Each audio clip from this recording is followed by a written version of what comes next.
Yep. Ooh, it's Wednesday. You know what that means. That's right. World of Building Wednesdays. Welcome back. Welcome back to the stream. Welcome back to the VOD. Hello, my friends. Good to see you all. What is up? Good to see you. Good to see you. Alf, even. Holy shit, the legend. The legend. What's up, Alf? Good to see you, Atari. Good to see you, Bailon. What's going on? Lobster. Encounters. Albino. Thor. Even Thor. Oh my god. Is that Master Artist Thorkin? Holy shit. What's up, Ashy? What's up, Maggie? Good to see you guys. Did I miss anybody? I probably missed somebody. It's fine. It's good luck. What's up, guys? Good to see you all. How was your week going so far? Because mine is happening splendidly. That's right. Splendidly indeed. I've been very busy, but I've had a very productive week so far. So the only thing that I need to do is find another day. Yep, I need to find another day. I do. I'm thinking somewhere between Friday and Saturday. If I can just invent another day there, I'm pretty sure that would probably. Oh God, yeah. I'm getting behind. It's okay. It's okay because I'm prioritizing Eldara. We're getting there, and you know what? You know what?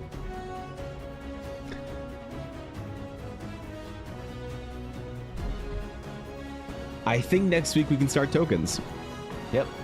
I'm very excited about that. So, regardless, this is the Eldara Sketchathon, of course, whereby today we are going to be making art from the list, taking various things we need to do for the adventure and getting them done one at a time. Maybe we'll do some villains and monsters today, some consortium villains.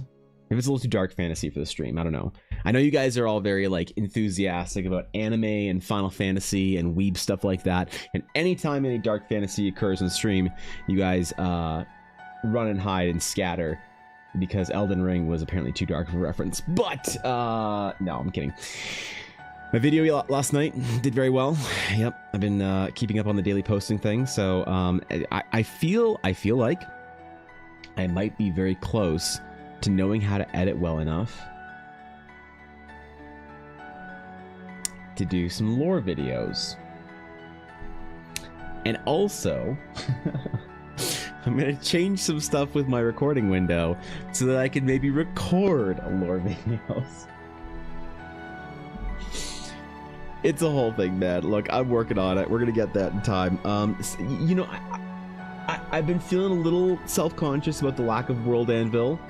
The lack of, you know, lack of lore out there. People have been asking questions, and so I want to make sure that I get this done by Horizon, rather than just some simple articles. I think some videos would be good too, especially for like player stuff. You know, when you're a player and you're going off to, you know, create your character, having like the landscape of the current zone or whatever. These things are places that are important to the players. So I think I want to actually make a little bit of a video talking about basically what the experience is like for being a Geminos or an Astral Sage or something along those lines. So, in addition to the articles, what's up, Zernov? Just asked me to edit for you, but then I have to pay you, and yeah, that's a lot, you know. That's a lot, man. That's oh man, that guy, jeez, that's that's a whole other thing. No, I want to do myself because I don't want to have to pay for an editor just yet. Obviously, that's something I want to do at some point in time, is hire an editor properly to do all this stuff for me. But until then, I have to learn how to do it myself. So I'm on my own. That's okay, because I've been posting daily videos on YouTube and everywhere else for the last little while, which has been fun. It's been fun, but man, keeping up with them is starting to get a little, oh God, I don't know what to do. How to do. Probably back later. Thorkin, thank you very much, my friend. Good luck today, whatever you're doing, studies or otherwise. I hope you have a great fucking day, dude. Man, I need to start like booking time like Thorkin does to force studies and whatnot into my schedule. But I've been considering doing some of them on evening streams. But then Thorkin can't watch. And how am I supposed to do my studies without my fellow artist and peer to judge me? Oh wait, never mind, it's on the internet, so yeah, that's fine. What do you need in your edits? Isn't it just time-lapse and voiceover? Yeah, and also some other stuff from stream and whatnot. So there's a couple of things in there that make it a little more complicated, that would add to the project a little bit. But it is, as you say, if it's that simple, I should be able to do it. I just want to do some other more complicated things, camera pans, whatever, through animatic stuff. Nothing too complicated, but obviously I should be able to learn it. It's just, this stuff just happens slowly. So I have been learning, though, better and better and more with my YouTube shorts. Learned how to do better sort of like audio editing, learned how to do better video transitions, things like that. And also I think that DaVinci really makes it quite easy for me, I think. So I'm pleased with that. DaVinci feels like it is the Clip Studio to Premiere as Photoshop. Premiere is faster and better and stronger software, just like Photoshop is, but DaVinci, just like Clip is way more easy to use for, getting harder to sort of find features working, which is kind of nice, I guess. So Vinceris, what's up, dude? Good to see you. If you need advice and whatnot, I got you for free. I appreciate that. Thank you. That's very kind of you to offer. Yeah, nothing super complicated right now. For the lore videos, the biggest problem is I need to kind of figure out how to record stuff for the lore videos, as opposed to just recording for the vertical stuff that I have, where I have my vertical window up, because I forgot to do, I gotta finish a couple things in this character today, so before we move on to the next thing. But I'm thinking about doing some small little like landscape sketches, trying to get through a whole bunch of them today, and seeing at the end of the day how many little additional process pieces I can get through. Sometimes I feel like when I'm trying to like get through a video by the end of stream, there are little details and things at the end that I wanted to do that I don't actually get to, and I like want to sign the piece and like be done with it by the end of stream, but I look at it the next day and I'm like, ooh, that's a little bit under sort of developed. And so the fur coat that she's wearing is a little bit in there. Wait, what? What is this, Adaria? Wait, which one is this? The daily meta is what is this? The Indonesian tiger perch. Ooh, this fish looks like an asshole.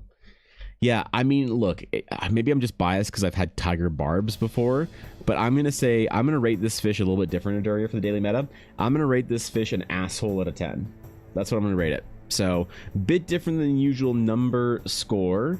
He just looks like a dick. Like, he just, like, messed around with the rest of the fish in your tank. So, I could be wrong. Maybe he's a sweetheart, but I'm just going to bet that he's an asshole. So, what's up, Adaria? What's going on, bro? I must march into setting creation hell. I shall return. Good luck. Good luck, my friend.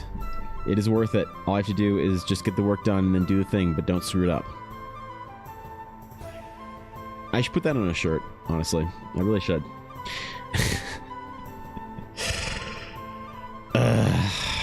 Speaking of, like, sagely advice, I've been thinking about doing my first, like, bigger long-form video about consistency.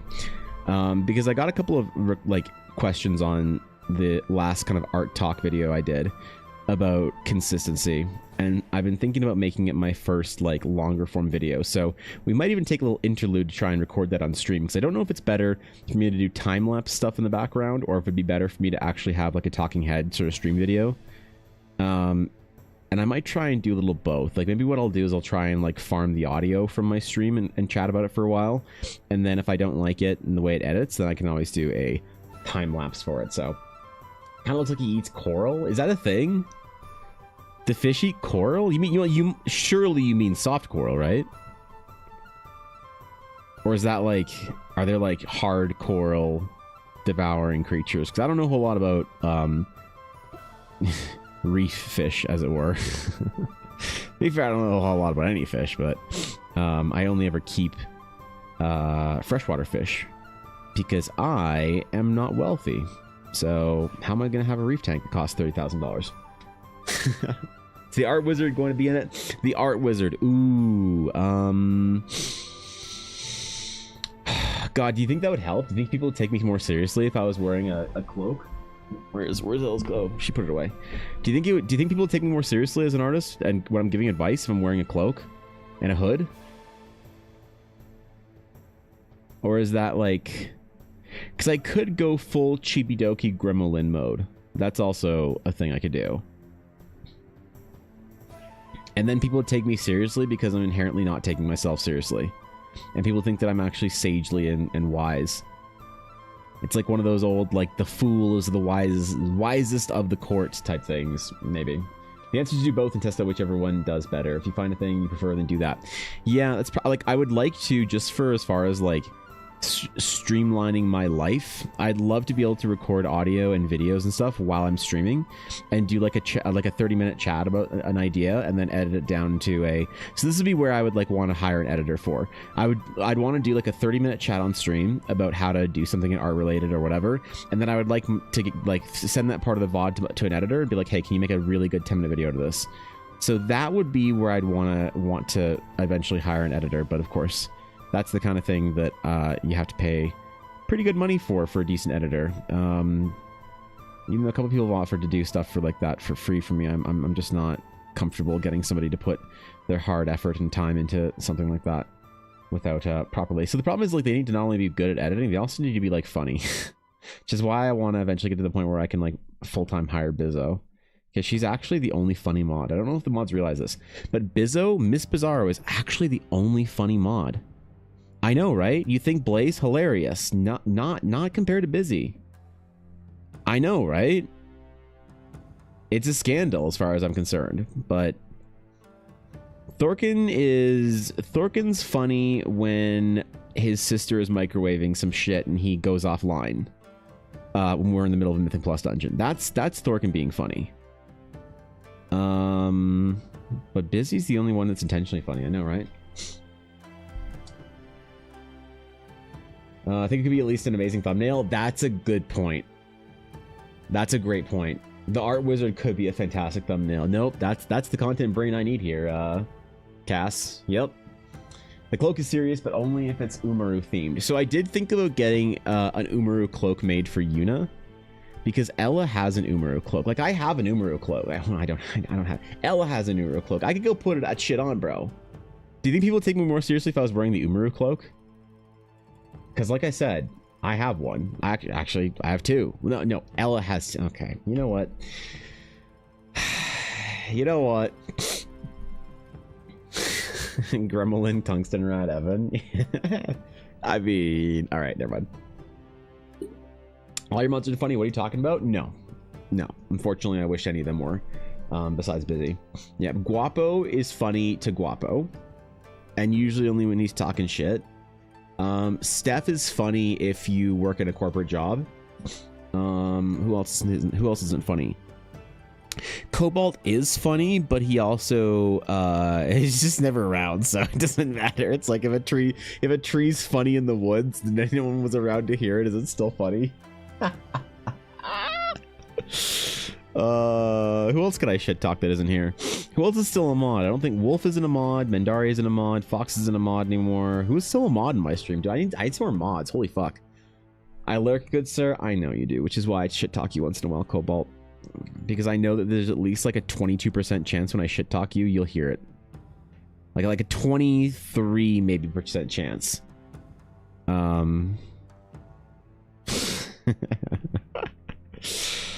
There's like a 22 to 26% chance that you'll hear it. And also shit talk the company you work for once in a while on stream. No one knows.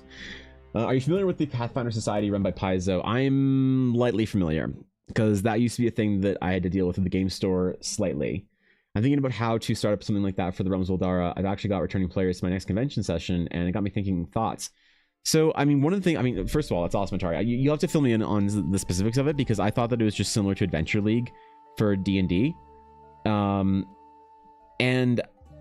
the way that I kind of want to do it, like, obviously, the end goal, Atari, is to have a certain level of,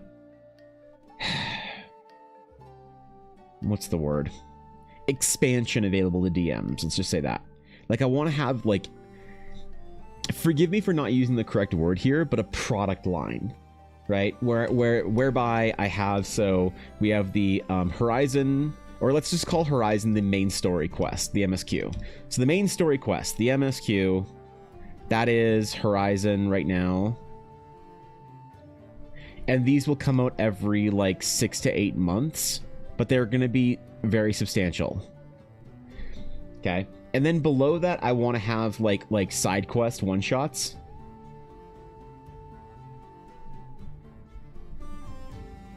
That you can go on that are like pretty easy, pretty simple, and these would come out like either monthly or every other month.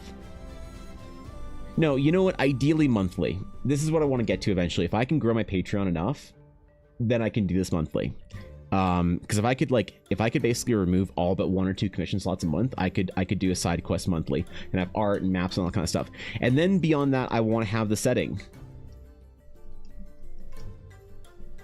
So that you have a lot of power and a lot of world to go out and play your game however much you want. And so you can use any of this. You can just play the Horizon main story quest, or the Eldar main story quest, jump back at, like, you could have it be that your players are in their current campaign and they portal into Eldara to do the MSQ, then portal back, right? You could have them doing the side quest the same way. But I want to make it eventually possible for, if your D&D group wants to play an exclusively Eldara game either every other week or every week or monthly or whatever, that there will always be something to do. So either something that's very curated and very well thought out with a lot of art and a lot of assets, something that's like pretty well established and pretty well kind of curated, or something that's pretty abstract that is more DM driven but has a lot of the rules to tell a canonical Eldara story. That's my goal. The problem is, like, I'll just be upfront. The problem is this probably would require somewhere close to $1,000 Canadian, but $1,000 a month on Patreon as far as support. So I'd need to triple or quadruple my Patreon to be able to do that. The setting, the campaign guide, this is just time. So okay, so I'll be I'll just be blunt. This is time and followers, because this would require a Kickstarter. And that Kickstarter would require reach.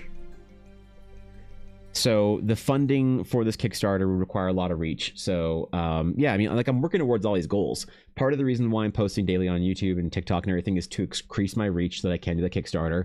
Part of the reason I'm bringing back the Patreon and doing stuff is to increase the likelihood of being able to do side quests and things like that monthly, and just eventually move away. Not that I don't like doing commissions, but move away from the commission sort of like side of the business and move firmly into the, you know, Eldar development. El Blackwood is a mod and is hilarious. She is not funny. That's unfortunate. Yeah. Seems to be a handful of adventures following one plot, and everyone plays through across the nation. Right. Okay. So they're playing through one. Right. So there's like a. That's kind of what I want to do with our guild, is have the main story quest be something that you guys will all do independently in your games, but you can all talk about how you handled certain things. Right. They have seasons and such, probably annual stories. Can side quests come back to have some more information about the MSQ? They will, absolutely. They will absolutely inform the MSQ, and they will be things that by a side quest. That's really intuitive what you just said and what you just like pointed out. Because yes, exactly.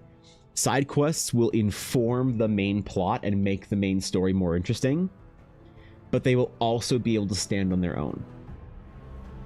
Right? So you could see it be like a side quest is, hey, you get a letter from this paladin, and okay, so you go to the guild, the paladin's, you know, order hall, and you say, hey, what do you need? And he says, we really need you to retrieve this relic. Can you go get it? And you're like, sure thing, boss. And you go get the relic, and it's a fun little adventure. In the main story, that relic is an important thing that you will use in the campaign, and so he's either asking you while you're in your downtime, you go, you kill the villain, you come back, and it's like, okay guys, let's figure out what to do next. And while you're figuring out what to do next, the paladin, you know, says, hey, I think I have a job that might be able to help us here. So you do that for the main story quest. Or it could be the kind of thing, if you don't want to do the side quest, then you're just waiting, and then the paladin says, hey, I sent out some people to retrieve the thing, and now here it is, and you present it to the main story quest. So yeah, complimentary, completely part of the main story quest, but also optional. If you don't want to do it, you don't have to, but more importantly, it's able to stand on its own as a quest for any group in any campaign, anything like that. We had a massive hailstorm that came through the area overnight, which was fun, but apparently someone in the group chat I'm in for the area started talking about having a bunch of orbs to pawn. Oh god. Oh god, it's spreading, isn't it? Oh god, entities, they're learning. No. What's up, dude? I'll keep building followers for you. I'll be your John the Baptist. Oh my god, dude. I'm trying to be worthy of that. When you Your said support, sure thing, Atari. boss, I imagined some like penguin goons in the eye mask and beanie, with the white and black striped shirt getting ready to steal bags with dollar signs on them. I mean, what am I supposed to say? That you're wrong? Like, I'm not going to do that, Adaria. I'm just going to say thanks to the 100 bits. Does the Paladin have a lip scar? The Paladin does have a lip scar. In fact, we might even give her a lip scar. Then you'd take her more seriously, wouldn't you? No, I can't give too many characters. I can't give too many serious armored women in my world lip scars. Otherwise, people are going to get confused, right? It has to just be Ella. Side quest in Astral Chapter wants you to find the orb and pet the orb. What the fuck? I don't know about that. Yeah, I don't know about that. Yeah, that's oof, man, that's a little weird. God, what the fuck are we doing with the orb? The game I'm currently DMing, there is no way that I could ever publish the setting. The players create the world, and there are far too many in-jokes. Yeah, I mean, that's like that's definitely a cool way of doing it, is if you're playing collaboratively with your, or building the setting collaboratively with your players. I am absolutely not.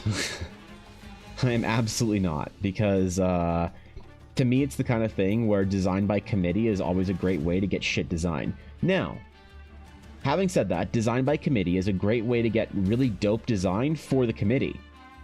But like you said, that requires a lot of the you had to be there kind of moments. And when you're trying to design something that is concise for a larger setting, yeah, it's, as you said, you know, in-jokes are bad for the greater population. So definitely something that I have to have to avoid, I guess. Much as it'd be fun to do, I really can't let people have like too much, if any, control over what happens in the setting. So they would just create silly things, absurd things, and also things that just don't really work together. It's like if you're trying, like, that's the problem with D&D characters in general, like in a setting, is that unless the party is really building with the setting in mind, every character is going to be so diverse and different because everyone has their own sort of story they want to tell in that moment, that you're gonna like lose out on a little bit of that consistency in the world. And for some people, they don't care about that, and nor should you. But for a lot of people, they sort of begin to value that later on. Once you've had enough games where your player characters don't really seem to fit the world, and it's kind of awkward and critical role-y. Not to say it's a bad thing, but sometimes you develop this like desire, this hunger for a setting that feels more Lord of the Ringsy than critical role-y. And I think that's at the point in time where you start putting the setting first, and your character story is something in service of the setting, as opposed to planted in the setting, if that makes sense. If you get what I mean. If it gets going really well, we could have competitions on who can kill Lord Ash in the most creative way. That's hilarious. I love that. The good Lord Ashton. Oh my. I apologize for disturbing you so late, but I was informed that you had a meeting with one Lady Erelace by a little birdie. If you wouldn't mind, I brought one of my favorite whiskeys and would be absolutely enraptured to hear the story of that meeting. No, Lord Ashton, go home, you're drunk.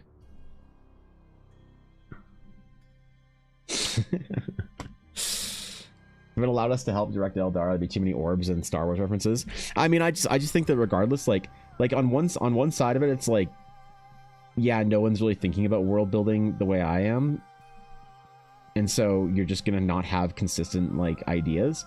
And the other side is a lot of my like players' ideas are really thoughtfully shitty ideas. Yeah, they're dog shit. Yeah, yeah. So, what? It sounds arrogant? Never. No. Yeah, it's the most important thing I think for like something like a setting or whatever is just having one vision that you're building towards. And design by committee works for the committee, but not for a full setting. As was stated, I definitely agree with that. Silly and absurd things, yep, exactly what they did, but it's fun and a much more improvisational DM. Totally. Yeah, I mean, that's awesome. That's sick. My big like issue is that I have to take the setting seriously. Like my players aren't supposed to take the setting seriously. They don't have to. No one has to, right? But I have to as the DM. And so if I'm going to try and make something bigger and better that's more profound than just a D&D adventure at some point in time, I have to take my setting, unfortunately, very, very seriously.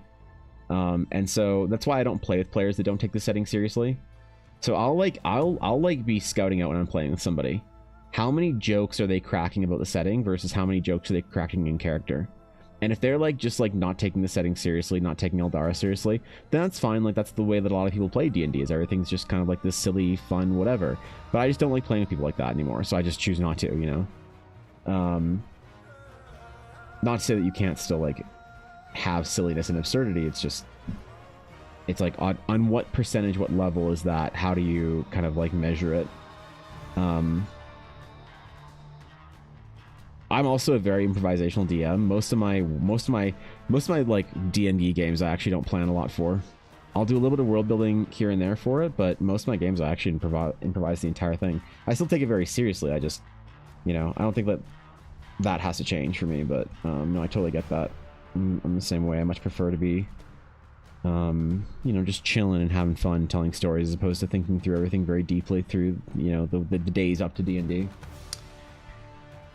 Cohesion is important. It is. Yeah, it is. I mean, even if like some people think that when you say that like your vision is the most important as the DM, they think that like because I'll say that all the time. Your vision is as the DM is the most important vision at the table. Is it more important than the players? Absolutely. Some people don't like to hear that. They really don't like to hear that, because it's like that thinks that there's like a moralization behind, or they think there's like a moralization behind it. What it really means is that only one person really has to have like a cohesive, like you said, well thought out kind of like idea. And if the DM doesn't have it, then the game kind of doesn't have like that quality to it. It can still be fun and silly and all those things and whatever, but I think that if you're building it as a setting, you have to absolutely, for other people to play, you have to absolutely have one single vision be the vision that sort of designs things. This is why I'd never let people help me with the concept art for Eldara, because they just not even if they're a better artist than me, it's not about the fact that I'm a better artist than anybody, which was, you know, so why I won't let people design things or whatever. It's really only about how I have the vision. So I'd have to art direct them, and no one wants to be art directed unless they're getting paid. So, you know, the average player shows up to roll dice and socialize fantasy Europe. Anything more than that is something you need to convince them of. Right, yeah, I mean, that's a good point, which is why I don't play with a lot of people anymore, you know, because a lot of there are very few people that are so interested in Eldara that they're willing to sort of play within the realm, which is one of the reasons, like I said, why I'm basically starting this new game soon on stream with Ella, because she's like one of only a couple people who have ever like fully bought in and said like, yeah, I want to tell a fully Realms of Eldara story. I did a small campaign with the mods to run them through Horizon. They were also on board. That was great. And I've had friends that are willing to do that. But over a long period of time, it's just like, how can you ask people to do that? Is it digital? It is digital, Kevin. Yep. It is Photoshop. Everything I do is Photoshop. What's a good story that it has a nice setting I can borrow and modify for my campaign? A nice setting. Good story with a nice setting. I don't know. Some JRPG? It's easier to draw it yourself than to explain to somebody else. Yeah, well, it's not. I don't think it's necessarily just easier. I think it requires direction. So it's like if you work in the games industry or whatever, any kind of production company, you know what you know. Like a great artist can art direct and also be directed to sort of fulfill a vision. That's how good art teams are born. The issue is that if somebody's offering to like help you or whatever and be like, hey, I can design some shit for you or whatever, it's like, okay, are you willing to sit here and be directed? Like, no, probably not. So if I'm not, like, it's the kind of thing where it's like when I was talking about wanting a YouTube editor, the reason why I'd want to pay a YouTube editor is so that like they can do their best work. Because if somebody does like, you know, kind of meh work, whether you're not paying them for it, it's like, well, can you really complain? Not really. So it's a whole thing, man. Art direction is really tough. Even with like writing and stuff, like I really love a lot of the writing that I see from some people, but like I want to be able to hire people to like help me do the writing and stuff and world building at some point in time. You have to if you want to like have a big substantial franchise, IP, whatever.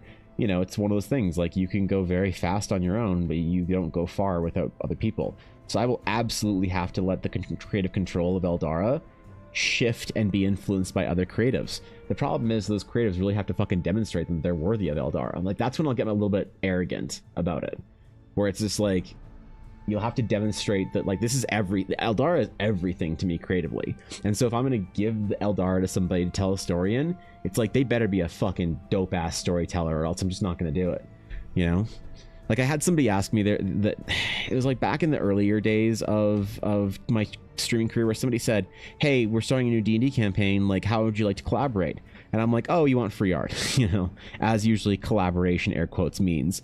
But they said, no, like I'll run a campaign in Eldara, and I'll like build a whole like part of the world and whatnot, and you don't have to worry about it, and I'll like try and make it a thing so that you can like, you reference it and later kind of like whatever Eldara things, because I think the base is cool for Eldara, but obviously like I want to tell a story about this kind of a place and whatever. And like I like politely turned them down, not because I didn't want to like relinquish creative control, because I just didn't think he was a good enough storyteller. You know, that I like trusted with Eldara. So that's the arrogant part of it, which sucks. I'm an artist myself, but not as good as you. Well, I'm a pretty new artist and not very good either, so we'll both be learning together then, Kevin. Evan refused to let me draw the characters. For what? Wait, for what? For our campaign? You can draw them, Ash, if you want. Fuck. You can draw them all you want, dog. You get after that shit. Yeah, shit, I'd love to see that. What are you talking about? What are you talking about?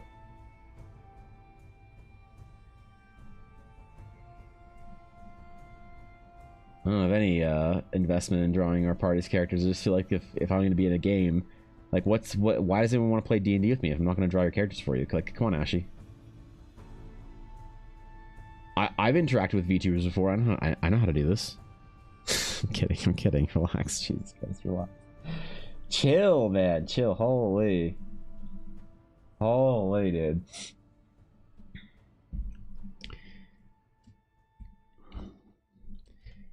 Yeah, and I mean that's kind of like I'm very happy to play non-canonical Eldara games with people. I just don't have the time to.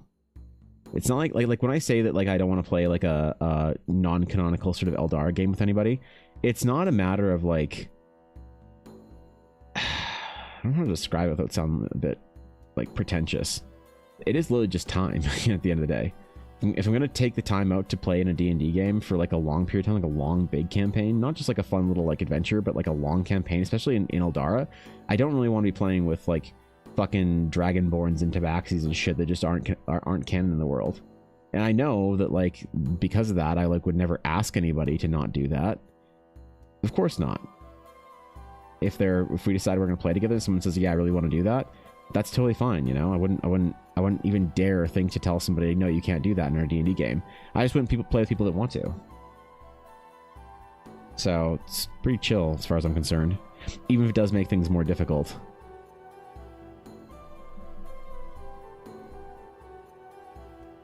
Because I need to be very focused on Eldara until it's something that people care enough about to be focused on as well. So it's a little cliche, but cliche is cliche for a reason, yeah. MTG has some pretty fleshed out settings and stories. Wait, what? Really easy to steal characters and monsters from them for... What about MTG? The race is not canon in my world. I usually say that they need to suggest a good place for the race in the world. Well, so the thing I want to make for Eldara is basically like how to play a kind of non-canon Eldaran idea. So if I make my campaign guide and I am, 3 years in the future, and I have my adventure series going, and I have my campaign guide on Kickstarter, and you say, oh, here are all the sort of canonical races and species of Eldara. Cool. I don't see Tabaxi or Luxodon on here, but I really want to play a Luxodon. I want to leave enough room in the game so that you can play that. Now, will I canonize that in my sort of like official publications of Eldara? Absolutely not. I think Luxodon are ridiculous and kind of stupid. I think Tabaxi are the same. But, I respect that if someone's playing D&D in a story, they should be able to play what they want, and I totally fight for that. So I want to make room. Basically, I want to not fill in Eldara and like leave certain areas of Eldara low enough resolution so that if you want to put in basically a placeholder, your tribe here type thing of this is where the half elf, half Luxodons of Luxidonia come from, then there's enough room in the maps to be able to draw that in and not feel like there's not, you know, there's not too much restriction, I guess. Couple said he has a mostly human rule. If the party had 8 players, 5 had to be human or half human. Really? That's interesting. I don't remember hearing him say anything about that. That's what was the thought process on that? Because I do kind of agree that like in some ways to be more grounded, more relatable, human-centric fantasy is easier to do that with. I don't know if I put a rule on, but unless there was a really good reason for it. I mean, I just don't like to make a lot of rules for D&D games anyway, so I just try and like gauge with whether or not people have the same like-minded sort of like desires for playing D&D or not. And then I just don't play with the people that don't line up for that. But that's always been my take on D&D, is that you just shouldn't play with people that don't line up on the kind of D&D game you want to play. Problem solved. Avoid all problems, all drama, all party issues by just not playing D&D with people that don't align on how you want to play D&D. It's fucking crazy. MG comment was for Honk, who was asking for advice and stories setting inspiration to inspire a portion of their campaign. Also, Avatar: Last Airbender has a great world building. Oh, okay. Might have been here for a specific campaign since he was running a mercenary band. Oh, all right, fair enough. Yeah, the same. I'm the same way. In my world, Shasera. There are certain amounts of races that I created special for Shasera. I don't allow outside races though, because at the end of the day, it's still my setting, and I have to be faithful to myself. So, I'm the exact same way. But as a campaign guide, once it is out of my hands, it's a product in the world. I want to give people a blessing to play those things.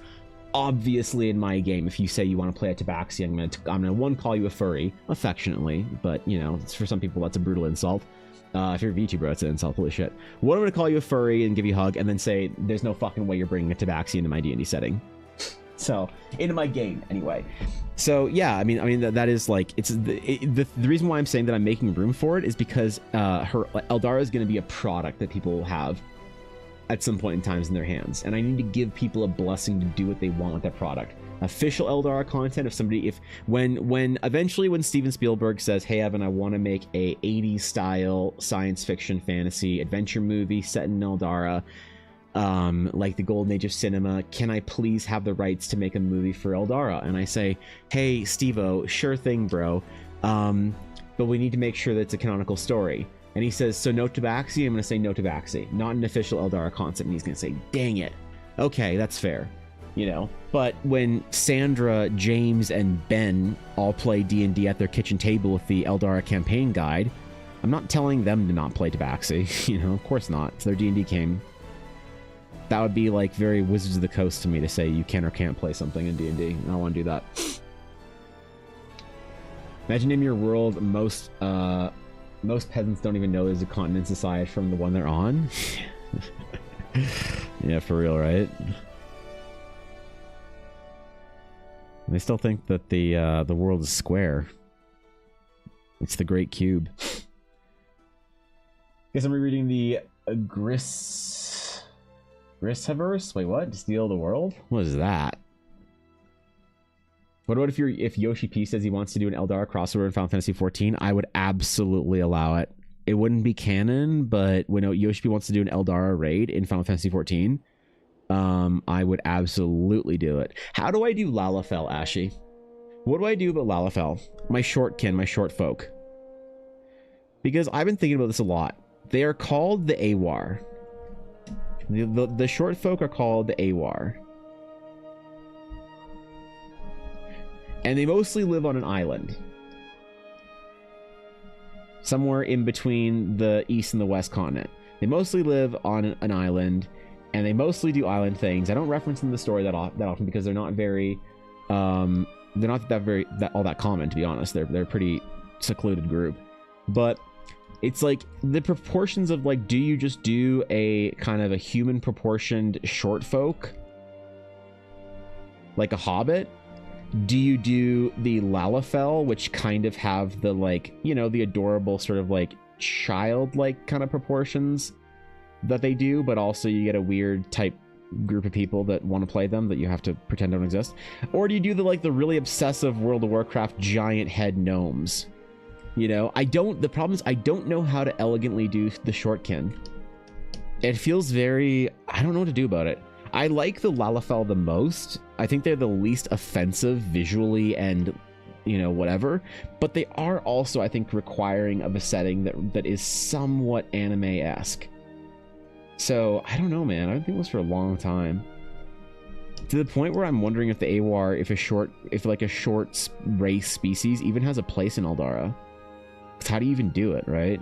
Besides doing it like a hobbit. If you wanted to add Tabaxi to my world, I'd let him make it all sexy. Okay, fucking weirdo. Everything is a cube. Thorkin gets it. Yep. Yep. I think I've said before, my hottest take is just put small folk modifier on any race in the creation.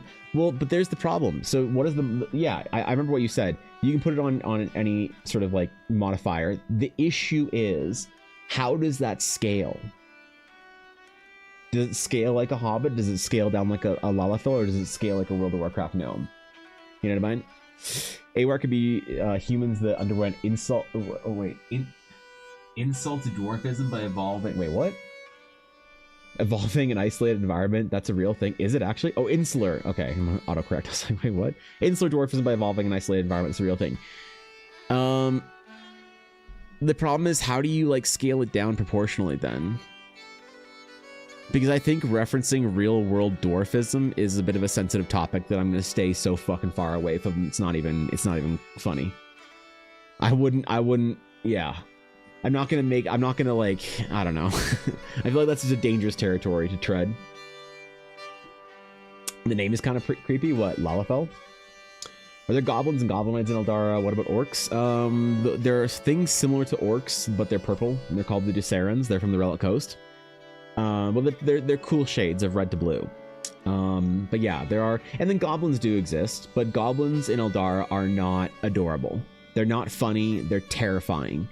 Goblins in Eldara are creatures of pain and anger and instinctive rage. They are not knowable. They are not befriendable. They are not the braveable. They are not D&D goblins. They're closer to Pathfinder goblins without the silliness, I guess. So yeah, they're not creatures that you can kind of like play as a character. They serve a narrative purpose, sort of like demons. Do you like Lord of the Rings? It's just camera angles and otherwise they're normal people. Oh yeah, okay. So they're not actually short. There's just camera angles. Well, that's the question. Like, do you just do it so that they are small, like short to your eyes, as it were, like hobbits? Because that would be the way to do it. I think is just make them all very small, hobbit-like. That's like the easiest way to do it. Maybe the most elegant way.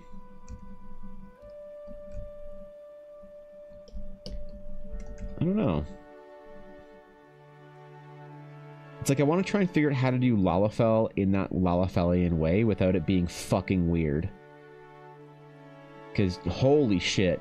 I didn't realize when I made my Lalafell, like, I didn't realize, basically. I had no idea. We'll just leave it like that. I had no idea that there was a whole side of the Final Fantasy community and the internet at large that was like that, we'll just say.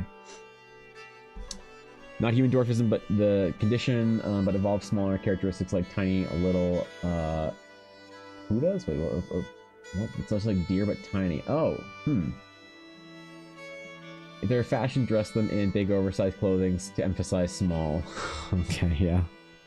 They all wear overalls. I don't know, man. Yeah, the AWAR are really what I'm considering doing with the AWAR is making them inherently magic.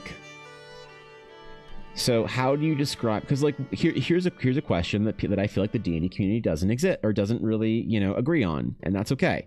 I'm not saying wherever you come down on this question, I'm not saying you're wrong. I'm just saying that you have to recognize people disagree with whatever your opinion is. Should small D&D races, species have the possibility of high strength? Some people say, oh yeah, it's a fantasy world, why not? Let me wield a giant hammer and do the same amount of damage as a, you know, 3-foot tall gnome girl. And they're like, okay, sure. Some people say, no, it's kind of weird. I think that if you're a small folk, you should take like a plus or a minus whatever penalty to strength. That seems kind of strange. That you should be able to lift the same weight that the Goliath can. And nobody's wrong and nobody's right. But people definitely fucking disagree. And one way to do that is to literally magic it away. And this is the difference between good and bad world building. I'm going to be definitive. I usually don't take sides on things or like say that there's a right way of doing things. I'm going to be a little more forward on this one. The difference between good and bad world building in this case is, do you magic something away in a convincing way, or do you magic something away in a lazy way? Simply saying, oh, there's dragons and fireballs, and in this world, you don't think my 3-foot gnome can carry a giant warhammer? That's lazy. I'm sorry. If you do that in your world, that's fine. But at least I'm saying it's fine to be lazy once in a while, but it's still lazy. And I can't be lazy because I love being lazy when it comes to world building because it's fun. It's just D&D. But I'm making a campaign setting, so I'm not allowed to be lazy. The way to non-lazily do it is to say that there's some inherent magical characteristics, like the Yordles in League of Legends. They're creatures of magic. They're tiny little weirdos, but they are made of inherent magic. They are beings from a different realm, and that's why they can command sort of like the movement and strength and whatever that you would see otherworldly and seems fantastical, and then that's a way to describe it. So do you inherently make the AWAR magical to veer off from that path, thusly making them something along the lines of like fairies, pixie, fae, more like that small folk, as opposed to something that is just like, hey, I'm a 3-foot dude with a big head and I can use a hammer just like the Goliath. So I feel like you can solve both problems at the same time. People that want to magic things away, the people need to be sold to, by saying that the thing is mechanically inherently magic, you know? All that time on DeviantArt, and you didn't know Lalafell players were that way? I mean, you say all that time on DeviantArt. DeviantArt's the one platform, Atari, that I would post and bounce from. I had no idea what was going on in DeviantArt until people would ask me for commissions for the worst fucking things. And there's things in DeviantArt that I got requested for commissions for that I just can't even say. I can't even repeat them. I can't. It's terrible. So yeah, of course I didn't scroll on DeviantArt. As funny as it is. Scalable, depending on size, maybe a giant has a chance to have a higher ceiling than a smaller character. Yeah, I mean the problem is you're still magicking away biomechanics that people don't necessarily. There's a certain biomechanical thing that people would believe and certain things they wouldn't. I guess that's the thing. It's gut check. You ask 99 out of 100 people and they'll agree one way or another. Mr. Pixel. Oh shit. How's it going, dog? What's up? Good to see ya. What's good? What's chillin', dude? What's good, homie?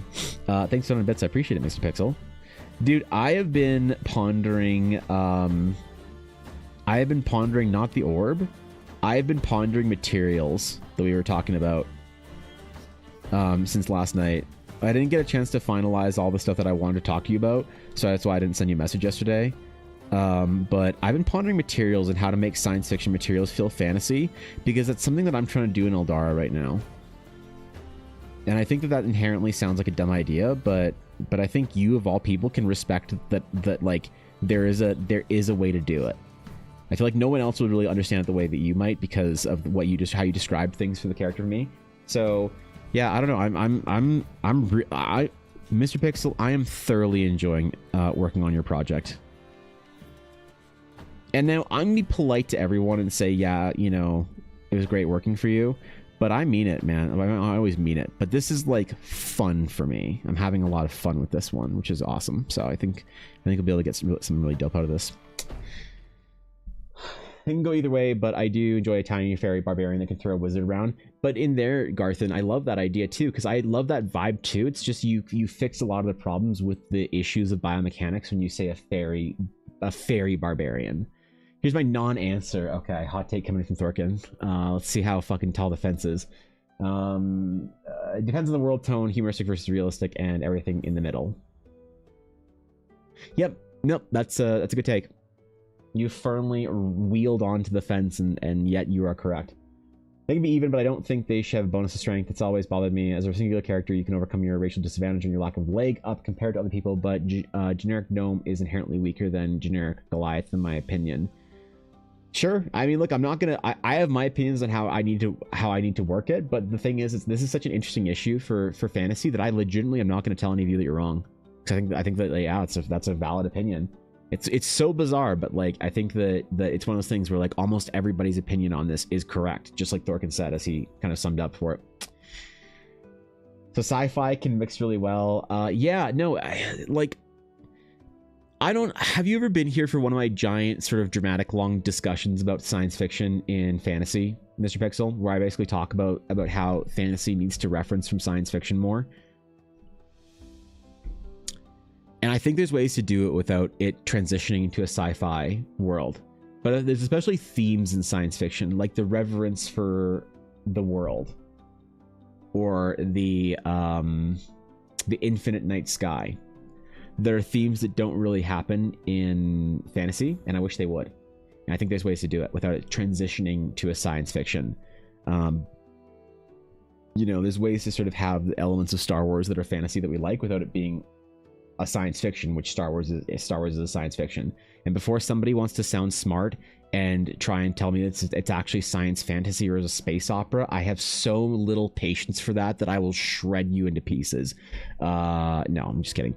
But you know, there is a way to do it, I think. And I think that it's very difficult and a big challenge, but material wise, I'm kind of almost in some ways trying to look for some guidance from Final Fantasy XIV and Arcane and League of Legends in general. I think they do it really interestingly, the way they transition some of these like ideas and materials from a science fiction background into a fantasy setting in a way that's not breaking that kind of immersive wall.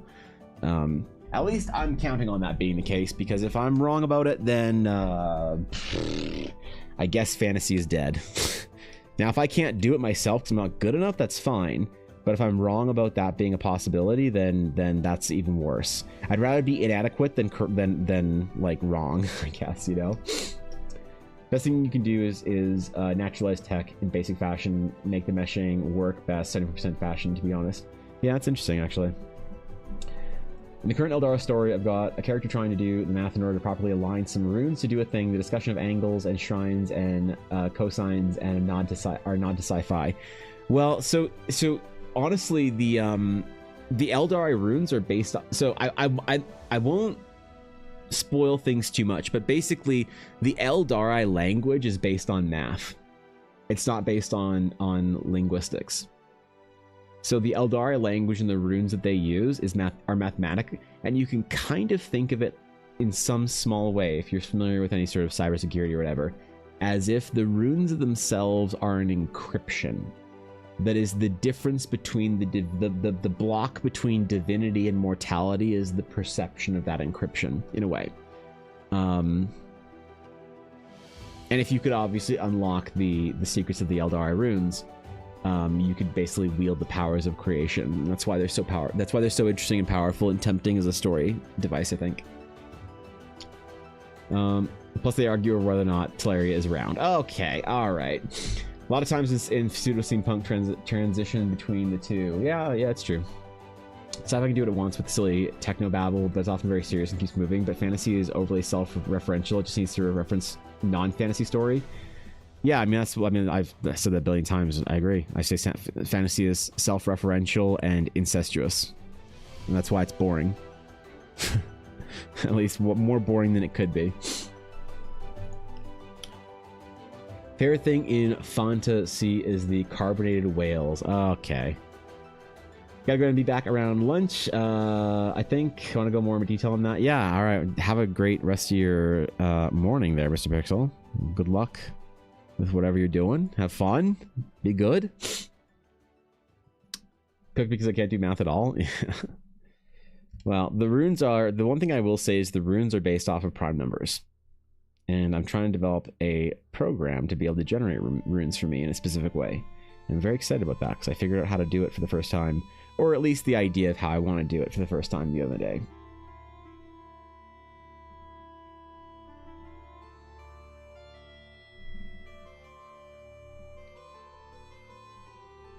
But either way, I don't have anything against fantasy. I just think that people are a little bit stuck in modern Western fantasy. All right, we almost effectively finished this. Let me do one last little sketchy thing over here. One last little sketchy boy. Let's have a cake monster. A flatulary society are weird folk and they don't like orbs. True. True. The flatulary society folk also don't like the fantasy. I see. Okay. They're trying though. They're doing their best.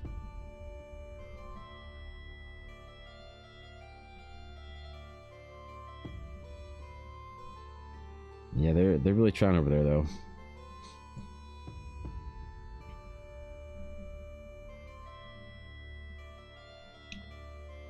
I mean, one of the most difficult things from a storytelling perspective with that is going to be introducing Teleria back to Eldara, which is something that's going to happen actually relatively quickly. Like, we're spending a lot of time talking about Teleria. The realms of Eldara are not going to be that lonely. Like, when the adventure is going, like, after the adventure starts, people that, like, basically follow along pretty quickly after the Eldara adventure comes out are going to be put onto other realms pretty quickly in the story. The reason I'm focusing on Teleria so much is just because I feel like I need Teleria to be more rock solid for GMs before I release other campaign guides for other worlds and other realms. But I need to sort of, before the Teleria campaign guide comes out, I obviously need to be able to reference the other realms of Eldara very lightly and very briefly. And so people are aware of the whole like premise of the setting without necessarily having all the information they need to run games in the full setting. That's content that has to sort of be released later on. Gotta do more maps. I know, man. I want to do more maps. I gotta get better maps too, because I'm like pretty shit at maps, I think. Also, I had the most charming and delightful experience with regards to maps the other day on the weekend. So there's a streamer that I sometimes watch, and she's a cosplayer that I took note of, and she's really cool. And her name is Aaliyah Will.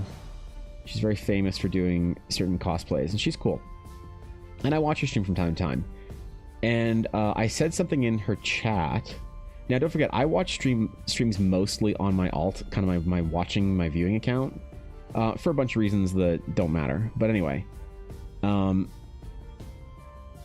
was in on my main account on EBA, and I was watching a stream, and she said something about a game or whatever, and I made a comment in her chat, and she was like, "Oh shit, Evan."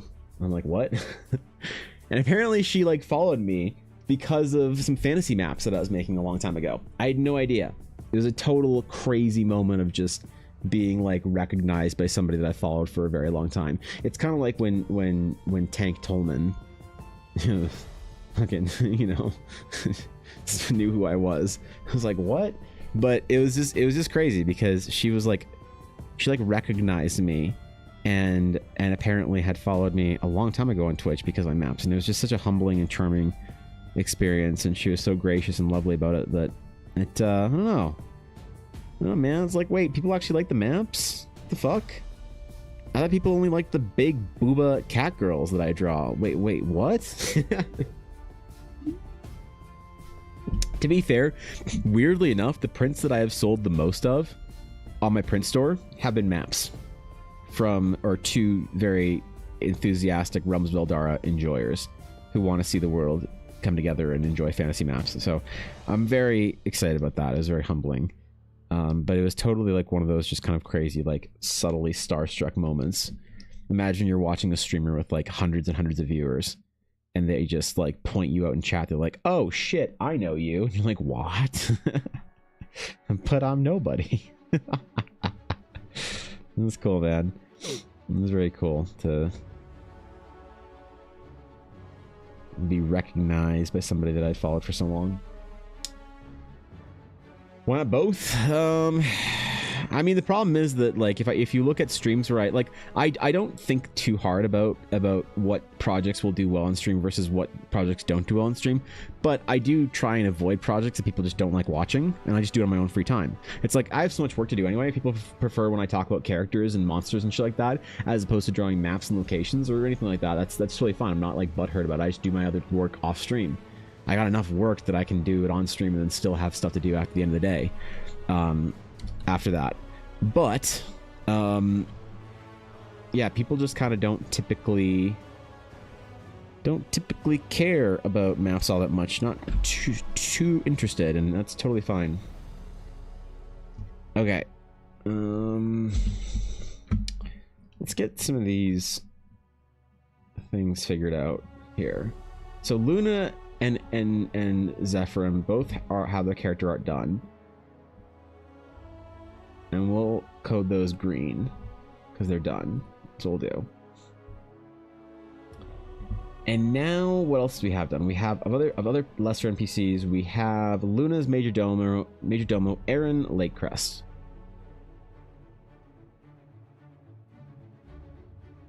That is who this character is. So we got that done. Now, all we have to do is get all this other work done before the end of the month. Oh God! Oh man! Oh boy! Oh jeez! Yep.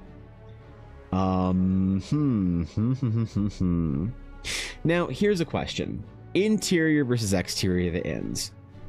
How much story can you tell from a door? By the story, if I'm not as active anymore, I got some projects I want to do. Focusing on those for now. I'm still popping a note here and there, but yeah, no, Thorkin, I'm proud of you, man. Go off and conquer the world. You go conquer the world. The guild will always be here. Streamer will always be here. I'll always be here. I when you come back and you've conquered the world, you know, bring back stories and riches of knowledge and share with myself and the others, because I'm just cheering you on, man. Yeah. I'd prefer an interior shot for me than the door or the bar. Yeah, I think interiors are great for that. But man, they're kind of hard to compose. Because in the vertical, well, I guess I don't have to do it in the vertical format. I can do some stuff in the horizontal format.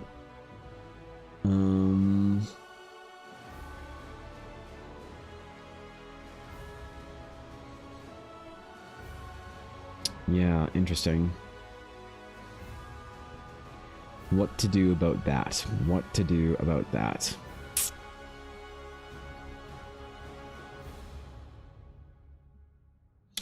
Maybe I can find some like examples of interior sketches. I really like looking at sometimes the like World of Warcraft concept sketches when they do like environments and stuff.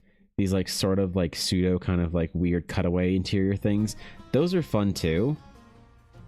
But like this kind of sketch style I think would be very, very much, things like this would be really cool.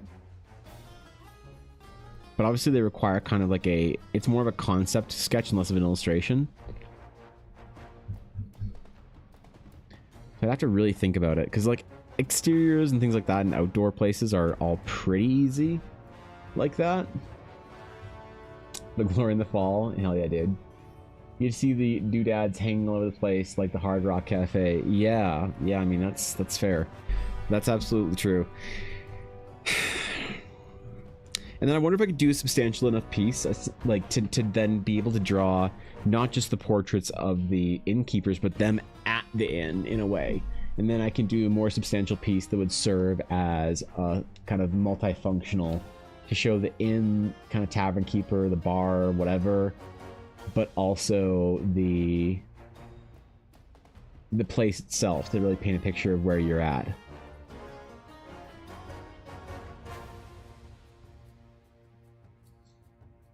That would help too.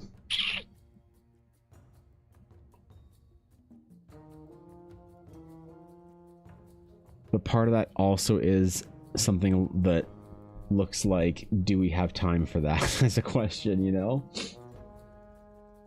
Port of an innkeeper with a few things behind him suggests the interior. Oh, that's interesting. So rather than that, you just take the entire portrait of the innkeeper like this, and then you place kind of like the bar shelf behind them, whatever, and it'd be zoom out a little bit more too, so you can have like the whole kind of bar or whatever, so maybe like a crest of a shield or whatever, and swords and all that kind of stuff. That would be interesting, actually. I don't mind that. It's kind of a cool way of like, if I don't have time to do a full-fledged interior of each inn, it's like, is there room for that? Oops. There we go. That's kind of cool, actually. I don't mind that. Then it's not a whole, because like interior. I'm thinking like from the door. If you're standing sort of in the threshold of this building, you'd have something that looks like, oh god, how would you even compose this in a vertical frame, or even a horizontal frame? We'll plan this for horizontal. Do a little thumbnail. It'd be something like you would have the. It'd be like close to the bar counter or whatever, and you'd have the like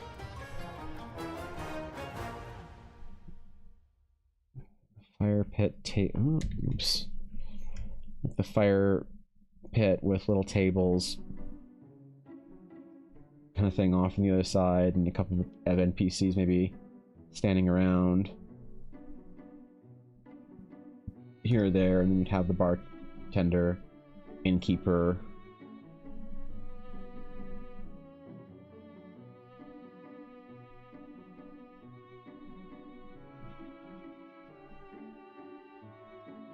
you know, talking with a patron or whatever. Do a little AWAR. Or a little drink or whatever. And then you had like the racks behind, and then it's just like, it's a pretty substantial like little illustration, you know. But it'd be okay. It's just like, you know, how many things would I have to basically cross off the list for one of those? It's like for every one of those I could do like, you know, maybe like 3 more portraits. And is that worth it? It's really, for this project, it's really a matter of trying to figure out what is the time, cost, whatever thingy that goes into all of it. Which is not necessarily a bad thing to have to consider, but... And, you know, to be fair, actually, I could also do things later. So the print adventure does not have to be ready until late May. So for an early April release, I could have placeholders. Kind of like... If, like, less than 25% of the art is placeholders, I think that's okay. Is DC in the corner with a VB long night at 28 in the fucking morning? Yeah, that's right. I'll include him in there.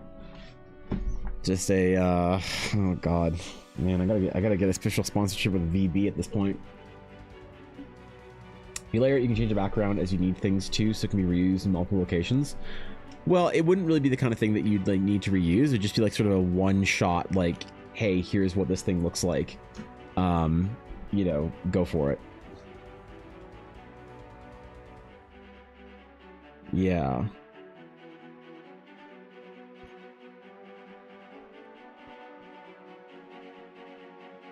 Yeah.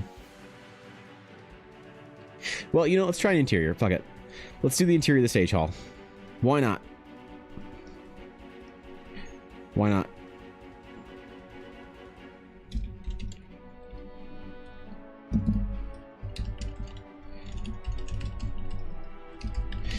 This will be a little bit less complicated because it'll be more like interior temple type things. So, okay, let me hit record. Make sure we're getting it.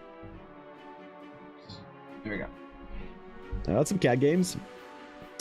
Question: what if the list of things to be done are you? Oh, what are the list of things are you most excited about? Man,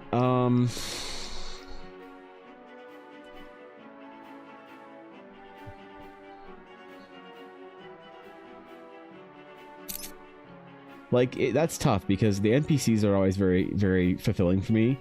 But the thing that I'm really excited about the most is maybe if I can figure out a way to sort of tell stories of these places and figure out a good way of drawing interiors that are going to be like really good kind of little concept art pieces, I feel like that's going to be the best. So I really want to solve the problem of interiors. Because you even see that, like, when you look at, like, this sort of, you know, concept art thing, even concept artists for big projects tend to draw interiors more functionally as opposed for concept, as opposed to for, like, perspective and illustration. So this would be much more in line with what I think, like, what's intuitive to me as a concept artist, but I don't know if this is the best thing for players. Like, obviously, if I say your in-room looks like this and I do this kind of like cutaway thing, people will be kind of like, you know, maybe kind of charming or whatever. But I think the players really want more illustration sort of like this. Which even this is still like somewhat of a cutaway. It's just from a different, like, more narrative perspective. And so if I can crack that sort of that difference between concept art and illustration, and I can find that happy narrative medium, I think it'd be really probably really satisfying. So let's do the interior of a sage temple. Okay. Where is our sage? Oh god. You get this off Instagram, I think. It is nice when you can reference your own art off of Instagram.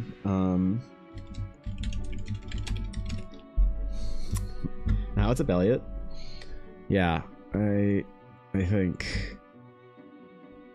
Let's see. Oh my god, I have a lot of videos on Instagram. A lot of bullshit to scroll through. Holy, who lets me post every day like this? What the fuck, man? You guys need to tell me to calm down. Just calm down, man. You don't need to post every day, Evan. Relax. Like, almost think about it maybe, I guess, as loading screens. If I thought about like that, maybe I could sort of change and reframe my brain to think about it maybe a bit differently.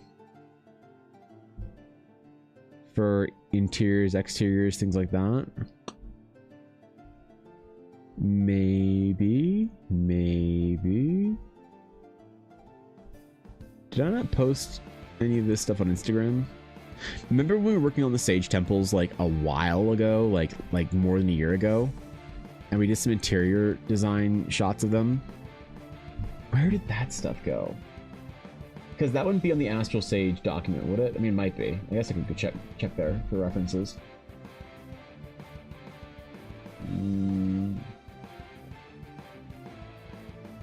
Or is that Astral Knight stuff? Astral Sage. Let's try it. Let's see if it's in here. Nope. Unless it's on a different layer. Nope. Nope. No god. Airships. No god. More layers. This is so old that the Astral Sage is called the Astromancer. The Astromancer. Holy. Okay, well, screw it. I guess we're just doing some non-referenced conceptual art today then. Big. Fucking big. Okay. Unless it's further down and I missed something, because I'm scrolling pretty quickly here through Instagram.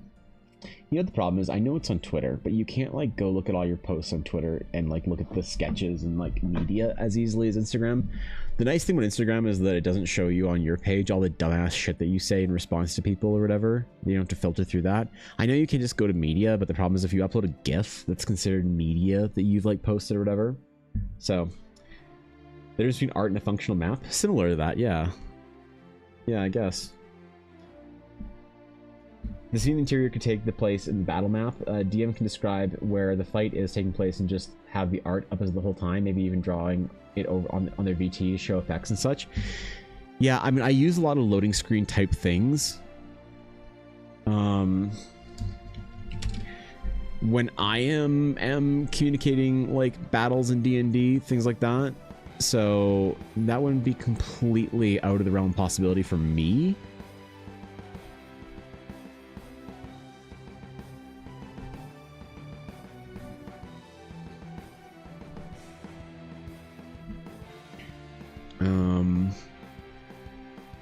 But obviously, I wish I could also look at more than just a sliver of my screen while I'm searching over here. Because I had like a cool like ring thing in the center of the room, kind of like runic spell circle type thing in the middle that I really want to make sure I reference, because I really liked that design. I loved it. It was good, and I don't want to like lose it, I guess.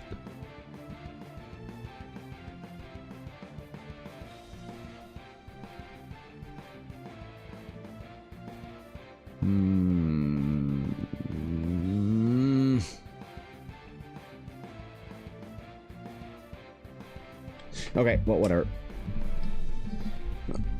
If I have to improvise, I'll just improvise it.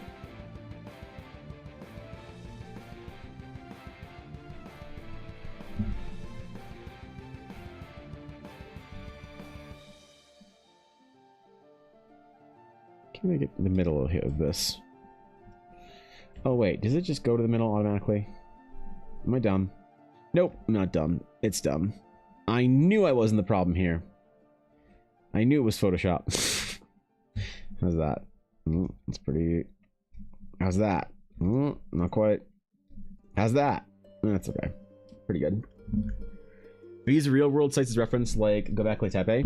Well, the problem is the temple, the Astral Sage temple, is all based on circles. So there are some probably what's the kind of the place that in Southeast Asia, in like Laos and Thailand, that whole like empire, Khmer Empire. Maybe I think there's some Khmer-ic temples that could look similar to that, but it's all based off of circles and shapes like that. So what are the big places called down the Khmer Empire?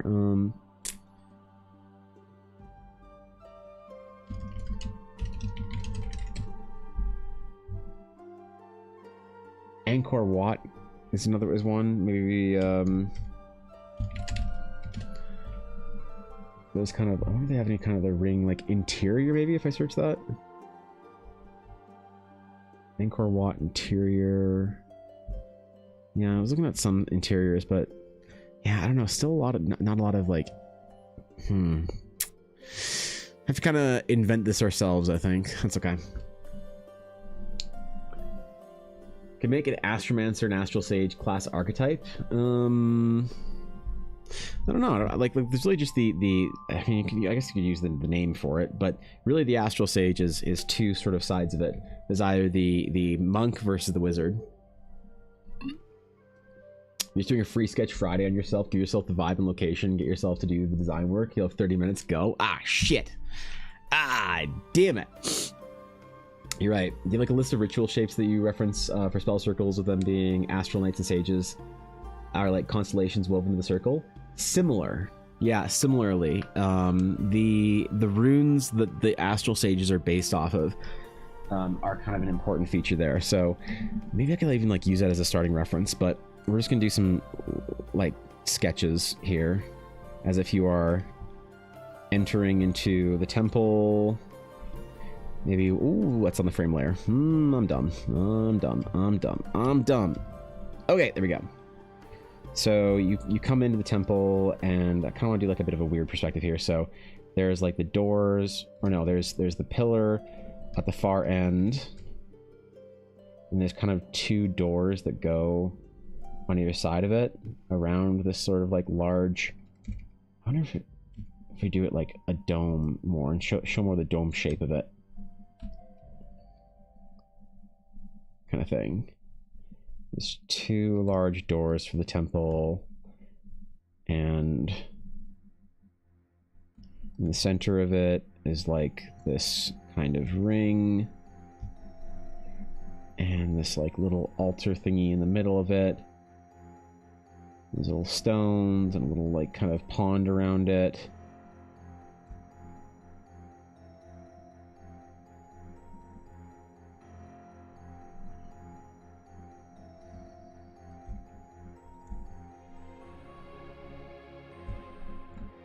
And then obviously, oh god, this would be so difficult if I wanted to do show the brick. Oh man, that'd be some weird perspective. Because I figured out where my horizon line was, right around there, I think. Just do some light sketching here and figure out if it's gonna look right.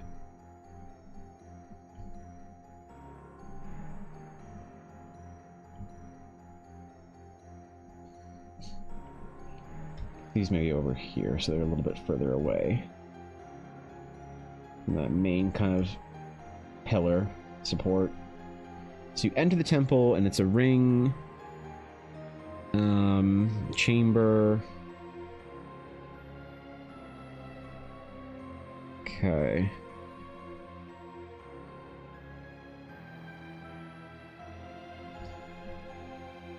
This is gonna be a bit of a challenge. This is definitely gonna be a bit of a challenge.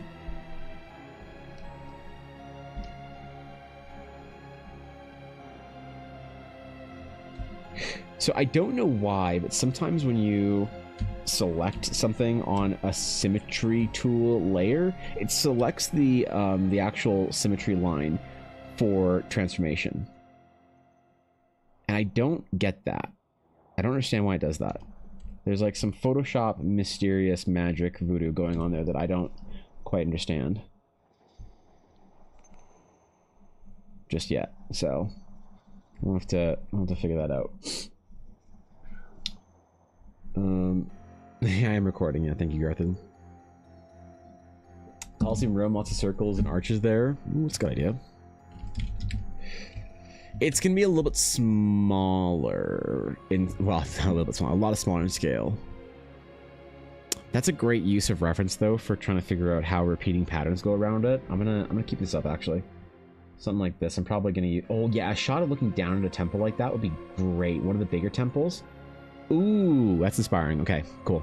Thank you. That's a phenomenal reference right there. That definitely works.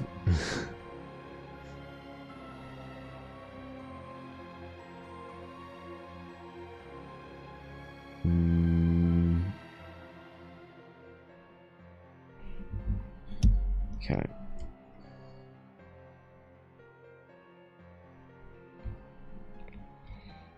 This is obviously just going to be a big brick in the middle. Big piece of stone. It's not really a big deal as to what it is. The specificity of it is irrelevant. So the astral sages always build their temples in these ring shapes made of domes. They have like others.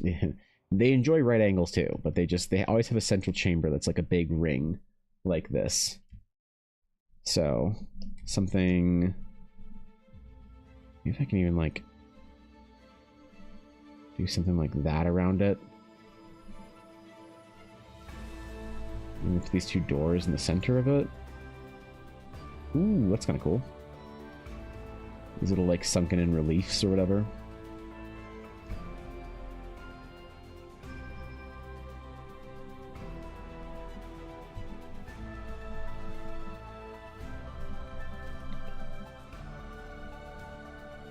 We do these doors, these chambers, because then you could do like art of, you know, person walking in the temple for scale. You can do Master Morale and whatever his name was, I forget. The two of them walking together. the big NPCs that are important here. Okay. Use this as a base. All this is going to be a bit of a base. Time to temple. I wonder if it'd be better to zoom in on just what we see in the middle here.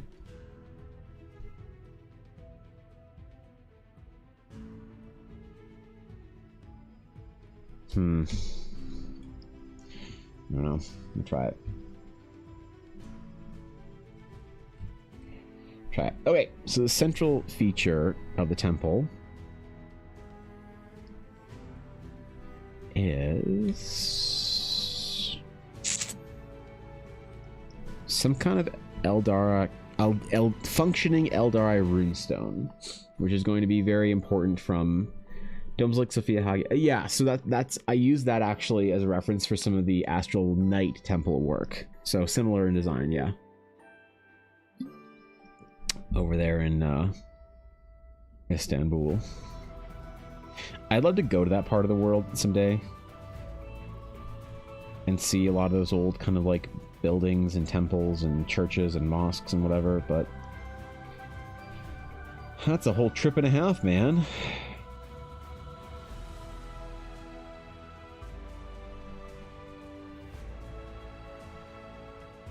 I also promised my friend Yavuz that if I ever went to Turkey, I'd have to go with him, but if he goes back to Turkey, he's gonna get arrested, so... Yeah, it makes Istanbul a little difficult, doesn't it? Ooh, God. Yeah, shit, man. What do we do with that? Poor Yavuz, man.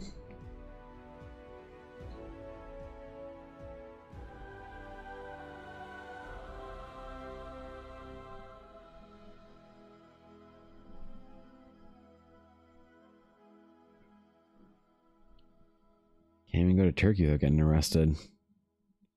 God damn. What a nerd.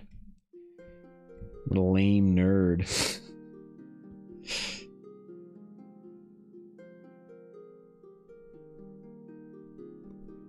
Okay, so the central chamber thingy here is going to be... Oh, wait. Why am I...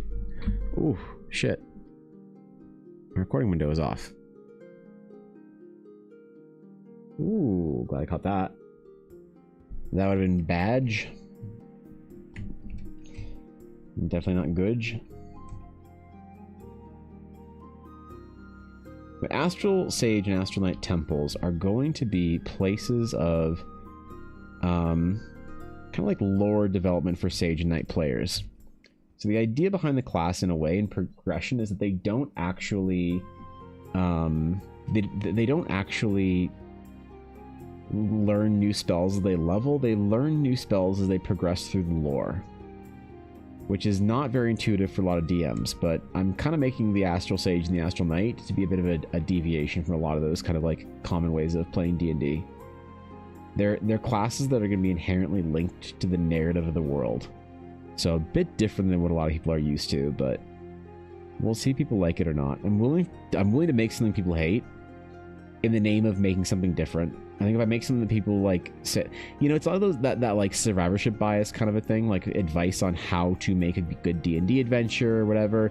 I think that a lot of the times people are trying to give very good advice, you know, from a place of legitimate like desire to help. But a lot of the advice I hear on how to do something properly when it comes to D&D, how to make a good character, how to make a good adventure, whatever it is, it's not even how to make a good adventure, it's how to make the same adventure that people have liked for a very long time. And so I look at those sort of videos and those kind of advice sections as more of a guideline of what expectation is from people, but I don't really take it all that seriously, if that makes sense. Because honestly, if you just do what people expect, I think then that's great. You know, you're gonna make a product that people like, sure, but if you don't do anything they don't expect, and you never tell them what they want, they didn't know they wanted, you don't get anything new, right? Just got an art history book called Alchemy and Mysticism. Oh, really? The advice for converting Eldara to Shadow Dark. Shadow Dark. Oh, God. Never even thought about that, to be honest. Shadow Dark is like the setting.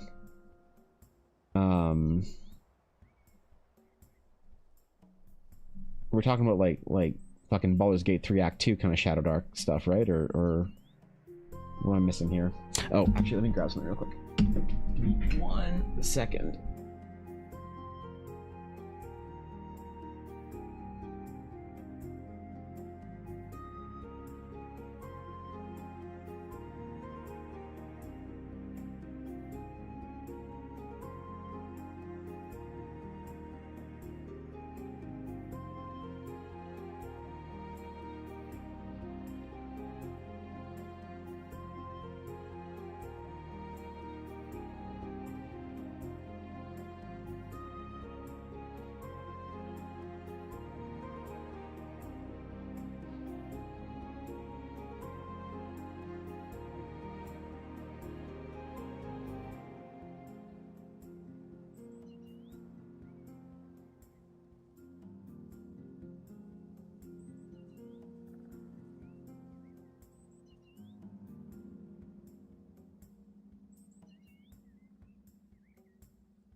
Okay, we're good. Sorry about that. We're good. We good. It's one of those or TTRPG that came out last year. It was one of those OSR throwbacks towards the Gilded Whole style. Oh, I thought you meant like narratively how to convert it to. Okay, no. So I'm not familiar with Shadow Dark at all, really. Then as a RPG, no. So honestly, I'm curious, okay, because I don't really ever get to ask a lot of questions. And like get a lot of like I don't have a way to access people who really know a lot about what they want for RPGs and stuff. one thing I'm debating about quite a bit is, do I continue to publish Eldara content with the intent of it being a 5th edition game setting, whatever, or do I go full system agnostic and basically just ask people to do a lot more heavy lifting when it comes to designing mechanics? Because the way I would think about it is to say something along the lines of, hey, you're going to take them down into this like, you know, dungeon, and they're going to have to convince the goblin to give them the keys. And it's like, do you then give them the stats of the goblin? Like for D&D, it's something like, oh, you have to hit a plus whatever in your, you know, persuasion and or whatever. But then do you give DMs like how okay. I this is a potentially disappointing question with a disappointing answer. How smart are people? And how smart do people want to have to be when they're playing an RPG?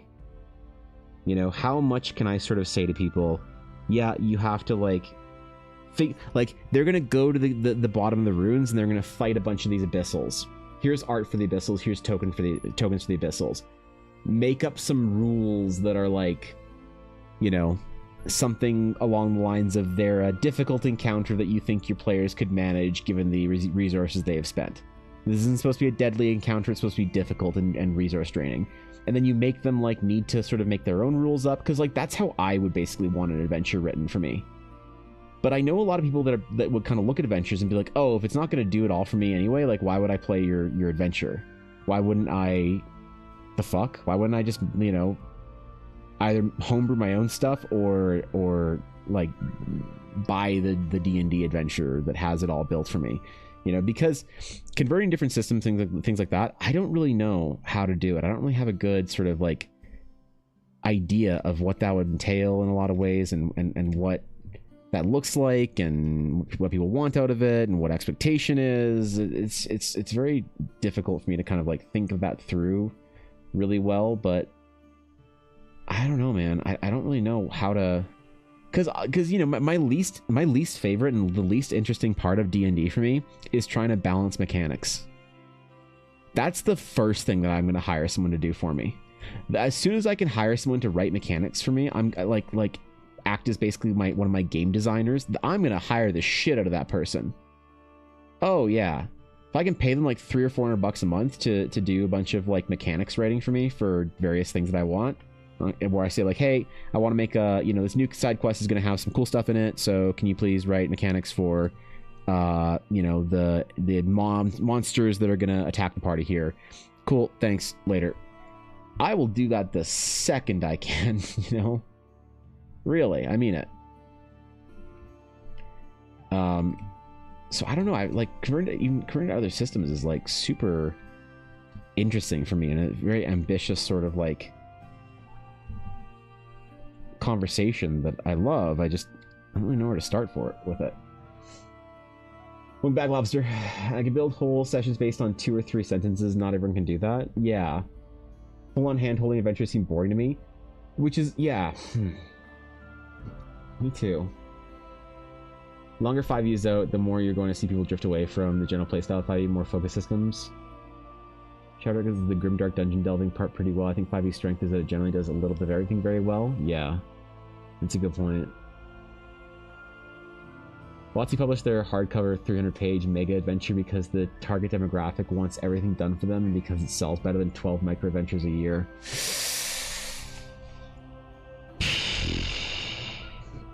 So the kind of people who would be interested in buying an adventure for the Realms of Eldara are also the kind of people that would demand that there is like rules, mechanics, and things done for them, as opposed to like obviously, you know, the opinion of I don't want an adventure that holds my hand is a respectable one, and that's my opinion too, but is it the opinion of the masses enough to the point where I'm writing a product that people care about? Like, so the campaign guide's gonna be much less Eldara specific, or sorry, D&D specific. It's more of a setting. It's a setting guide, how to play the Realms of Eldara, TTRPG, or basically how to tell a story in the Realms of Eldara. That's what the campaign guide is going to be. But for like adventures and D&D and shit like that, I feel like I kind of need to in some ways. Like, fuck man, I don't know.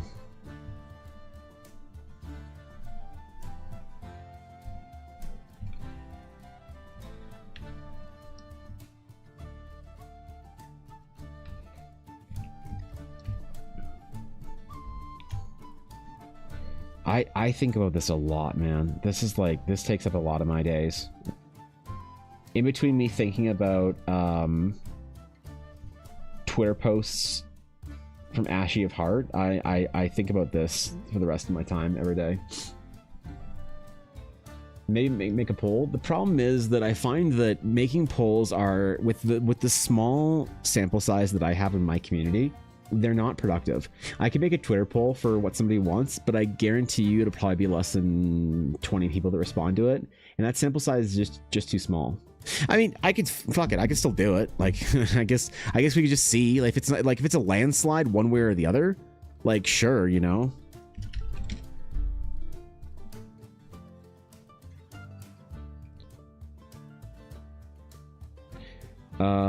Okay, so what do I gonna say here?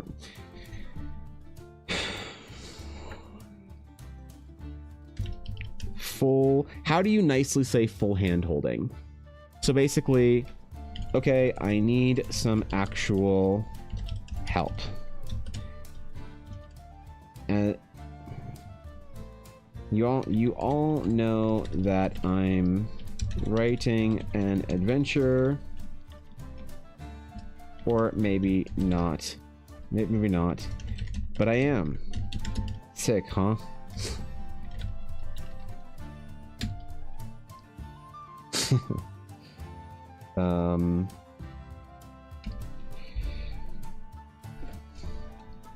How much direction do you want from a TTRPG adventure?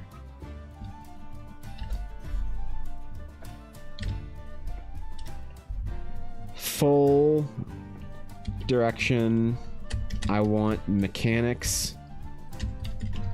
Or, ooh, okay. Mechanics and everything, or just the story and art.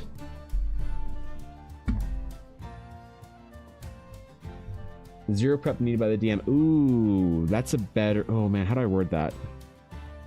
How much direction do you want from the D&D direction? How much? You know what? I'll ask about. Okay, hold on. I'm gonna say this, and then I'm gonna ask them in the comment below.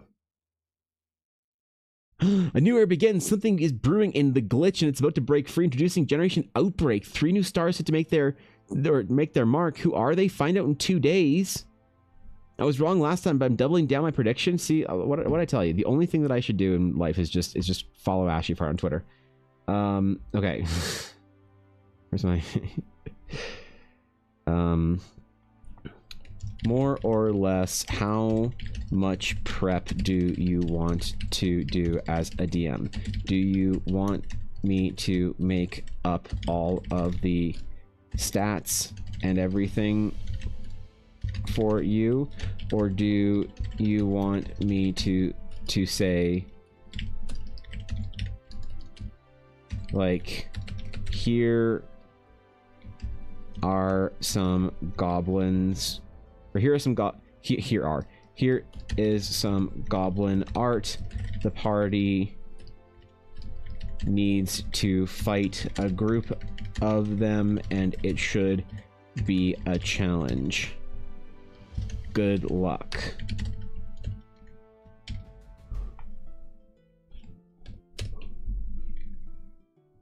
And we'll see.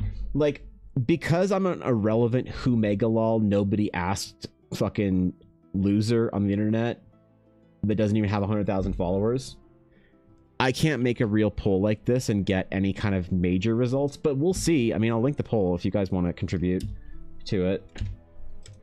3 voters in favor of a poll for the poll. Okay, what is this fucking UK bureaucracy? Wait, reach up to 100k users now. That's exactly what I wanted to do. Thanks, Twitter. Purpose always unneeded. Simply go in blind and find out with the party. Market sense, you need to prove yourself to earn trust. You want to drop something with the lowest barrier to entry possible. When they're begging for more, that's when it's easier to sell them on riskier projects. Yeah, so maybe start it with the hand holding. Was AFK is the stone in the middle of the cool, just a stone or representation of something they worship. Certain cultures do worship naturally. So it is the harmonic magical center of the temple. It is an active piece of Eldari runestone. That's what it is. You could say, Garthen. That's what you could say. It's X now? Oh my god. Yeah, we'll see. I mean, I don't know. Well, like, we've got one vote. Someone says just the story and the art. Does this update automatically? No. Yeah, it does. Okay. So currently 100% of my followers on Twitter think that it should just be the story and the art. That's it. That's all they want. All of them. All 100% of them. Holy, the Grok logo does look like an Eldari rune, and I feel slighted. I feel absolutely slighted by it, but, you know, I had it first. 100% is the definitive answer? Absolutely. Yep. 100 out of 100 Eldarans have spoken. I would vote, but that means I need X account, and that's not happening? Well, that's fine. You know? I ain't making the poll in multiple places. I realized that with Blue Sky, like for Blue Sky, all I do is I post my exact same posts on X on Blue Sky, because basically nobody ever like you either have the people that are like, hey, I'm all Blue Sky, it's my entire brand, look, I got my shirt and tattoo and everything, and you got people who are like, I like Blue Sky, but I want to talk to more than 3 people, so I use Twitter, and there's just no crossover. The only people that crossover are the people that like are the people that are like creators like me, and they all understand when they see my post double posted. So I try and like you just can't hit everyone, you know. You can't hit Blue Sky, Twitter, fucking Instagram. People usually only have one social media platform of choice, I find, and you just can't hit everybody, which is a big problem. But hand-holdy 5e mini adventure, but drop some of your personal flair and homebrew into it, then have more diverse and unique mechanics in the Kickstarter that pull away from 5e, and then you can go, I like D20 gameplay, but I feel limited with some of my ideas in the system, so I want to make my own spin-off of 5e. That's a great idea. Look, Ashy, ultimately, I would want to make this for the Eldara system. Now, the Eldara system would be very similar to D&D. I'm not here to reinvent the wheel. I'm here to perfect and iterate. I wanted my game system to be the World of Warcraft to EverQuest. So, oh my god, it's 50-50. Wait, what? Exactly half of my community, of everyone who I've ever spoken to about the Realms of Eldara, exactly 1/2 of them feel as if they want, dude, they're completely torn. Every single person represented in this poll. Oh my god. All 761 people. Am I losing followers? Wait, am I losing followers on Twitter? Wait, hold on. Wait, hold on. What the fuck? Wait. What was I at the beginning of the month? Wait, did I just get unfollowed by 20 people? Twitter at the beginning of the month was 717. Oh, never mind. Oh, okay. Not bad. Right, okay, that's fair.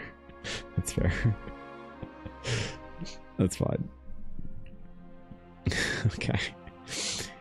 Anyway, you know what I can do for my circles, and I should do for my circles? We're gonna do this, actually. We're gonna measure something. We're gonna do a little. You guys want to see a concept art trick? Check it out.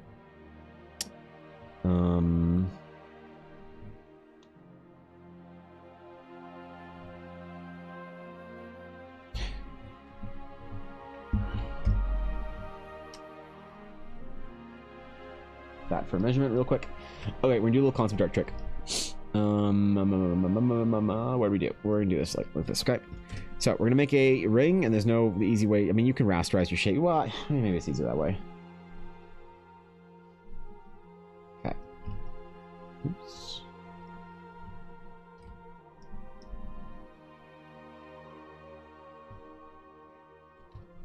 Okay. Oops. So I'm gonna create an ellipse. And then we're going to copy it to a new layer, make it smaller. Okay. And we're going to copy it into a new layer, make it smaller. And copy it into a new layer. And what do you think we're gonna do when we copy into a new layer? Absolutely correct. What a group of chads here. You guys all got it. Link layer, no, merge layers. Merge shapes. Rasterize layer. Then we are going to make it into a plane. Wait.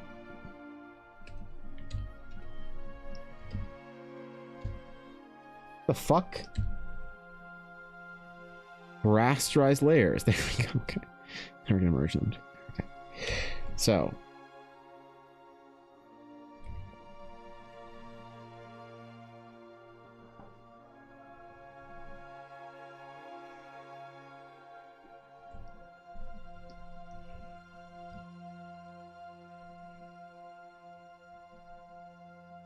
Oops.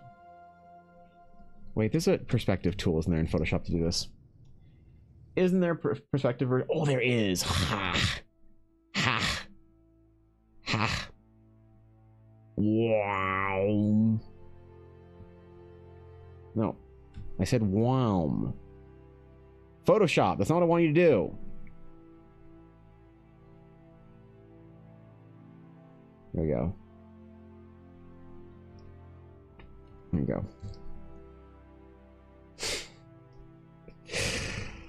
There you go. And then you can create it on planes. So if you need to use like a grid for, in which you should use a grid, by the way, don't do as I say, not as I do. You don't have to actually measure anything out too much.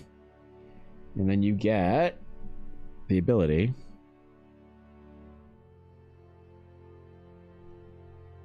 there we go. Just trace things out a little bit if you're trying to do a lot of circles together. Kill these ellipses in here. Okay, so we need to change our overall circle a little bit, but that's fine. Could be a little bit off. Zen Garden, similar Avail. What's up, dude? Good to see you. Are you looking for GMs to playtest?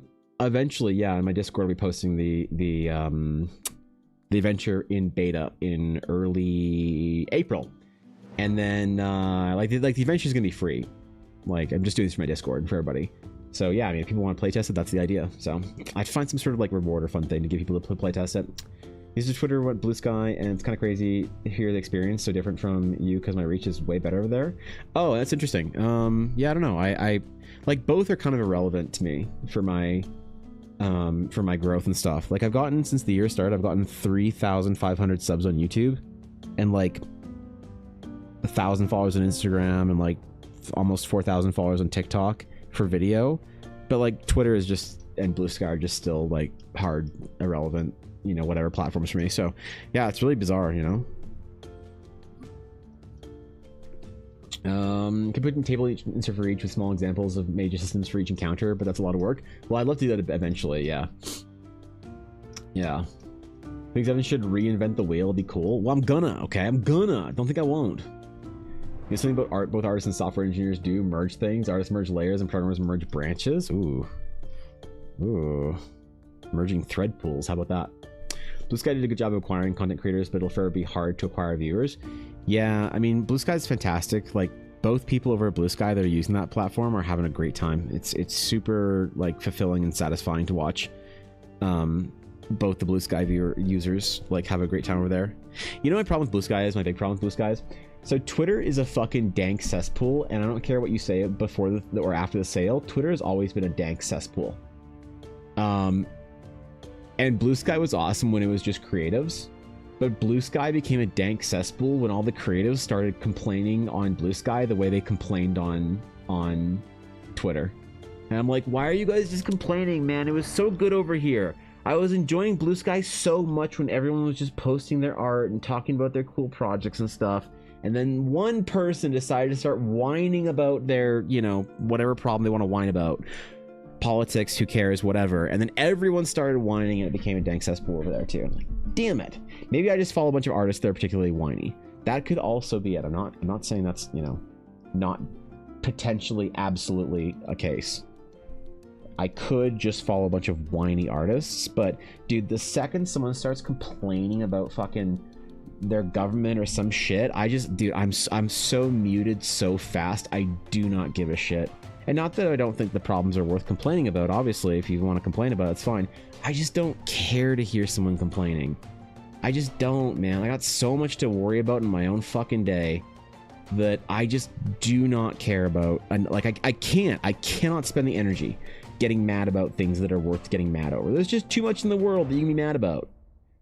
And if that's what somebody wants to do, is just vent over how mad they are, I just can't do it, man. So Blue Sky was great when it was just about creative stuff, when it was all positive, everyone was excited, you know.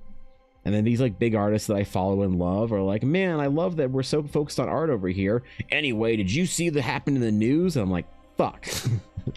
You're the problem. You realize that, right? It's so sad, man. Tumblr will help Evan reach and influence trust. You think Tumblr will do it, Lobster? Yeah. Yeah, speak more Git. Oh, there you go. I'll say the word Emacs, Garthen, and then leave it there. Are you an Emacs user or a Vim fan, Garthen? Yeah, which one? You can only be one in this lifetime. Definitely art speaks for itself, though. Glad to find you here on YouTube. I appreciate that. Seriously, I really do. I do find that posting, yeah, I mean, I've posted my art on Twitter with intent to grow for almost 5 years now. And for some reason, Twitter just hates my shit. And that's fine. But YouTube's fun. And I honestly wasn't even doing YouTube at the beginning, and well, I'm still not. I never started YouTube to like actually like grow or reach or anything like that. The reason why I started, the reason why I started the YouTube videos is not like, if you go through my YouTube or Instagram or anywhere where I have all my process videos, the silly memes and talking about art and stuff, that's fun for me. But at the end of the day, the silly memes and all that shit, the voiceovers and me like kind of having fun or whatever, they are not the reason why I post these videos. The reason I post these videos is for my record keeping and my reward structure of seeing my art. Recording my process was one of the best things I ever started doing for myself as an artist by a mile. Like by a mile. I'm gonna make a real video on this actually. My first real video is gonna be consistency for artists and how to build reward structures that let you be consistent. So I'm gonna make an actual like real YouTube video for the first time ever about this and talk about it. But yeah, so it's cool that people are finding the art and like and they seem to like it. Like that makes me so happy, man. Are you kidding? I'm so honored and flattered people like take time to look at my stuff. It's amazing. But at the same time, the reason I started it was not with any sort of intent to grow. It was only so that I could have a place to record my process. And I post the same videos on Twitter, and, you know, it's like 10,000 views on YouTube versus like, I don't know, 120 views on Twitter. Obviously, metrics and numbers, no one should care about that. Like, that's streamer shit that I worry about, that you shouldn't worry about. This is so funny, dude. I don't care what anybody says. This is my funniest post yet. I'm gonna like it myself. That's how much I like this. I'm gonna retweet it myself. That's how much I like it. I don't know. I'm just having fun on Twitter. Relax. Yours incredible. So yeah, thanks, dude. I appreciate that. I do. I find that there's a big like I made this video yesterday where I told the convention story, because I think a lot of people have heard it on stream, but like I've never told the story on like YouTube or wherever, about the person that like just crushed my soul and just told me that nobody gave a shit about my art. So I like, but it's true, realistically. I mean, the amount of like people that have said things to me somewhere along the line of, Evan, you will never grow anywhere unless you do fan art. And I just sort of have this stupid stubbornness where I'm like, oh yeah, oh yeah. But I mean, the problem is that you can't say they're wrong. Like yeah, I mean it sucks, but it is that is the way it is. Like I have a whole print store that I hardly ever make prints for. It's just a couple times a month, you know, a few times a month anyway. And I know like do you know any people requested the Shadowheart print? But I don't want to sell a Shadowheart print on my print store. It's not my IP. So I can't say they're wrong, you know.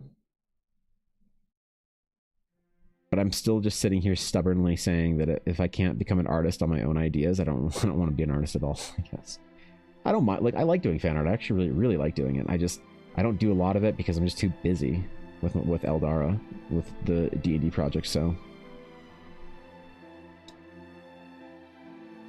Fodder for motivation. That shit's fueled me up. Yeah. I don't know. I don't. The problem is that stuff, like, I've never had the sort of the stubborn need to prove people wrong. I never have. I had this friend who was an asshole to me the entire time through art school. And at one point in time, I was like, bro, why do you just, like, fucking hate my art so much? You're always calling it shit, always saying it's, like, embarrassing. Like, we're so cool. And then during a critique, you're such a dick. And he's like, oh, I'm just trying to motivate you, man. I'm like, what? He's like, yeah, you know, it's like I call your art bad. And then you, like, have this, like, you get angry. And you're like, oh, I want to show him. I'm like, that's not how I've ever lived my life, dude. Well, I just think you're an asshole. Whether you like my art is of no, like, no motivating concern to me. Like, I have my project's my goal anyway. So I've never understood that. I can't turn that into fuel. I wish I could, but I just never been able to. I'm you know, I don't know what to do with that really, besides just be like, oh, okay, like, all right, anyway. You know, if somebody really doesn't believe in something I do or whatever. Give you digital token back for purchase. Digital tokens for D&D. So they are not anywhere for purchase, but they're on my Patreon. So I paused my Patreon for a long time, but I used to do these token packs for a while on Patreon. Like, ooh, this is one of my favorite. This is one of my favorites. But this is a token pack I did for a bunch of knights. So they're all as PNGs and stuff. And I do a month, or I used to do a monthly token pack on my Patreon until I switched over to other D&D assets for a long time. And then I kind of paused my Patreon for the last, like, little while. But I will have them, I will be remaking token packs every single month on my Patreon. And, like, if you go in, you can sign up for 1 month and go download or go to the links, like the Google Drive links, for every single month and get them. Like, that's you know. I think I also have them available in my Twitch subs as well, but going forward, they're only going to be Patreon exclusive. Because it's kind of a thing I want to build into the Patreon as a value. So yeah, you could like go and get it like 1 month and download everything, then peace. And I don't mind if people do that. You know, obviously, you'd hope that the stuff is of continuous value, but the way I see it is if you think that everything that I've done previously is worth $5, that's awesome. Or $3, I think it is. That's awesome. Go grab it. And then if you don't think that the monthly stuff is worth $3 as a recurring sort of thing, that's totally fair. Wait until there's a token pack that comes up that you like, resub, download everything from the past that I posted that you didn't grab. Like, I'm not mad about that if people do that at all. But yeah, I've done like massive dragon tokens and stuff. I do a ton. Like, dude, I love these knights so much. That's like a 1x1 square knight, and these are 2x2 square knights. And this is a 2x, I think, 6 square knight or 4 or something like that. So, and then these are like spell effects for them to do on the ground. Yeah, I fucking love making tokens for, and this part of the thing that I'm doing for my adventure, part of like what I'm doing for all of this for Horizon, for my D&D adventure, is it's going to come with maps and tokens. That's something I've never seen anyone really do, and that's something I'm going to try and be pretty unique on, is actually have like maps and tokens for everything as well. So yeah, what's up, Raisha? I make tokens. Yeah, I mean, dude, I have. I'll show you my favorite one, my dragon. I'll show you my dragon. Where is it? Tokens. Where's my dragon? The black dragon. Oh, the necromancer is also good too. I love this one, the necromancer. So it's got a giant spell circle, big fucking monster necromancer with a bunch of skeletons and some spirits and stuff. But my favorite token that I've ever made is my black dragon / astral black dragon. So it's a 2-phase token. So it's a massive token I made of a black dragon that is a black dragon that's more unique to the style of black dragons that you would find in Eldara in my setting. And then it's designed so you could have like the music change, the boss music transition, like some JRPG. And yeah, and then you have the cosmic fucking version right here. And so this is it scaled to a bunch of tokens. I've done this a couple times where I've taken requests from people for tokens as well, where I got every like patron to let me know what they wanted in the character, and I've done like tokens for them custom. Twitch BB smile. Dude, Vincent, thank you for the 9 months. I appreciate that. Thanks for the sub, dude. Yeah, holy shit. Thank you. Love to purchase them and use them in my games and send them back to you. Hell yeah. I think your Astronite artwork in particular would be great for the sensor in draw steel. Ooh. Yo, that would be sick, actually. I'm really excited for draw steel. That's maybe the one system that I'm really excited for. I did not buy the book because during the Kickstarter, I was broke as fuck. so I didn't get a chance to kickstart it, but I'm really hoping I can get a physical book for it because Draw Steel looks seriously lit. I would be really happy if I could do some homebrew content for Draw Steel as a system as well. So, but yeah, I mean, I love making tokens. The one thing I haven't done yet is make maps. That's what I'm struggling with the most for my world, is making hand-drawn maps, because every time I say I want to make a map, people are like, oh, just use this service or that service or whatever, use this website or that website. But for me, if I'm not going to hand paint my maps completely, I don't want to do them. You know, I just don't want to do them. So that's the thing that's taking me the longest to learn and figure out how to do it, and not take 3 years doing battle maps. But yeah, the tokens are super fun. I love doing them. With the adventure, like the Kickstarter that I'm doing later on, I'm also gonna do like a tier where I would make player specific tokens for the adventure, so that if you want your group to have tokens. The problem is that I know that my monster tokens, people like them. A lot of people don't like my hero tokens, because I know a lot of people much prefer just the face, like a face token. But every time I see that, no matter how much I see it, I do not like it as much as a top-down mini token like this, and I can't convince myself to think any other or any way other than that. So yeah, I remain unconvinced, I guess, that having just like portrait tokens is better. I much prefer having a bespoke mini style token on the map with mini style monster tokens. So yeah, I mean, my Patreon is going to be relaunching on Friday with a bunch of new stuff and whatnot. So I'm very excited. This is the reason I'm talking about this right now, is because this is going to be a thing that I'm doing again on my Patreon. So I'm very excited about that. It's currently paused. It's not billing anyone. It didn't bill anyone last month or anything like that. And then on Friday, it's going to be basically revealed for all the cool stuff I'm going to do. And then it's going to start up in April then. Like, I'm going to post stuff in March, but it'll start like billing in April. So yeah, I'm really excited to start doing this all again. This is going to be very focused on basically like Realms of Eldara, kind of like Realms of Eldara focused, how to describe it? D&D homebrew content, I guess, that you can use in your games if you want. Hopefully people use in their games. I hope so. Oh god, I hope so. Those are super cool. Thank you. Yeah, the tokens are part of it. They will be 100%. Everything you want to do with the adventure would be perfect for Draw Steel. Battle maps are a huge part of the game.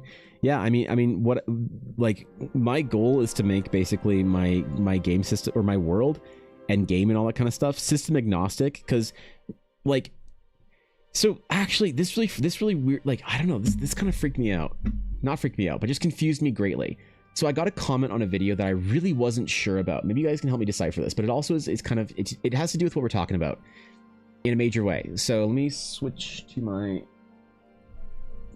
YouTube account, not my viewing account. Okay. I'm gonna mute that shit. View your channel. So this is something that kind of like stuck with me, but on this video that I posted yesterday, where is it? I got a very, very interesting comment. It was in response to Nick's comment, I think. Where are you, Nick? Where are you, Nicholas? Oh, right here. So he said, but isn't art for your world in a way fan art? Of course, your world, or of your world, drawn by you, the creator of the world, because you're a fan of your world. And then he made dumb orb joke. Okay, but like actually true, right? Like this really kind of like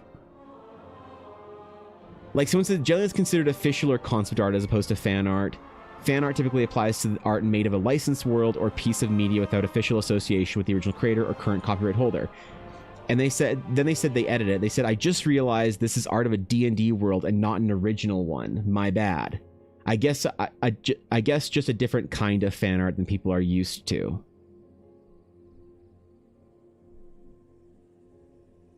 And I like said, oh, you know, right?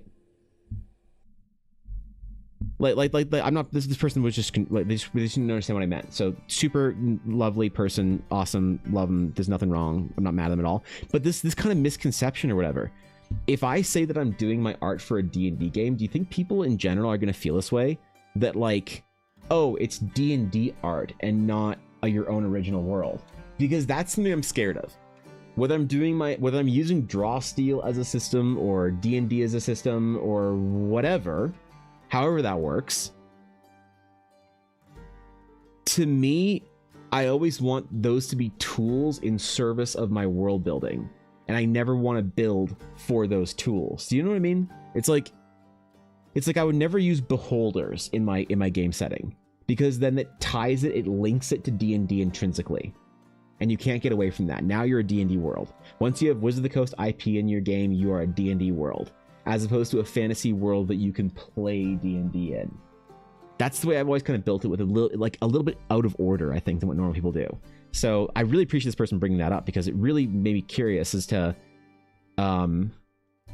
how the general public would react to me doing something like saying, hey, here's my original world, the Realms of Eldara, and here's the D&D adventure for it.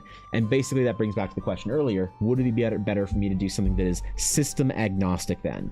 And to basically just say, look, my stuff and my world building, my content, everything that I do is for my game, my my own world and my own game system, my own whatever.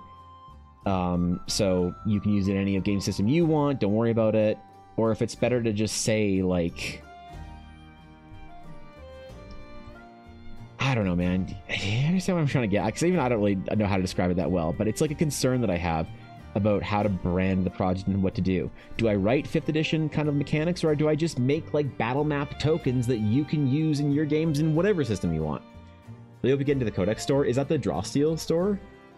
Because I don't know exactly how that shit works for Drawsteel. I haven't thought about Drawsteel at all since the Kickstarter, besides being excited for it when somebody brings up a chat. Dude, I'm doing so much better today at paying attention to both chats. I hope you're all proud of me. Not that you should be. That's like the bar is on the ground and I'm stepping over it barely. But I'm still proud of me. If I'm having any villainous campaigns or stories in Eldara, or is the stuff would be written and released player GM heroic only? Do you mean like villain stories that you can then play through as the villain? Some people for sure, because a lot of people might look at something akin to Dragonlance, which although super cool is a standalone setting, most people will see it as D&D setting first.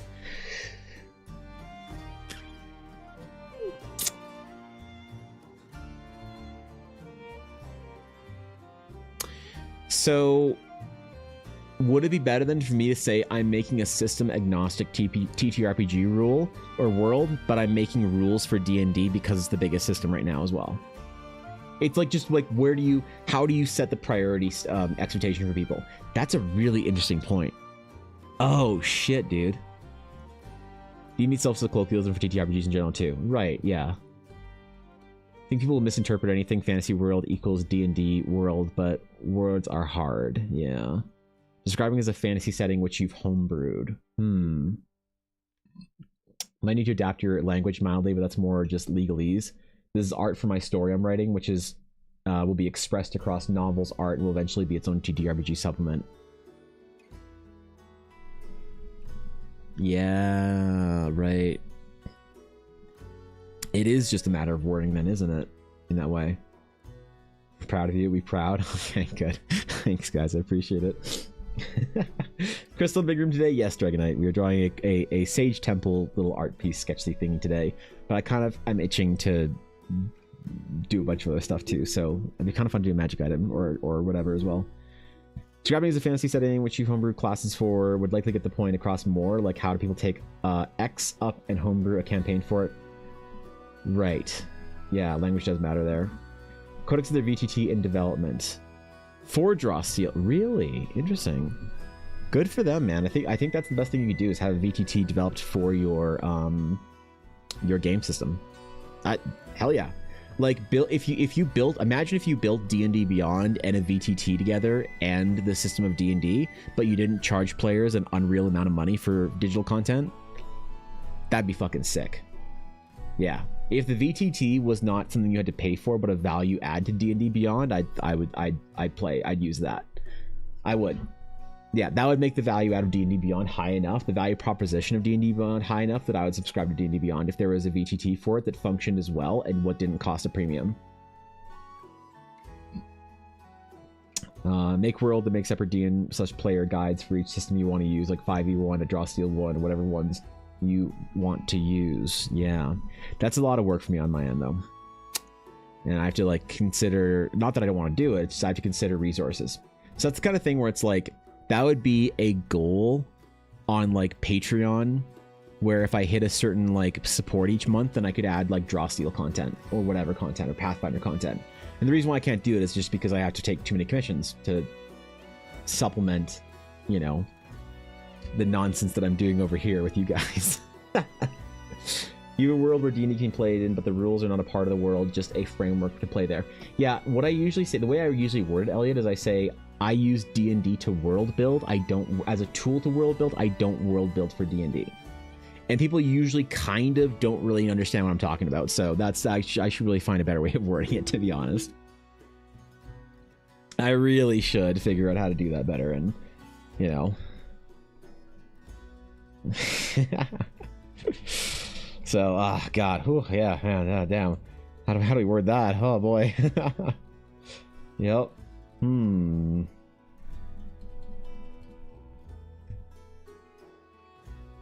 This is gonna be some grass, if we can. And then with some stones around it.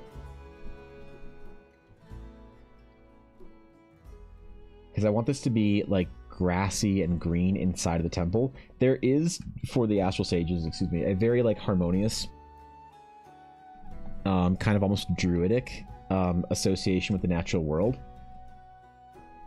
Obviously, they're not druids, though. But there is an appreciation for nature and beauty, and you'd find a lot of sort of, like, natural sort of, like, you know, arrangements of plants and things like that in, like green space is very important to Astral Sages. So in a chamber room like this, it's not just going to be all like kind of arcane runes and sigils. It's going to be a lot of like, there's going to be little grassy sections surrounding this entire thing as well.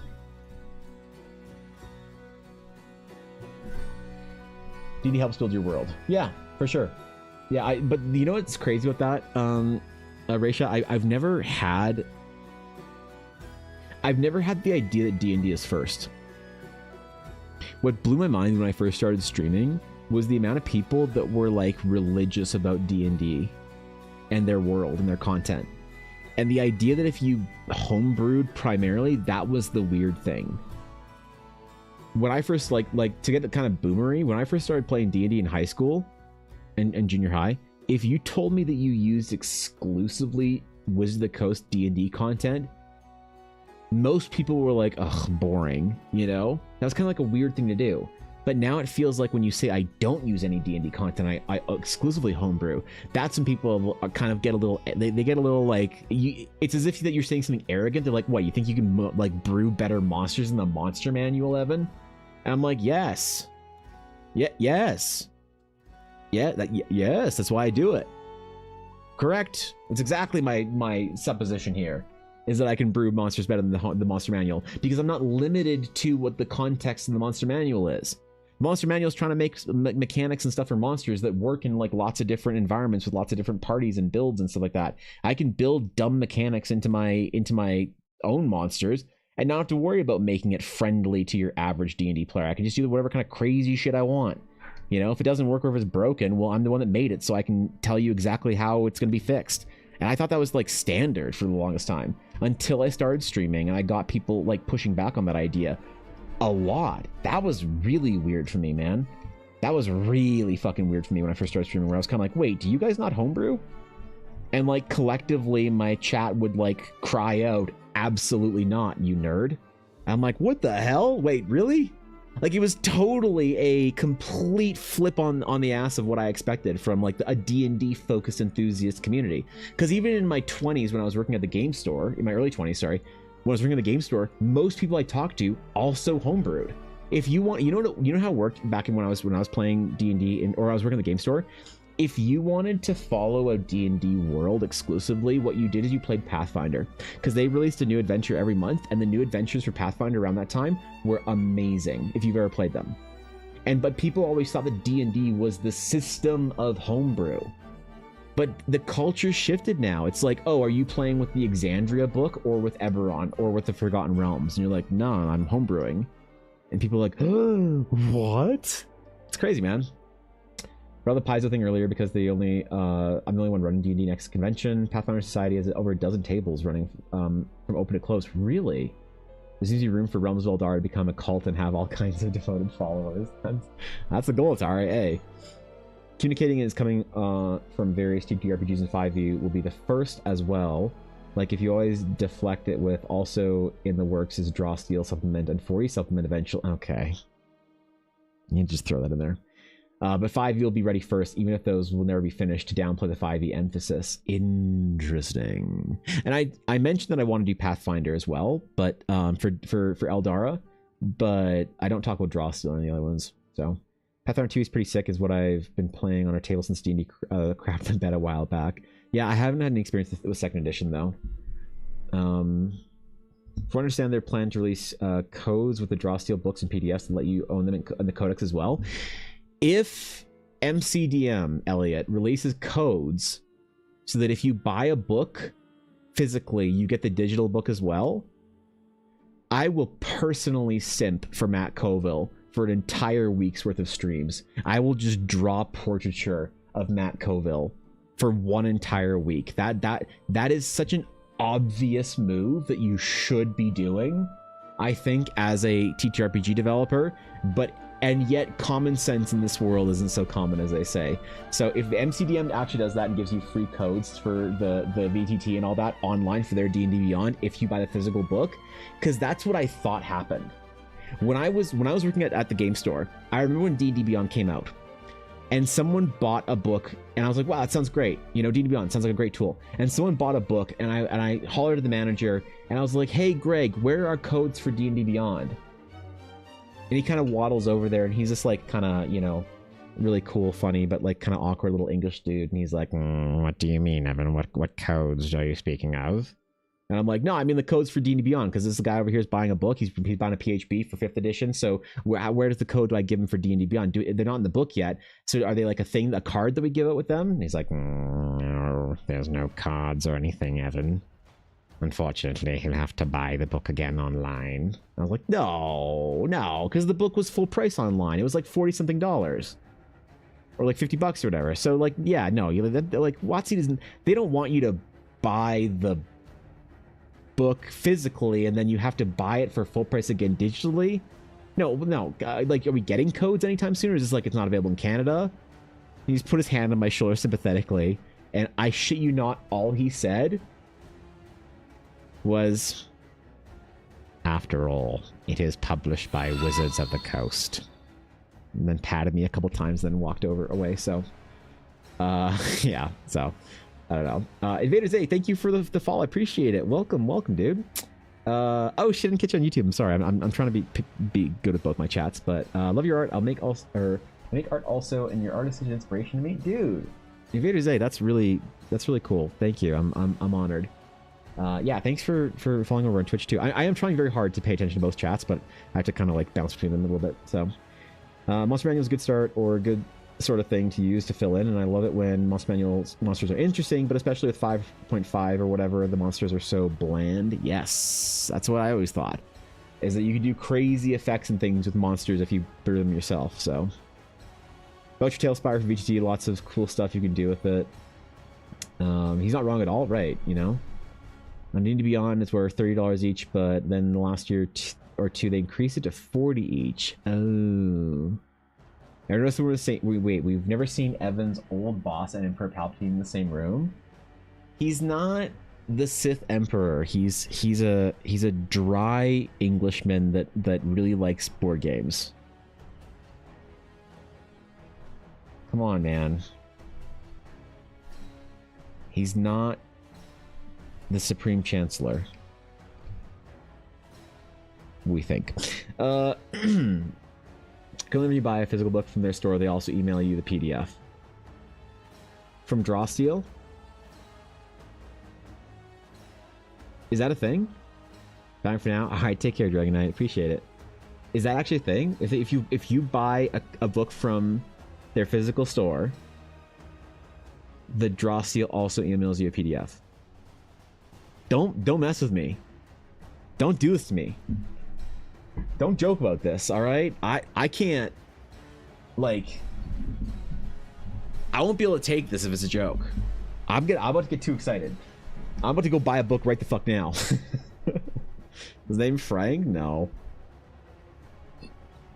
Come on, man. Your brother lives down in West Texas. We've got a couple of those down here too at our store here. I don't know what it is about English expats that just love board games, but they fucking love that shit. Yeah, shit. I mean, when is Draw Steel actually available? MCDM store. The 5e content and Draw Steel stuff. For... Oh, I see. Oh, man. How much is it for a Draw Steel book? If I want to buy a Draw Steel book, okay, I am at mcdm.com. Available for pre-order and discount price. Pre-orders gain access to preview packets. Well, me and myself, I would love to be part of that. I'm going to try Draw Steel. How much is it in Canadian standard American currency? Let's see. All right. Heroes and Monsters PDFs. Plus PDFs. Heroes and Monsters hardcovers plus PDFs. Heroes and Monsters limited edition hardcovers plus PDF. Well, I'd want that, obviously. What am I, a nerd? That's $250.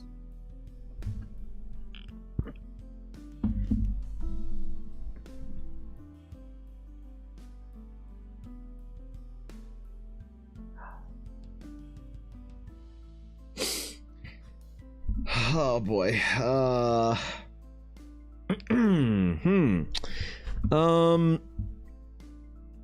I'd make a joke about how commissions are open, but commissions are most certainly fucking closed as far as I'm concerned. The wait list is 3.5 months. Christ almighty, man. Yeah. Maybe I'll just buy the hardcovers. $135 you Canadian. I'm assuming this is Canadian because I set my location to Canada. So I can, man, that's still a lot. If it was just that and not shipping, then I would 100% do that. But that's a lot, man. I don't know if I can do that right now. I'm not saying it's not worth it. It's absolutely worth it. MCDM is dope. They do dope shit, and I'm excited for them. I just don't know if I can prioritize that right now. So I'm still excited for it. Yep. In June. It's like 4 books, but only 2 are physical. 135 for PDFs. Yeah, it's not bad, actually, you know? Obviously, you just get sponsored to play by Draw Steel. You know, the only sponsorship I've ever gotten offered that was a substantial, like, compensation, Ashy? A food prep service company wanted to pay me $400 for a 5-hour stream where I would do a D&D focused preparation of their meal kit. I don't know what D&D... I think they may want me to be like LARP, like Quincy's Tavern shit or whatever, but I said no. So I think I'm too irrelevant to sponsor is the problem. I need MCDM to know me. He must know me.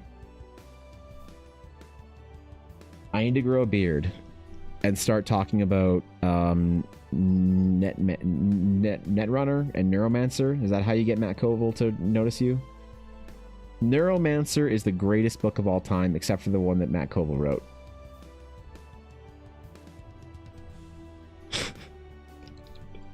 I just remembered he was an author. You gotta try it before you buy it. We can set something in Discord. Well, I appreciate that. I do want to buy it, though. It's just, I just have to be very careful right now with my spending.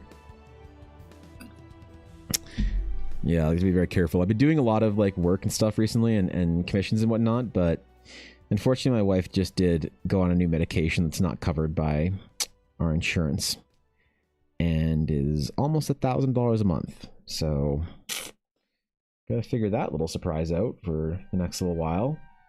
And then so I'm trying to be very, very disciplined on my spending right now. Extraordinarily so. But I do want to buy it. It is absolutely worth the value. I don't just need to try before like I know it's worth it. I do want to support the project. Even if I don't want to play Draw Steel, I want to support their project. I want them to know that the nerds are out there, because honestly, the better Draw Steel does and the better that like new sort of TTRPGs do, the more interest there's going to be in a project that I do at some point in time. And I know that. And so I want to definitely kind of take that seriously and absolutely support those projects. So welcome back, Mr. Demand. Ask politely for hello. Yes. Ivan. Hey, listen, there is a current bit goal to get me to draw a full painting of an orb. And you guys have till the end of fucking April for it. That's right.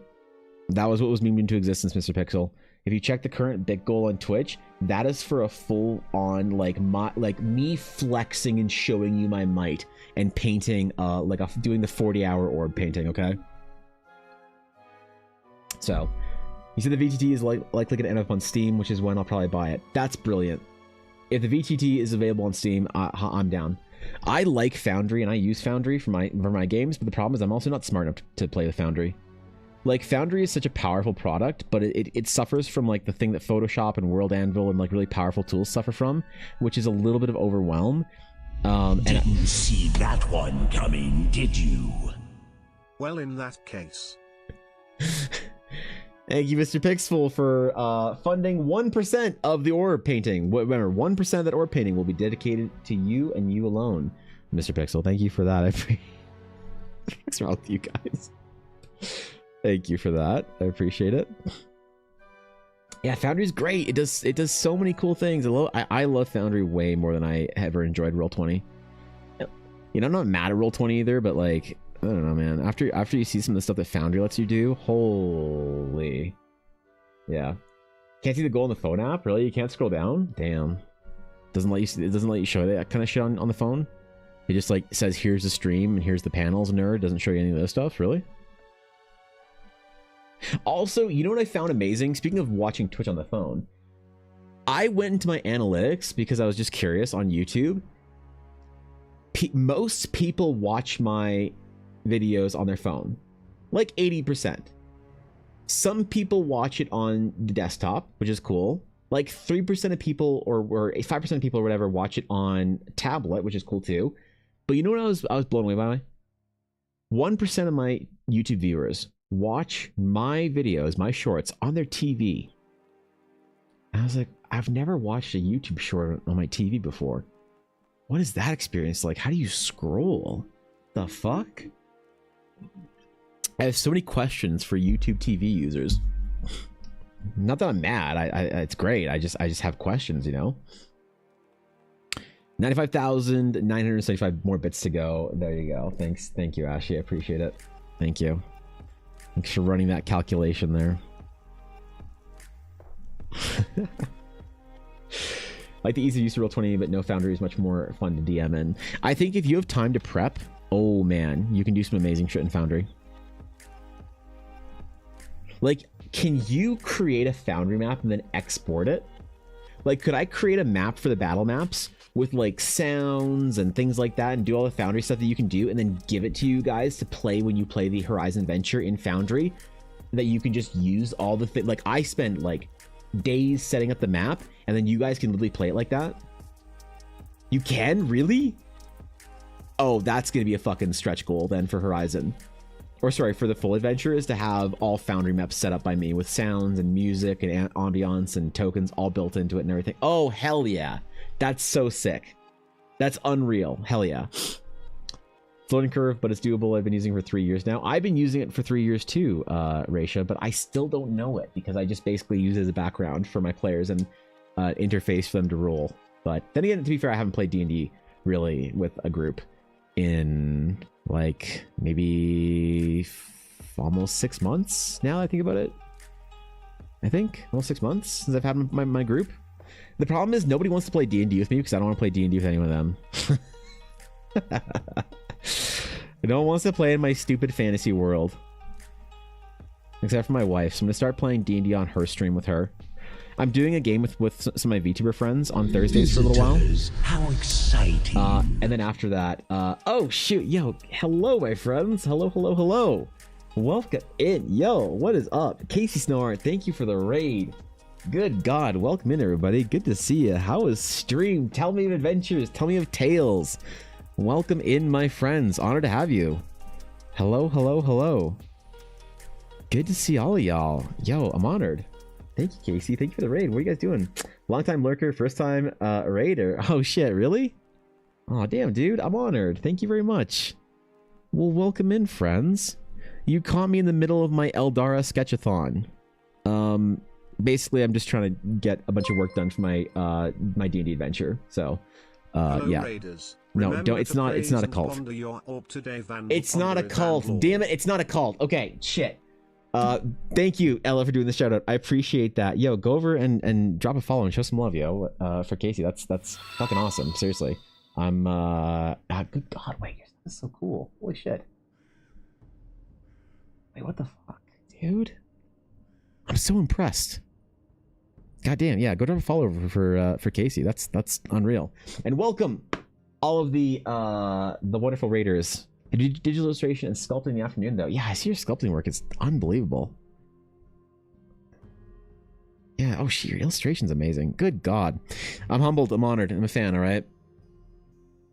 Dude, I love the art category. Ever since I started streaming the art category, I've met so many dope artists. You guys are amazing. I'm so inspired by my peers over here on twitch.tv/art category. Well, welcome in, guys. We're doing some concept art for my D&D adventure. Hello, for those of you who don't know me, I am an artist that does fantasy art, and most of it is either commissions for people's D&D adventures or my own. So I'll draw like paintings and stuff of my D&D world and all kinds of nonsense. So we're doing some quick concept art pieces for that because I have an adventure coming out that I'm releasing for the first time ever. I guess in April, and I got a lot of art that I need to do for it. So we're doing a whole bunch of, dude, I have a whole document, and we're just speed running character portraits, anything that needs to be done today. I don't care this week. I'm just speed running it. Locations, items, whatever it is, we're getting through all of it so that the adventure can have all the art it needs. But get cozy, and if you're from my stream, please go drop a follow over there and show some love. Seriously. Some amazing shit happening over there. Our Twitch is such incredible, inspiring. I love it so much. I wish I would have streamed more sooner. Yeah, so I streamed for a long time in the D&D category, which is awesome because I talk about D&D my entire stream, but I just make art for it, right? And then at some point in time, I don't know why, I just kind of decided to switch over to the art category and be over here.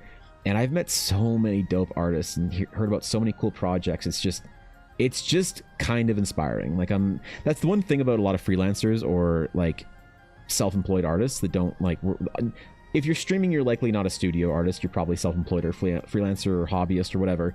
And I find that a lot of times we are missing is community, and we're lacking in that sort of like shared experience with our other fellow artist colleagues. And it's just so cool to have that on Twitch and to feel like you're still like kind of part of a little crew, a little squad over here. So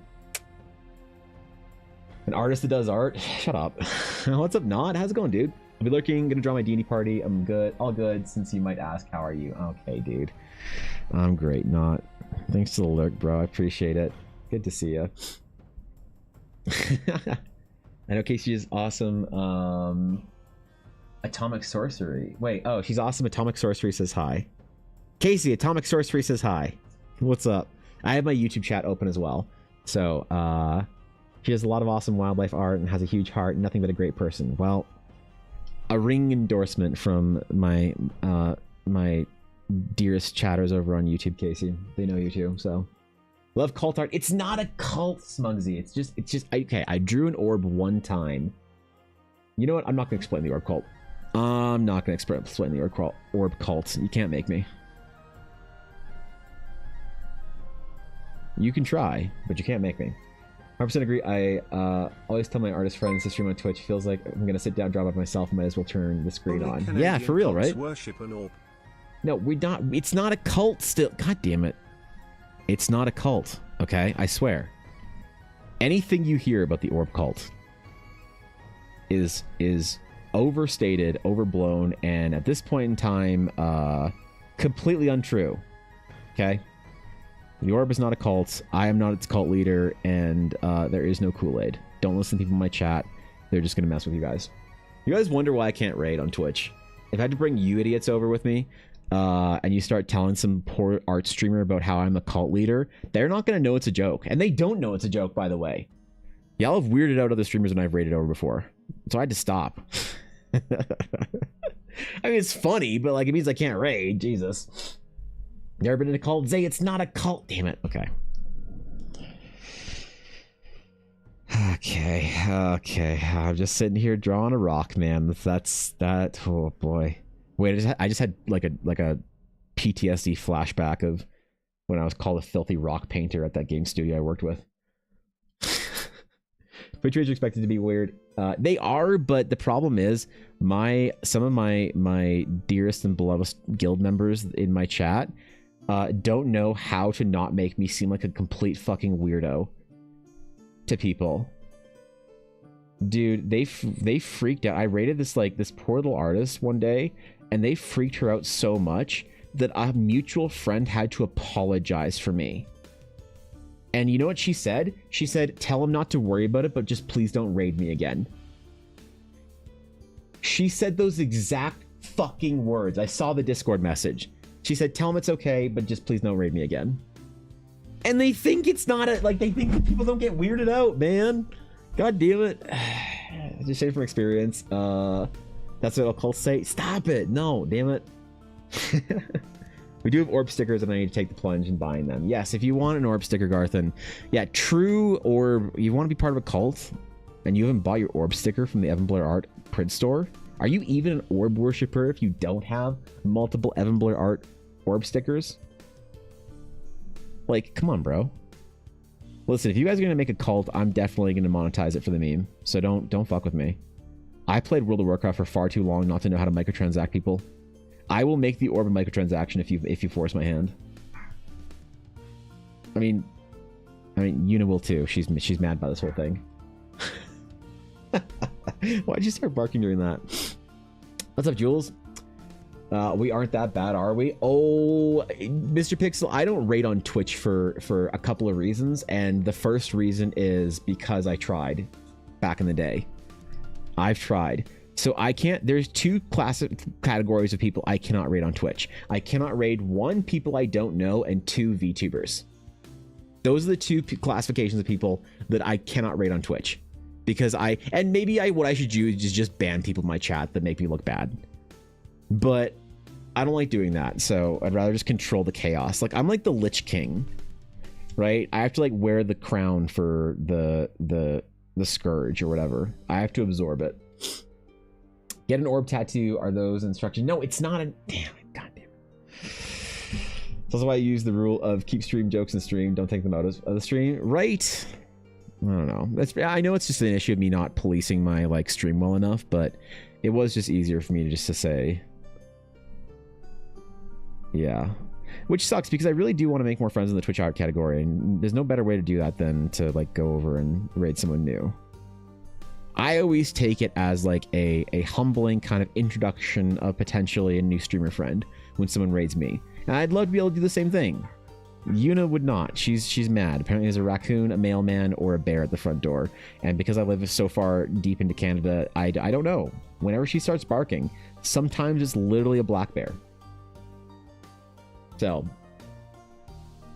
I hear Ellie yelling at her, so it's probably just a delivery or something. You said former professor remind for starting a blood cult? What the fuck? At least it wasn't about an orb. That's a shame. I feel like raids are one of the best ways to grow your audience on Twitch. Hopefully you can find a workaround. Well, you know, Casey, the answer is what? Why are you delivering dog to me? I did. She can't appear to be a Karen. Okay, can you hand her to me? Hey, baby. No. Okay, she's scattering. Okay, well, thanks for scaring her upstairs, Ella. What? She just ran away from you? I made noise and she decided she needed to come to see if I was okay. No, she thought you were outside. Oh, she thought I was outside. Okay, well. Yeah, the workaround, Casey, is I need to police my chat better. That's it. I'm just lazy and dumb at this point. But, no, you're absolutely right. This isn't like a, oh, I hope you find a solution that works for you kind of thing. Like, I appreciate the grace you're giving me on that, but really, it's everyone knows just because I'm terrible at streaming. So there's that. But thank you for the follows. I appreciate it, guys. I didn't shout out any of the individual followers today because sometimes get a little overwhelmed in a raid with the alerts, and I try to balance it. But thank you for the follows, guys. I appreciate it. The dog is not joining the orb cult. No, stop. There's no carrot cake in the cult either. God damn it. There's mysteries too. There's not mysteries to Alice. Okay. Take your rat dog with you, Ella. Is she still in here? Excuse me, rat dog. Where? Okay. As soon as I went to get up, she just ran. She just fucking ran. Alright. What are you doing to the poor dog, Ella? Why do I... No, I don't need a dog. Ugh, okay. No, don't desk dog. Do not desk dog. That's why my water bottle is. No. Okay. Hi, puppy. Hello. Hello, little protective one. Yuna. Hello, good girl. Hello, puppy. Hi. Oh, don't lick my face. You're disgusting. Oh, you're so disgusting. Yuna. Hi, little baby. Hi. Hi. Anyways, why are you so excited? Why are you so excited? Hello. Why aren't you a baby? Why are you monkey? It's too early for you to be monkey. It's like... It's 12:50. You don't turn monkey until at least 4 p.m. You are supposed to be baby. Okay, you are baby now again. Okay? I demand baby. Just for 5 minutes, okay? Shh. No. No monkey. Only baby. Understand? No monkey. Only baby. Good girl. Oh. There you go. That's baby. Okay, never mind. Goblin. Okay. Go see Ella. You don't know who Ella is. Go see her. I'm going to tell her to go see Ella's real name. I really hope I was muted. Is the stream now the puppy? Yeah, okay. No, it's a listen. This is a important and serious art stream. The seriosity of this art stream is off the charts. You have no idea. The seriousitude is beyond any kind of level of seriosity that I would have conjured in the past. So, please bask in the seriosity. There is no dog. Ella should just change her name to Ella. She kind of should, right? You know what freaks me out though is when people like know Ella from her conventions and stuff, and they call her Ella like to her face, and like Ella has this friend who will refer to her as Ella. I'm like, what the fuck? Who the fuck's Ella? Oh yeah, that's my wife. Because like that's how she is known at conventions and stuff, because of her dice company, Blackwood Dice, based off her D&D character, which is also her Twitch name. So like you can see how it happens, but it is just kind of really funny, I suppose. Like if Ray didn't have a good rest of your stream. Absolutely. Yes, thank you. I appreciate the raid. Once again, guys, if you aren't following Casey, please go over there, drop a follow, show some love, and say what's up next time they're live. I have Coffee Shops Ella as my name now too. You have Coffee Shops your Ella as your name. What is wrong with you? What is this degenerate meme of you going by Ella in real life now? I'm gonna start calling you Ella. To change your damn name like Atari said. Okay. Pools. Man, this is a... we are just lagging through this one, aren't we? Whew, God. Talk about concept art, man. Holy... Thankfully, for some of these ideas, I already had like a pretty clear visualization of what it was going to look like in the back of my brain, so I didn't need to didn't need to do like sketches and actual real concept art, because this is more like illustrative concept art as opposed to actual conceptual development, visual development art. So we're sort of skipping the line a little bit. There's some things I need to do some visual development for, but I'll do that off stream because you guys hate that shit. When I do visual development, man, that is the most boring thing in the world to watch for like 70% of the people that will see this stream, excuse me. And that's totally fine, but it means I try and avoid it like the plague or whatever. Thank you for the follow, the sweet siren. I appreciate it. Welcome in. Welcome in. Been using that handle, Blind Coyote, for 12 years. Just people know me these days. Really? Yeah, so my wife, Ella Blackwood, not her real name, when I first started streaming, the way she got her name is when I first started streaming, her Twitch name was something stupid, as it is for most people, right? And she was like, oh, I can't be in your chat known as, like, whatever. I forget what it was. But it was some, like, game character from an old RPG. And she's like, what do I rename my Twitch as? And I was like, I don't know, like, maybe after your D&D character, why not? And her current D&D character is named Ella Blackwood. It's a cool name, right? And so she named her Twitch account Ella Blackwood. And then when she started her dice making company, she called it Blackwood Dice. And all of the lore and the logos and the brandings and everything to do with Blackwood Dice is based off of her paladin, Ella Blackwood. And so, you see how this gets complicated, right? You see how this becomes an issue. Because then she goes to a convention and they'll say, hey, who are you? And she'll say, I'm Ella Blackwood. Because obviously the problem is, if we go to a convention together, there is the risk, not risk, but the eventuality that people who know me from the internet will meet me and be like, oh, so you are so-and-so. And Ella's a more private person. She just wants to keep some things separated, which is totally fine. And so she was like, well, I'll just go by Ella at conventions too. It's fine. Not realizing how seriously conventions would be a part of her sort of like yearly markets and whatnot for Blackwood Dice. She did not think Blackwood Dice would do as well as it did, and as well as it does. So now, when we go out places, she signs up for conventions as Ella Blackwood. She does everything as Ella Blackwood. And some of our friends even know her as Ella. Now, friends from like, any friend I've made from stream will call her Ella. What's funny is now I try and protect myself from people I know IRL on stream, like my life depends on it, right? I deleted my Instagram and Facebook to avoid being found by people I know. I did not want to have anything to do with that shit. My family know that if they talk in my chat, they're instantly perma'd.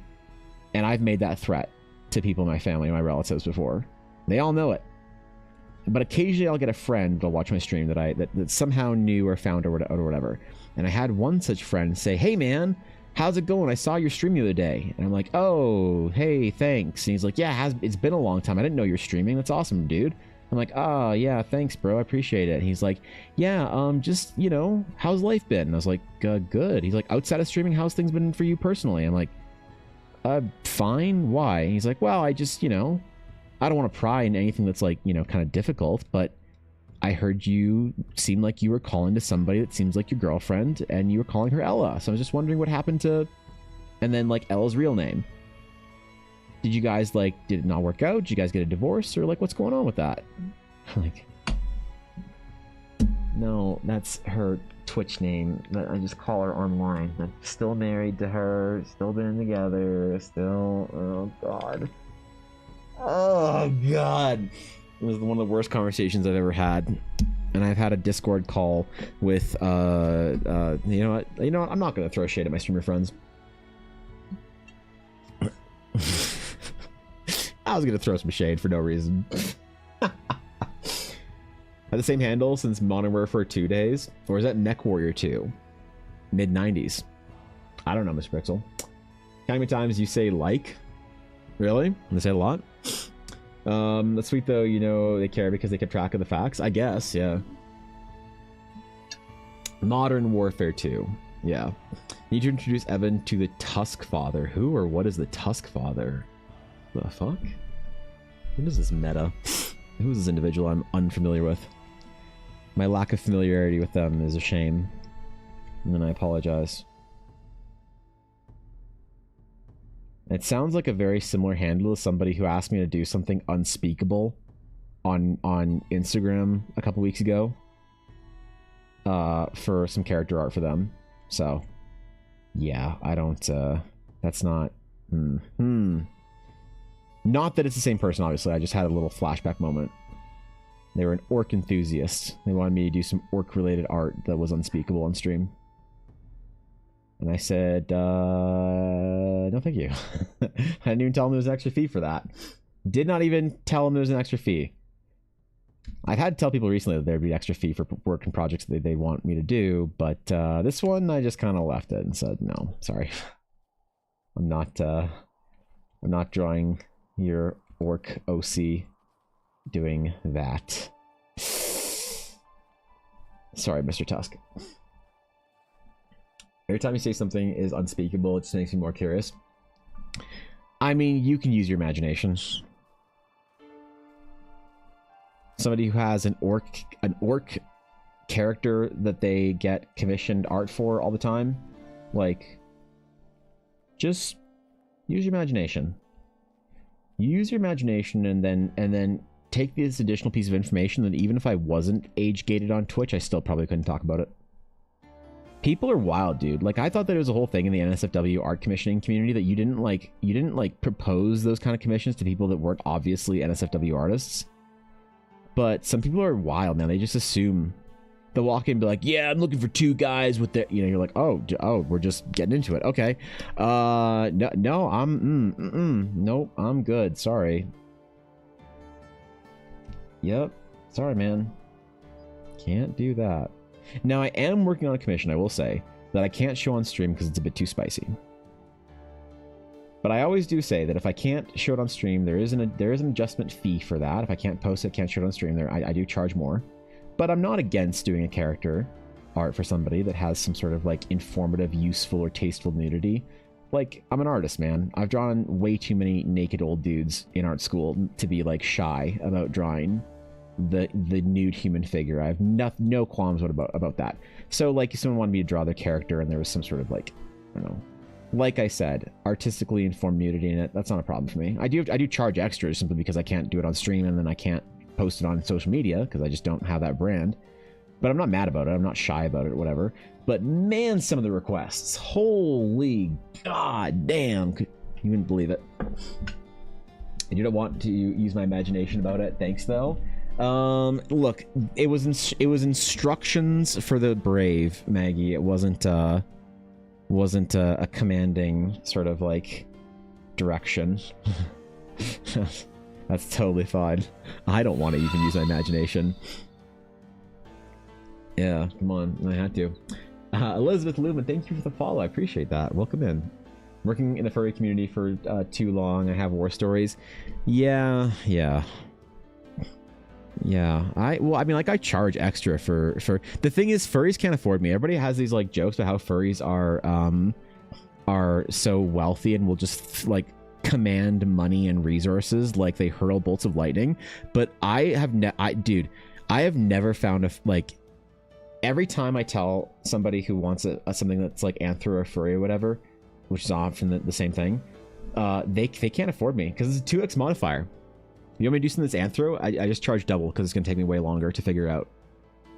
And on like a $500, like somebody wants something they wanted a color character sketch that was full body, and I quoted them $550, like as a base rate, and they were like, okay, yeah, cool. And I said, oh, by the way, though, like, let me hear about the character, and they told me about it. I'm like, oh, that's like anthro and out of style, so that's like a double rate. And I didn't, don't get me wrong, I don't expect them to pay $1,100 for a character sketch, but that's the problem. Like, that's what it would have to be worth for my time. And everyone's just like, dude, the furries have so much money, you can't, like, dude, you can't outcharge them. The memes were all there. The furries just had an unlimited supply of finance, but I've found their cap, and apparently it's $1,100. I've had multiple people like I get asked for like commission requests probably 10 to 20 times a week, depending on how well my like videos and TikToks and shit have done. But I only accept very small, like, people mostly like, I tell them how much it's going to be, and they mostly like say, hey, thanks, like, can't afford that, take care. That's cool. And of the ones that I do, like, where they do say like, yeah, for sure, let's go, I don't like, I turn down a lot of projects from people. So I'm willing to just like keep firm on that, man. I ain't gonna charge the furries anything less. And I love the furries, man. They're great. But to be fair, if I'm gonna do something out of my style, it's gonna take me a fuckload of time to figure out, you know, different proportions and shit. Dude, I have to book 2 commission slots for it fully, or else it's just not, like, I can't do it. And I found their maximum. The memes were not true. People spoke lies about the furry community. Go back to work. Hit me with those questions for the con whenever. If you want, I'll even fill you on the entire universe lore. Jesus, I mean, I'd be delighted by that, but obviously I wouldn't make you do that in a Discord message. Yeah, for sure, dude. I sorry I didn't get to it yesterday. I tried to go. Honestly, I spent a little bit of time trying to go in depth on some material stuff, and I should have just crafted the questions and sent them to you instead of like trying to do that after I finished the material studies. But the problem is then it was like 11 and I was like, I gotta be up at 6:30 for the gym, so that's not happening tonight. I'm sorry. But I'll probably be able to get to it tonight, 100%. Yeah, I'm very excited for the commission I'm about to do for Mr. Pixel. Very, very excited about it. He asked for something that's very much up my alley and in my territory, something I'm thinking about quite a bit right now for character design, so should be able to start it this week or next week on stream, and I'm really stoked for that process, for that video. My man asked for something really, really cool. Makes sense? Yeah, I mean, look, I have nothing against the drawing, like, dude, I don't care if I'm doing art for the furries or whoever else, like, it's totally fine. It's more an issue of the time put into it. Yeah, it's just the time.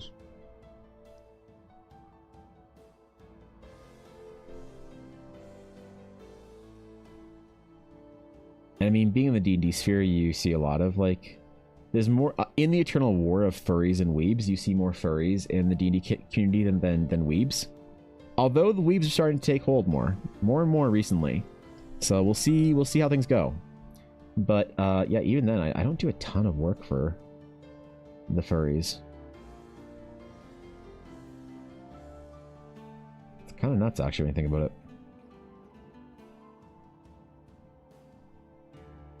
But I also, in some ways, I don't quite understand a lot of the furry commissions that I've gotten offered. Because if I draw, like, a character, like, I don't do realistically, obviously. I don't do anything close to realism. I do, like, some anime-style, fucking cartoony, comic book nonsense, concept art bullshit style for my actual, like, you know, figures and characters and faces and shit like that. And I never understand when somebody asks me for something that's very, very out of my, like, what you see me do. It's like you see 100 pieces by me, and you're like, wow, I love what Evan does. And then you ask me to do something that you've never seen me do even anything remotely close to that would inform you that I could do anything like similar to what your expectations are. I'm not mad about it because it's like also kind of a thing of like a point of faith people have in me. Maybe that's cool. Like I take it that way anyway, but I just don't understand it, you know? Or when somebody says to me, like, this doesn't happen that much anymore. Because here's the thing. One thing that is true is the weebs are all broke. So I never get weeb commission requests anymore. So the weebs used to ask me to do like, hey, can you do my D&D character? I'm like, sure, but can you do it anime style? I don't get that ever anymore now. I stopped getting that like almost a year ago. The weebs, they don't no, they're fucking broke. I'm kidding, relax, jeez, man, chill. No, I don't get weeb commissions anymore, but people would ask me like, hey, can you do like an anime character for my character? I'm like, I've never posted any like of my anime work. Why are you asking me to do this? They're like, oh, I don't know, I just assumed you could. I'm like, I'm just confused. Like, I'm flattered, but I'm just confused, you know?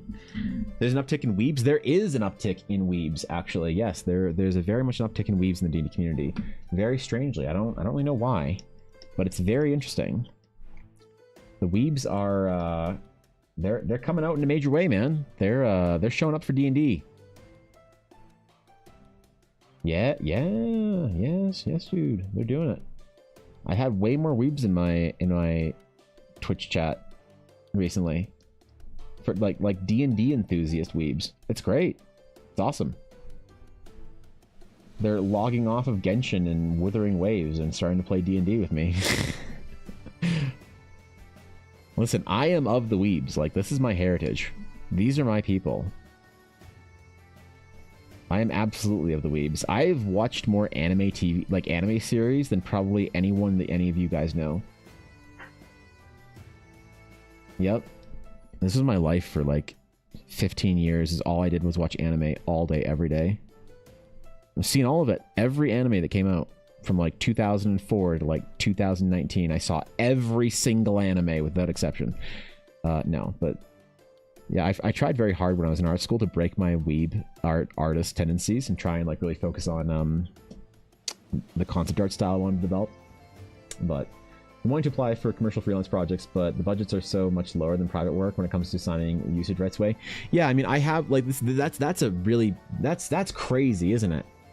So I have, if I have to go under NDA or if I have to sell away rights, it's a 3x modifier. And so if you want to monetize your TTRPG and you want me to make art for it, and you ask me for a $500 commission, that turns into a $1,500 commission. And like, I've worked with games and stuff before and done art direction for that. Like we paid a very, for the game that I did art direction for, the board game, Allegiance, we paid one of the artists, well, I guess you could figure out who, but we paid one of the artists something like $4,000 or $5,000 per piece. And he did like 6 pieces for us or whatever. Very big, well-known artist for Magic the Gathering and big stuff like that. We paid him like $4,000 or $5,000 each. Now, obviously, I'm not saying that I'm worth $4,000 or $5,000, but it's like, yeah, when you go to commercial freelance, like the budgets are big boy budgets for like most projects, but a lot of the independent creators, it's like they have zero idea that that they even need to purchase the rights of a project. Or on the commission side of things, people think that when you do a commission for them, that they then own that art because you paid for it, which is also a wild thing that people don't necessarily understand. That when you buy a commission from an artist, you don't actually own shit.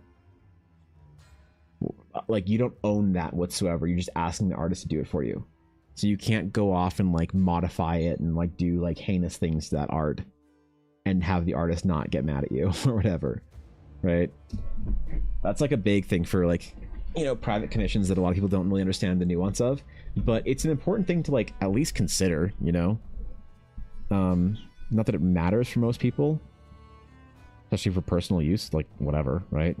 What are you doing with it? Using it for some profile pictures and like, you know, your D&D game, that's fine. But yeah, a lot of people that ask me about like it's almost a red flag.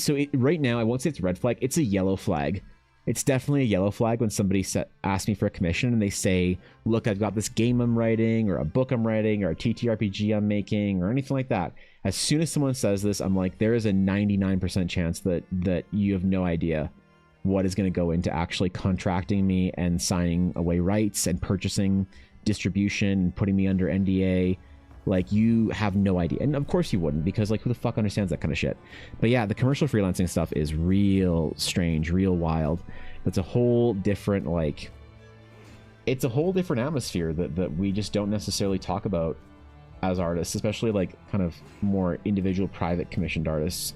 We just like, it never comes up in our stuff. Because I mean, to be fair, a lot of times, a lot of the artists that are in the kind of the sector of commissions that would be, how do I word it? People who would buy work for a commercial project, or sorry, people who would do work for commercial projects typically just quietly do that, and then just like, you don't hear about them ever again. They don't have a social media presence. They don't do anything. They just do quietly make art for Wizards of the Coast or whoever, and they don't stream. They don't talk about it. They don't do shit, man. They just sort of. It's the kind of thing, like, you know, when you see an artist that's like not used to the social media side of things, and they like, but they like stream on Twitch or something. And this isn't a shot at all. This is like, I say this with love, but they'll see, you'll read their bio you'll scroll down, and it won't be a message from them. It'll be a message written about them, usually by them, but like you would do it for a book, right? It'd be like, you scroll down and it'd be like, Evan Blair has been an illustrator who grew up in Calgary, Alberta, Canada for 23 years and has been making fantasy art for whatever, for such projects such as the Realms of Eldara, and you know, and you see that and you're like, oh, you don't know what's going on. That's fair. Like, that's totally fine, because like, how would you know? No one knows unless you teach, unless you get taught. But those guys who do those kind of big commission projects, or sorry, commercial projects, they just quietly do their own thing, and just nobody ever really hears from them. They don't ever talk about it. They don't ever, you know, they just that's all. They're just adjusting. It's kind of funny, but it means that we don't have that like voice, I guess, in the conversation. And so the way, you know, when you start talking about commercial work, there's a lot of people who are like, what? That's how it works? What the fuck? Even people who are like, people who want to do commercial work, but on the independent scene, they follow and want to use artists that are also independent. And it's like, then no one has any experience doing commercial stuff. So it's always hit or miss, depending on how those projects are going to go, I find. But for most of it's a miss. The only time that somebody ever like convinced me to do a commercial project for them and do NDA, sign away rights, all these kind of things to actually buy my art in that way was for a Kickstarter that was supposed to come out late last year, and I have no idea where it was, because I wasn't allowed to talk about it until the Kickstarter came out and they announced it, and then I could say, look guys, I did this art for it, and they paid me like it's funny because they paid me less than I charge privately right now, but it was like last year and then some. So obviously it was a while ago, but I can't do anything with that art. I can't post it. I can't talk about it. I can't whatever. And I don't know where the project is. And I checked Kickstarter. I checked their social media. I checked I Discord DM'd the guy and just never gotten a thing back. So I have no idea what's going on with that project, but some guy out there or some team of guys own some art of mine that I can't ever post that they paid for. That maybe we'll never see the light of day, which is one of the problems with working for clients or studios like that. So you're just not allowed to talk about it, right? It's part of their contract. Well, once they can't, so like if you go to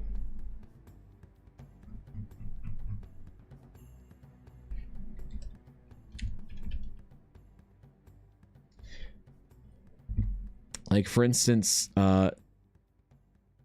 Donato Giancola, I think is how you pronounce his name. Donato Giancola, I don't know. Very well known, like one of the greatest painters of our time, indisputably one of the greatest painters of our time. Super cool dude. Makes a lot of like Lord of the Rings kind of Middle Earth art, like for official projects. Is a bit of Magic the Gathering illustrator since at least Odyssey, because he actually did Mirari and fucking Shivan Dragon right there. Holy shit. Yeah, an ancient elder genius in the Magic the Gathering world. Never talks about it. He can talk about it all he wants. When you work for Magic the Gathering, you can talk about your stuff all you want. You can't talk about certain things. I know where the line is, but you can talk about a lot to do with your art. But he just will quietly go to a convention once in a while, you know, or whatever, and just has no need or desire to talk about the process. Or like one guy who might is maybe Lucas Graciano. So Lucas Graciano is the magic artist. I actually own a bunch of his original sketches. I met him when we invited him to pre-release, or GP, I mean, in Calgary. Really cool dude. Really like him. But he's done a lot of Magic the Gathering artwork. But he will go to conventions, just quietly be at conventions, you know, and works for Magic the Gathering, other clients like that, has done a billion pieces of art for WotC and stuff like that. Again, like, I don't think he has like a real social media presence or anything like that. I think he just like quietly does his own thing and just, dude, I have an original sketch of Scourge of Valk. I have the original approval sketch of this piece of Scourge of Valkas. So I don't obviously this is an oil piece. I don't have the oil piece. Absolutely, I would love it. But I have the original approval sketch in pencil for this piece. I couldn't believe he was willing to sell it. And I was like, dude, you're going to regret selling these. And he's like, nah. And I was like, you're going to regret selling these for as little as you're selling them for. He's like, nah. I'm like, okay, man. Maybe he does. But yeah, my man doesn't post about anything. He doesn't talk about anything. He's got the professional, you know, third person bio that you have. Some of his clients include Blizzard Entertainment, Dark Horse Publication, Paizo, Peer, I don't know who that is, Random House, Sony Online, Upper Deck, WotC. Like, what a fucking Chad, man. But just quietly, like, this is the corporate freelancer. Never talks about it. You'll never hear about it from him. And he would never work with indie TTRPGs because they would just, like, never be able to afford him. So there's this entire echelon of just, like, it's like people who the problem is you have people who are from the independent side of things talking to artists who are from the independent side of things, but nobody has the knowledge of how to do it properly contractually. So artwork I need for my campaign on Friday is done. Hell yeah, Alf. That's good. That's what I like to hear, man. Good shit, dude.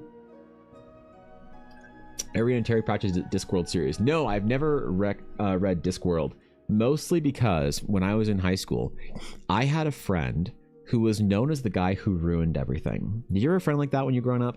So he would overquote and obsess and be obnoxious about things. So if you watch a TV show and then he like, there was a joke he liked in it, he would reference it and quote it constantly and be that kind of obnoxious asshole about it. And so he would quote and tell me stories about Discworld all the time, to the point where you could not have paid me to read Discworld, and I don't know if I still could have the stomach for it. Great works, so as I understand, but no, it's one of the things that there's no good reason for me to say I'll never read it, but it has been ruined for me. So As soon as I said that, I realized I need one more forest map. Ah, shit. Ah, dang it, Alf. You thought you had it. Oh well, it's okay, dog. So my biggest fear is having something I did sit in the dark. Would want to include a clause allowing me to put in my website or socials with watermark after a certain point. Need that independent artists and the copyright lawyers team up. Right. I mean, you know what's kind of very interesting is the so I have a friend that spoiled her NDA. That spoiled her NDA. She worked for a very, very large game studio. And she worked on an incubation team and an incubation project for 6 years. And so here's why she's screwed. Because she goes from art school as a graduate. She goes from art school. You got your little art school building there. Look at how cool you are. She went from art school and she hopped straight into the games industry as an intern.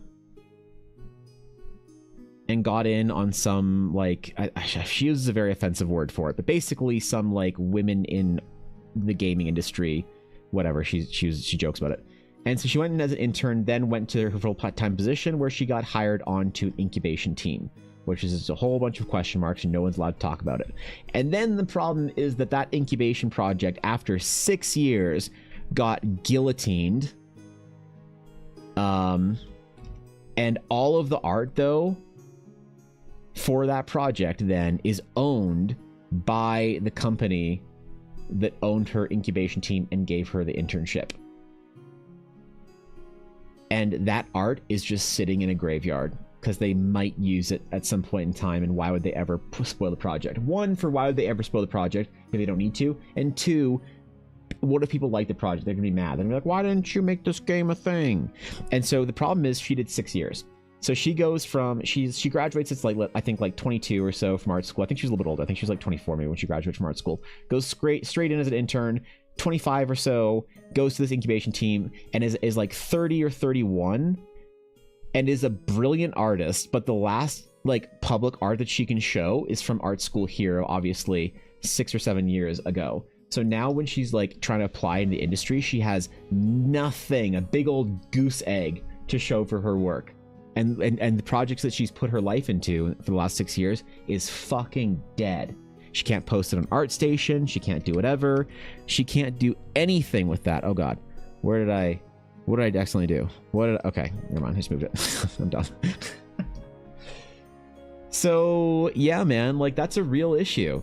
And like the best and greatest painters of our time, they do not social media.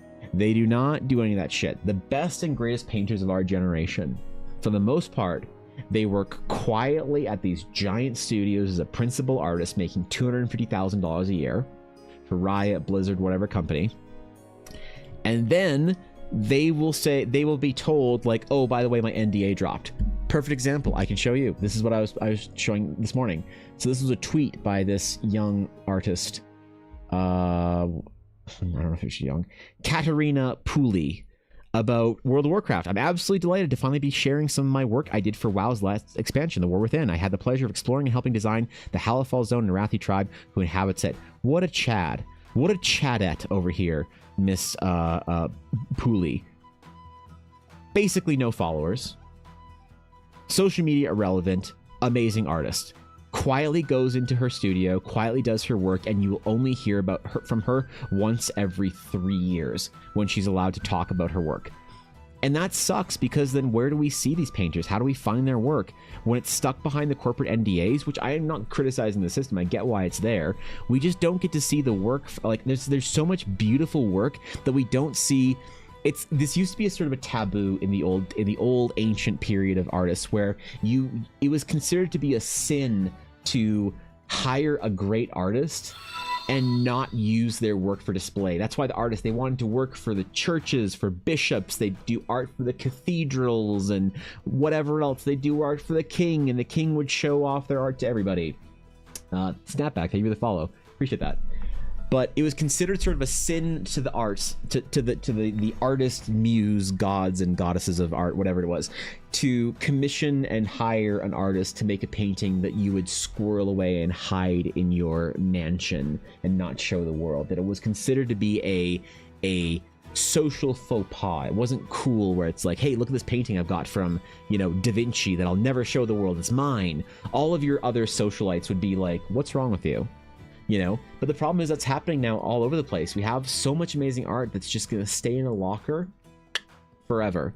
And the problem is that some artists get caught in the crossfire, like that artist that I was telling you about at the big company that was stuck in an incubation team. So as far as I know, she still doesn't have work, and she's been out of work for like 6 months because she's trying to build a portfolio to convince people that the stuff she did was actually good, but she like had to completely restart. And this is also a good thing, that if you are an artist and you are thinking about working for under NDA, make sure you are still producing personal work. So at the very least, although that's a problem too, because some studios have a thing where anything you produce is considered theirs. But what if I'm an artist sketching at home in my own basement, you know, not on company hours? Careful of your contract, because that can still be a thing. You know, when I was doing a project with my friend Dashto, and he worked at Blizzard at the time on the BattleNet team, we were going to do a project together. He had to get approval from Blizzard to let him do the project, a personal project with some things that basically cover the company's ass and say, hey, if your project does well, we get the right to buy it from you before anyone else does. And it's like, that's not a Blizzard thing, that's an everywhere in the games industry thing. You have to sign that contract similar to that. So it can be very like weird if you're an artist not understanding those contracts. It's so bizarre, man.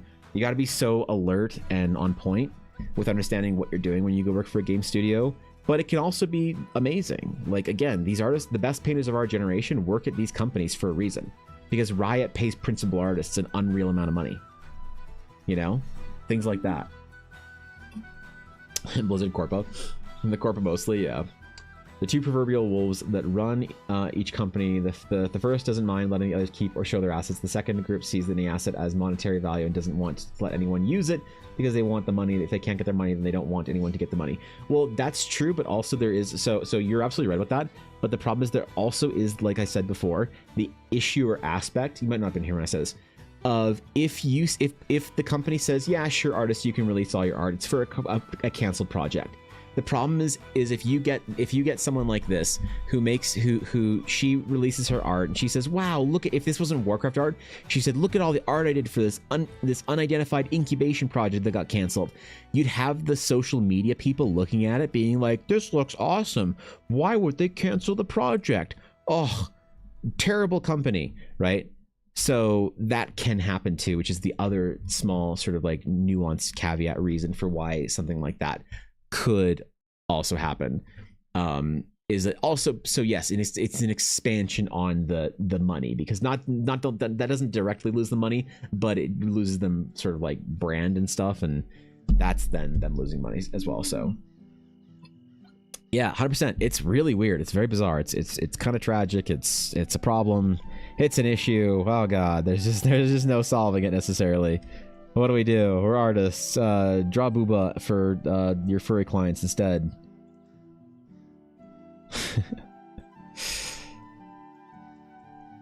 I don't know, man.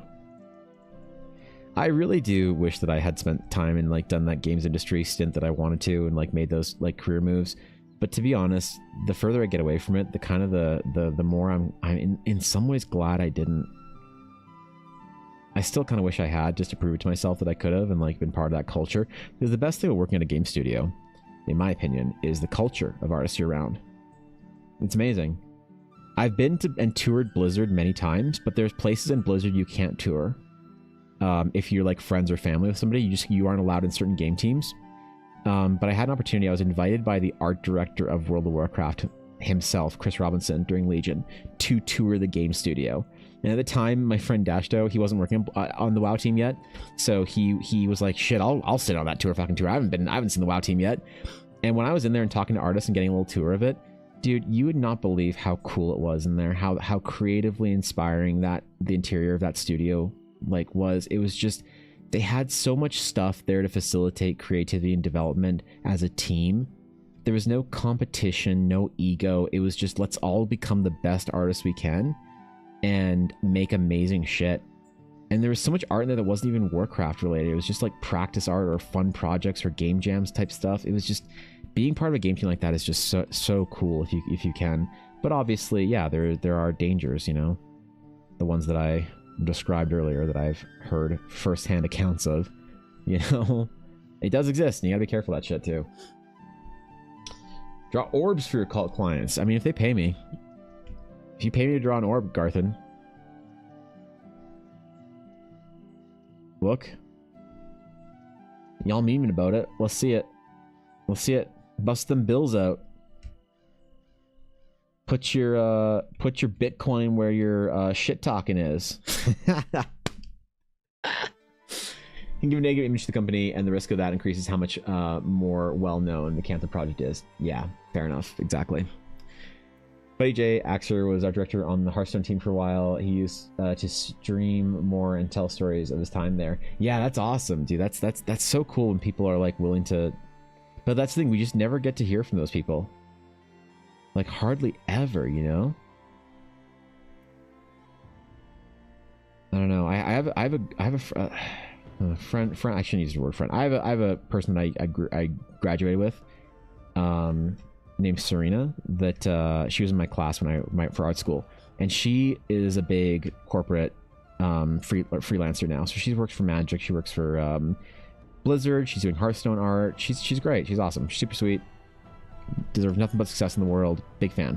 But she's a big social media artist. She had like 100,000 followers on Twitter before she killed her Twitter for whatever reason.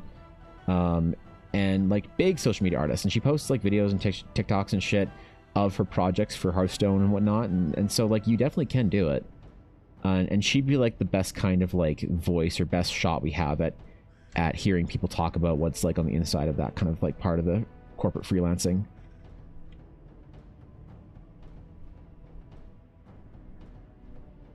But there's not many people that are willing to talk about it, so I don't know what the solution is, but to help encourage those artists into into talking about their experiences, I guess, to like, it'd be cool is if there was some way that I could access some of these artists. If someone that had access to both worlds, the social media world and the corporate world, could access these artists, like someone like Dave Greco or Rookery Publications, had like a foot in both realms, could then like do like, I would love to do an artist interview series where I could like go ask that girl from Blizzard that posted that stuff for Hellafall, or I could go ask, you know, Dave Greco or Serena, the girl I graduated with, ask him like, hey, like, tell me about the process of working for a client like this. Like, what does this look like? What do people need to know? And like, just like actually talk to people about that. I would love to do that, and have like really casual kind of like stream interviews with people like that. I think they'd be super fun. Nothing too stiff or whatever. Like, I've been interviewed on Twitch a couple times, and it's always very stiff. And it's like, that dude, Twitch has to be super loose and super just to chat about things. I think when you bring people who aren't necessarily into the social media world onto Twitch, they're not necessarily used to that kind of thing. They think they treat it like a TV interview or whatever. But no, you just like sit them down, you can just like chat and chill and just like kind of podcast with them and just like riff on it and talk about stuff. And, you know, beforehand you say like, hey, what are things that I can't ask you about? And if they're like, oh, you can't ask me about prices or like timelines or stuff that I've done that's unreleased or whatever, and you're like, cool, and you kind of design, you write those, notes down, and then you like stay away from those topics to avoid them getting in trouble. But, you know, ultimately you just like ask them about their experiences in working for whatever studio, whatever company, whatever client. I think that'd be sick, you know? The problem is I need to get relevant enough that I can actually ask someone like Dave Greco to sit down and stream with me and talk to me about what it's like, what it was like to work at Blizzard, and like try and get those corporate clients. Like even another art streamer like Evan Amundsen, who has been in those worlds and also creates content. He is more in that world than the content creator, but he does stream on Twitch. He's a great streamer, actually, you know, very informative about stuff, but he's just not like a streamer, air quotes. She's got more of that like kind of real world, like actual, you know, artist kind of vibes to his stream, which are great.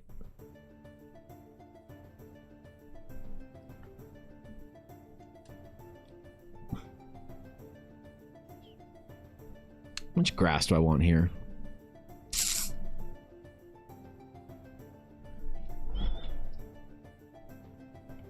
I realize I need to change some things here with this shit. Oh, we gotta figure this out today. I think Jay moved to doing private streams on his Discord now. That's interesting. Private streams for his Discord. I thought about streaming to the Discord before. On like nights where I'm just like working on stuff and just chilling. Just casual streams. But I use my alt Twitch account for that. It's not monetized, there's no ads or anything on it. So it's basically the same effect as the Discord stream, but it's on a better interface than Discord streams. Because Discord streams are cool, but the problem is that a Discord stream is so hard to set up and such a challenge to like be unintuitive or to get through the unintuitivity of Discord streaming that I find it a little bit agonizing. So your friend is very brave for doing that. It's probably a lot of headaches dealt with that. I guess it's worth it if you don't want to stream on Twitch for whatever reason. You'd rather stream on Discord and just have it be more casual. That's totally fine. Like, fuck. You keep it like private and sort of in the family, as it were. Makes a lot of sense. What's the other channel? I've never seen it. Announced it. Seen it ever. Oh, I announced when I'm live on it. The Dragon's Claim. So if you want to, that's the alt channel. This is also the other alt channel. I know it's confusing, and you don't have to follow them. I don't expect, like... This is more for if you are curious and you ever want to catch me on whenever I'm on Twitch. There's also Project Evangeline, which is a meme that I'm taking very seriously, and it's going to be something... It's going to be my new alt channel at some point in time in the near future. I just need to finish some stuff for it. But it is a meme in addition to being the alt channel. So currently, TDC is where... Like, if I ever want to stream on YouTube, and only YouTube, and I don't want to stream on Discord, or sorry, on Twitch... I will stream on TDC on that channel because that will or OBS won't let you go live on just YouTube, as far as I know.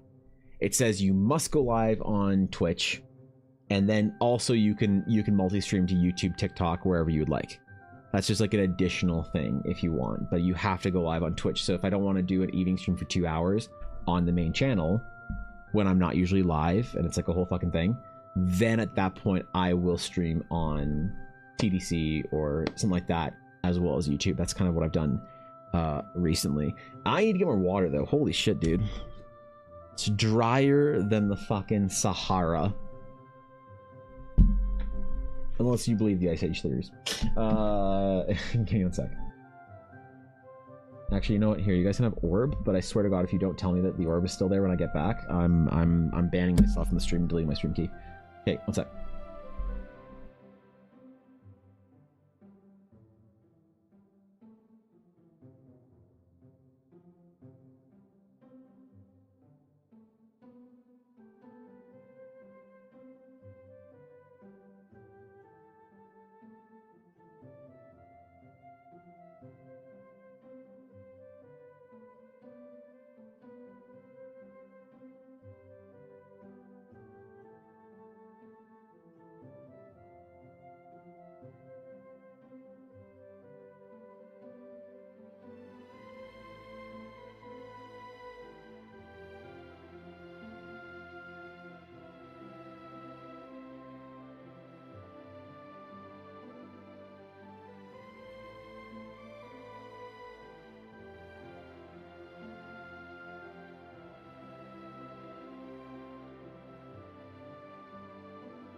Okay.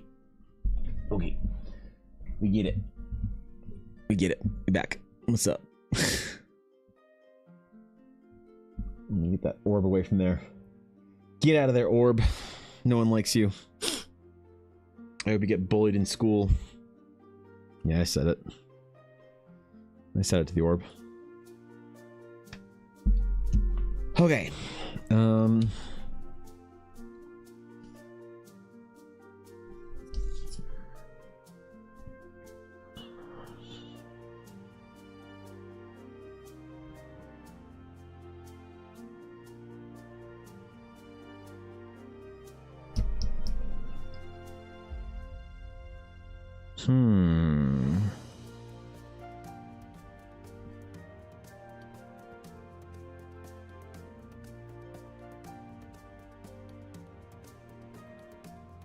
Kind of feeling like switching up to one of the consortium dudes or doing some character art.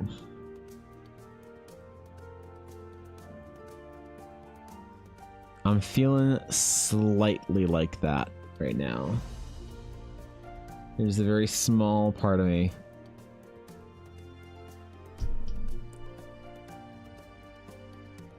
I mean, there's a lot on this list. I'm getting a little,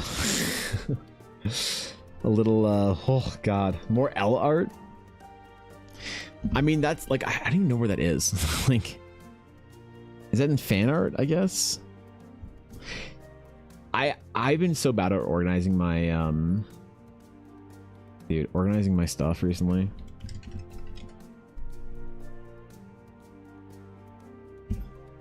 I have like 3 portrait files.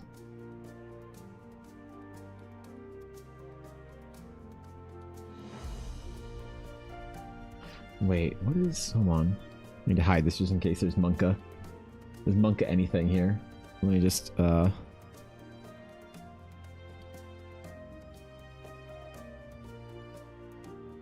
no. Okay. So where is Ella? What the fuck? Where did I do...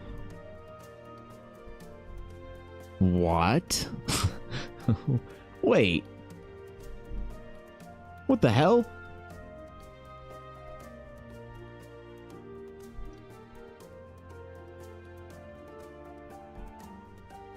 Where did this even go?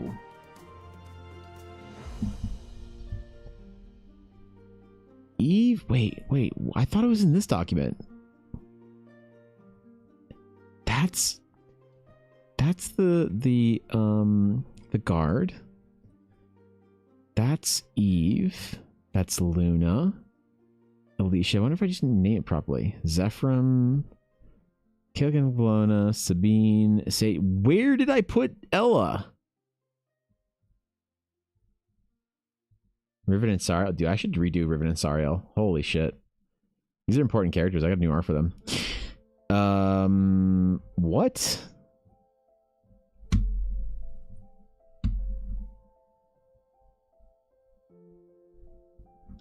I thought it was my fan art thing. I actually did.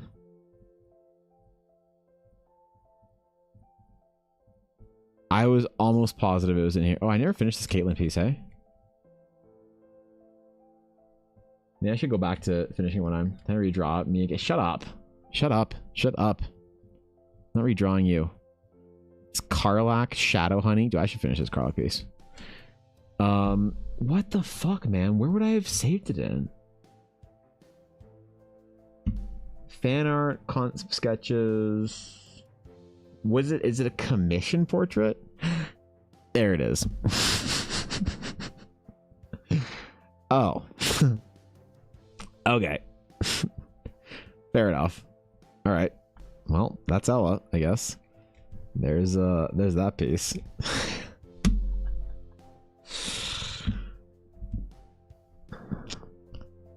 Man, if I want to do more portraits like this for all the NPCs, oh god. It's the lip scar, isn't it? You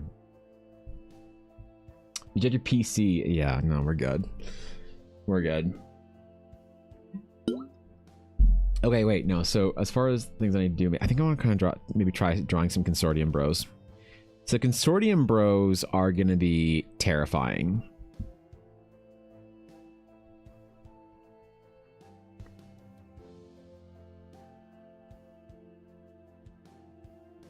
Abyssals, Thralls.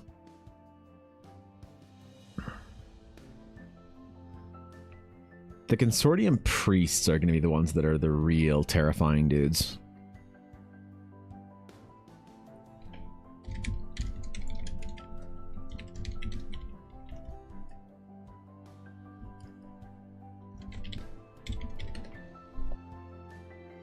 Those are the big villains.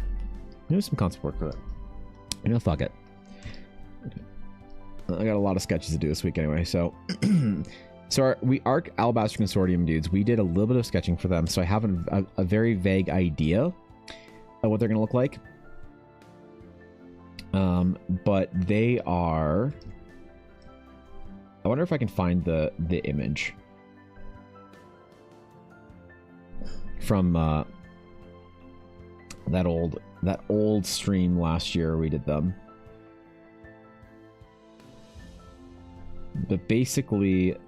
there's sort of two classes of these priests. There's the ones that are like kind of robed, and the ones that are the wrapped ones, kind of the Ethereum looking ones from World of Warcraft. Oh, I should have. And I think I just want to do some really quick sketches for each of them. So you know what? Maybe we can bang on a couple of them right now. A couple of the the quick ones for some of these guys.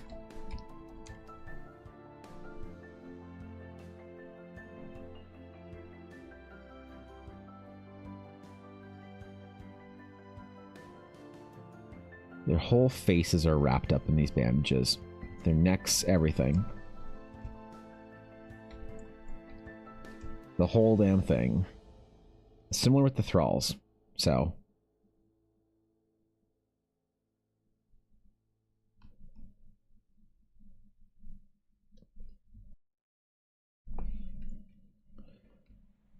we'll do some very quick sketches on them. Why not, man?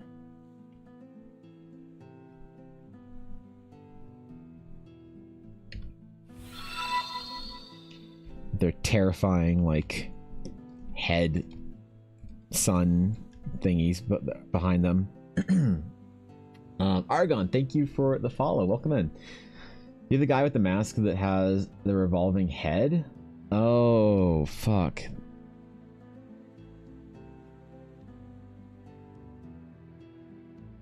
God, you know, that's the problem. A lot of that, like, concept develop. I mean, do I have that document? What was it called? Concept file or concept book? Horizon concept sketches and the Eldara concept book. There might be... oh, yeah, this is one of them. So that would be one of the guys right there.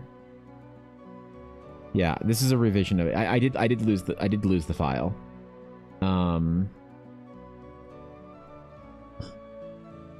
So basically I need to draw one of these guys, like, outside of their kind of portrait thingy. Or a portrait of them outside their, like, robes. More or less.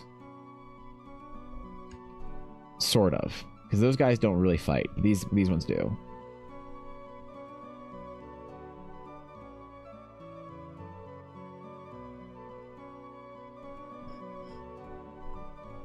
So again, with the, like, really big kind of scary ring things and pointiness, that's a vibe that needs to sort of be reflected in them.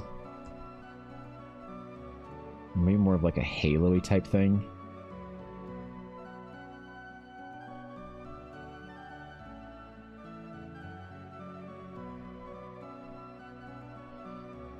And I'm gonna make small, subtle allusions to the Eldari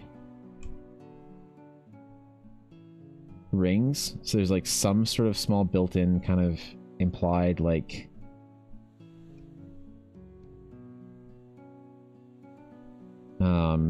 connection to their history and the rings and whatnot they use.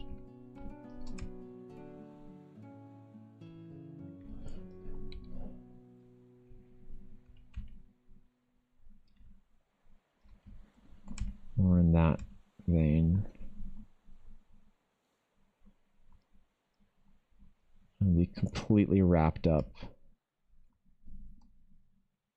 Hood down.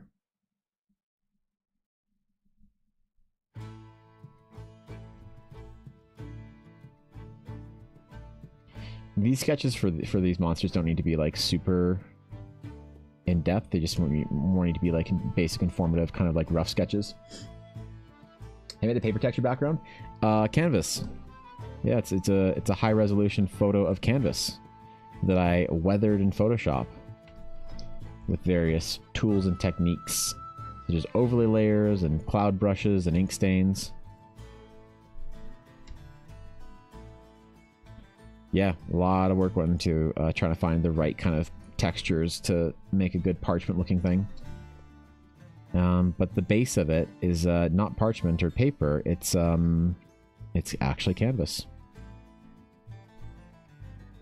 It's so weird on my like videos recently, a lot of people have been asking me for it, you know, on like TikTok and shit. Super cool, thank you, I appreciate that. But people in the comments being like, yo, where can I find your texture? It's like, bro, make your own. Don't you want to learn how to make your own? Super easy, you can do it, you know. I'm not gonna give you mine, right? Like, I didn't understand that, but I've gotten tons of those kind of comments recently. And Yuna's mad about it too, as you can hear. See? Look how mad she is. She's got some borks today. What the fuck's up with her? Should make that a video? Yeah, I mean, you're right. That'd be a good video. Alright, you little goblins. Here's how to make the stupid texture yourself. But the problem is, I don't want to show people exactly how to replicate and reproduce mine. I want to teach them the same types of techniques so they could do something similar. But obviously, I don't want like people to use my canvas texture, because if I taught you how to do it precisely and the kind of colors and the kind of layers and kind of brushes and stuff to use, you just make the same thing, right? And that's not really productive. They're proverbial you, as in the internet, I guess. Because you don't give us enough orbs. Well, listen. Y'all talk so much shit about orbs, but I see an unfunded bit goal. So, okay, yeah, sorry, I couldn't even do that. Sorry, I couldn't even do that one seriously. Name 7 books for absolutely nothing. Last chance offer. Name 7 books for absolutely nothing. Oh man. I'm afraid if I name too many books, I'll have Book Talk find me on TikTok, and then all my clients will just turn into the Book Talk girlies. And I know they have the capital to throw it around. I'm just not sure how like many like men in suspenders I want to draw for the rest of my career. So I'd be afraid to name too many books. Yep, that'd be too dangerous. I am getting paid this Friday, so keck. Hey, this Friday's gonna be a big stream. I'm gonna be relaunching my Patreon and stuff. So, you know, got a lot of cool shit coming out of that. So give me a good Friday. Give me a good week, man. I'm excited. And do that, man. People would eat that shit up. Yeah, something so I can figure out like similar techniques or whatever to show you how to make like a parchment texture or whatever, like out of a different thing. Yeah. I just don't really understand people wanting my exact texture. Like, I want your exact brushes and your exact texture. I'm like, why? So you can make art that looks exactly like mine? Why would you want that, you know? I don't understand, dude. You want to make stuff for yourself and have people know, like, wow, that's this person's thing. Why you just want my shit, bro? I don't get it.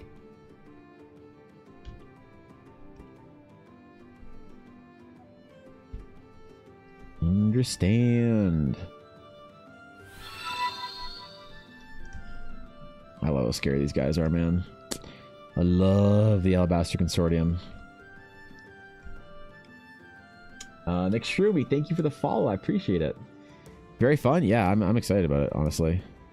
Mostly because I deleted my higher tiers where I have to like do like full physical fucking sketches for people that would take me way too many hours to be worth the time. And I hate that that's the thing that I have to think about now, but I do. I do have to think about that shit. Time, cost, whatever, valuation.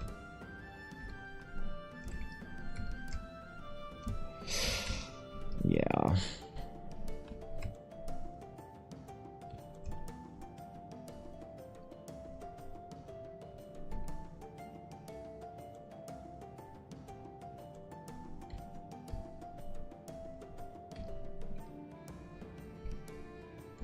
I'm also going to be posting on it a lot, so I hope that people don't find it spammy. But I'm posting on it like a couple times a week, maybe even daily while I'm working on some like really in-depth projects and Eldar and things. I guess. You want to steal the magic?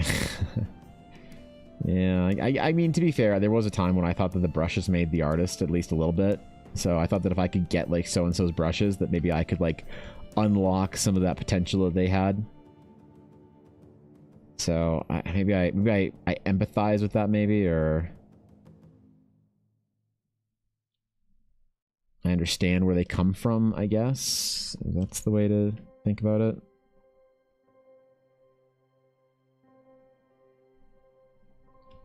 I just wish people would understand it's like super not productive to learn how somebody else did something exactly. It's more productive to learn the technique than it is to learn the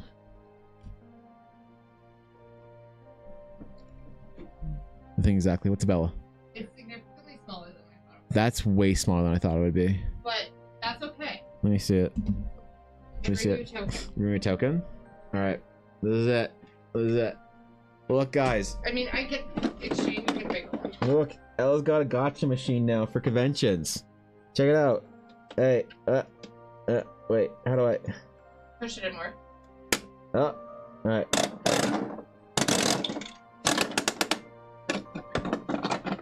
Turn a bit more. Wait. What's in it? I What's can in do it? the gotcha. Let's see. Let's see. No, it's mine. Let's see. Turn it. Turn it? Twist. Twist? Oh. I'm wearing gloves. I can't twist. Hold on. Hold on. Hold on. Right.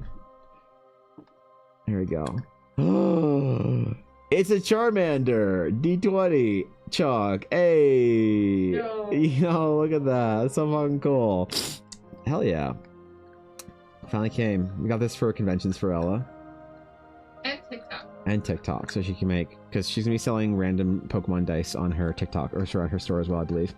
She has a Patreon tier for her random Pokemon dice now, and so she'll make TikToks of them with the gotcha machine. That's dope. This is cool, man. This is like, Do I want a bigger one? no, this is I fine. think that's actually kind of nice because I'm not worried I'm gonna break it.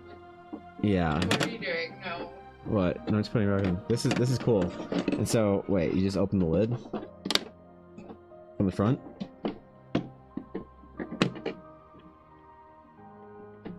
There we go.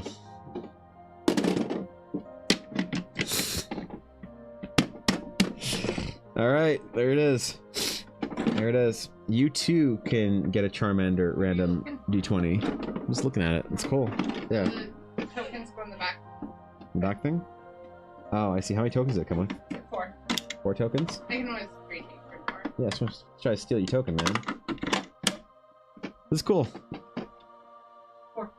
Oh. Yeah, I like this. This is dope. An actual Bandai gotcha machine. How about that, dude? I should do it for something for stream, right? Like, there'll be, like, sketch requests in here. We could do that. And for, like, a certain amount of, like bits or whatever, you can gamble on a sketch request. Maybe you get a full character sketch, or maybe you get a fucking stick figure. That's the ultimate way to get canceled in our category speedrun. Well, I could do it faster if I had to, but, Okay. that's cool, dude. I'm really happy. Yeah, that's cool. That's fun. 20-sided Charmander orb. It's not an orb, dude. Please tell Ella she's awesome and funny. Ooh, too bad. She's gone. Yeah, missed out on that. Missed out on that. Yeah. Oh shit, I missed my YouTube chat. What's up, guys? Sorry. Wasn't paying very good attention to my YouTube side of OBS. I apologize. It's still all new to me over there, so. Folks are talking about monologuing about something nobody cared about, probably. Villains, concept art, something along those lines. Yeah, probably. Oh, Parchment Textures, I think it was. You're the favorite child. The Twitch chat is also the YouTube chat. Well, I mean, currently you're the one that I see the most. Look, I like YouTube's mostly so I can like post my VOD over there automatically. I don't expect people to watch the stream over there. I'm really surprised when people do, and I'm like honored. But I always do sort of think about that. That I think most people are over here on Twitch anyway. But it's cool when I see some like familiar faces on YouTube or whatever. It's the old child. Yeah, true.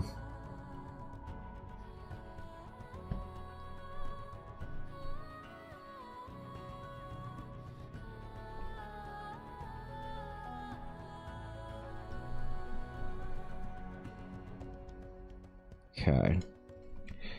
Ooh, he's spooky, man. We're getting kind of spooky on this guy. Consortium enforcers, consortium thralls, consortium priests.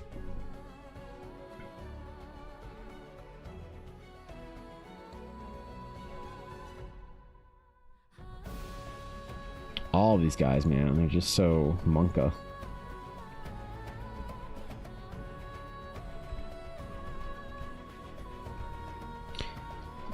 You know, I also don't know if I should do those kind of tutorial videos. Maybe like certain technical things are fine, but I do worry about making tutorial videos like on a lot of topics on YouTube and TikTok because I'm terrified of getting stuff wrong and then not adding anything to the general conversation on how to do some artistic shit.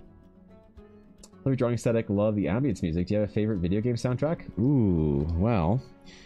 I mean, I use a lot of League of Legends music for my stream because obviously they let you stream it.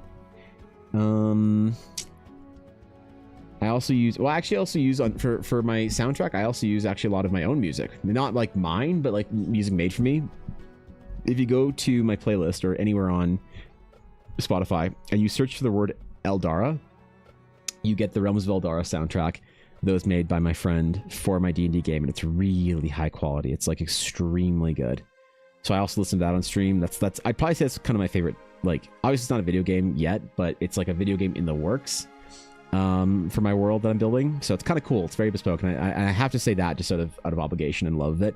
But as far as like real video games go, that's tough. I think I listened to the most amount of music from video games from probably the World of Warcraft franchise. I think has the most bangers for me. You know, everything from the Russell Brower or the Jason Hayes days all the way through the Russell Brower arc. Even the new music's pretty good. There's some Dragonflight pieces that were really solid that I really loved. Azure Span, a couple other pieces. No, it's hard to think. What are the good ones? What are the ones I'm missing that I'm not thinking of that I probably love? I haven't thought of video game soundtracks in a while, you know? There's probably a bunch of them that I'm just nodding right now, you know? Yeah, thanks, Papa. Appreciate it.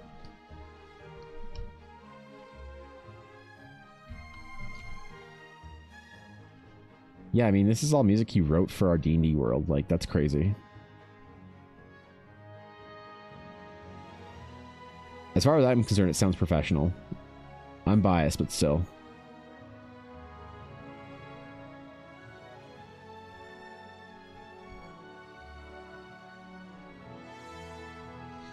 So most of my like TikToks and stuff that I make in YouTube Shorts, I actually use this soundtrack for it. In the background. It's really awesome to have your own like music. Obviously it's not like mine, but it's like for me. I don't know, it's hard to describe. I was listening to Skyrim, Elder Scrolls stuff a lot. Ooh, yeah, that's good. Skyrim, Elder Scrolls is a good one. There's like some newer ones too with bangers.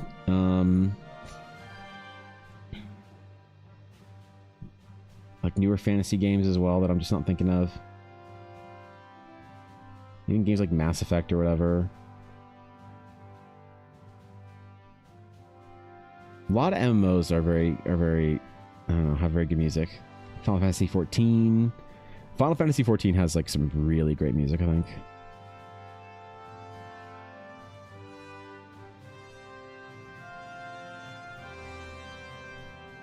What else, man? What am I missing?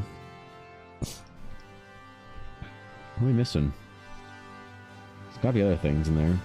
Because, like, I listen to video game music more often than I think a lot of people when I'm in the background working. I just can't think of it off the top of my head. Playing Dragon Age right now, it's pretty great too. Dragon Age, yeah, I remember the Dragon Age 1 and 2 soundtrack was pretty good. I haven't heard anything from Inquisition. I didn't play Inquisition. It kind of looked really dumb when it came out, and I wasn't interested in. For whatever reason, I did not want Inquisition. I looked at it, I played it, I was like, this is bad. I did not like it. And people say it's great. Maybe I just wasn't feeling it at the time. It's probably more likely what it was. And then Veilguard I've seen, it looks pretty not a game for me. It looks, I watched a streamer play for a couple of hours and I just wondered who wrote the dialogue. It just sounds so like weird. It just was like trying to be a fantasy game, but like didn't feel Dragon Age to me. I don't know. So I don't know if Veilguard has great music in it or not or whatever. Could have some banger tracks that I just don't know about.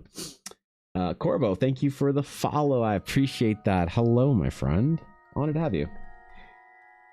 Yoshina in a similar vein. Code Vein and God Eater has some good tracks.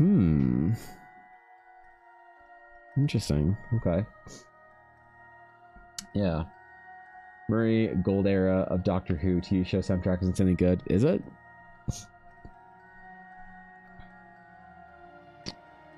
Yeah, I mean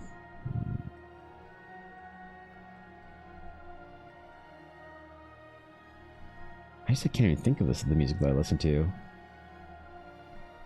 from video games anymore. There's some like small soundtracks that I really liked that obviously aren't like really well known. Like the Mirror's Edge soundtrack was really good, I thought, for what it was trying to be and what it was trying to do.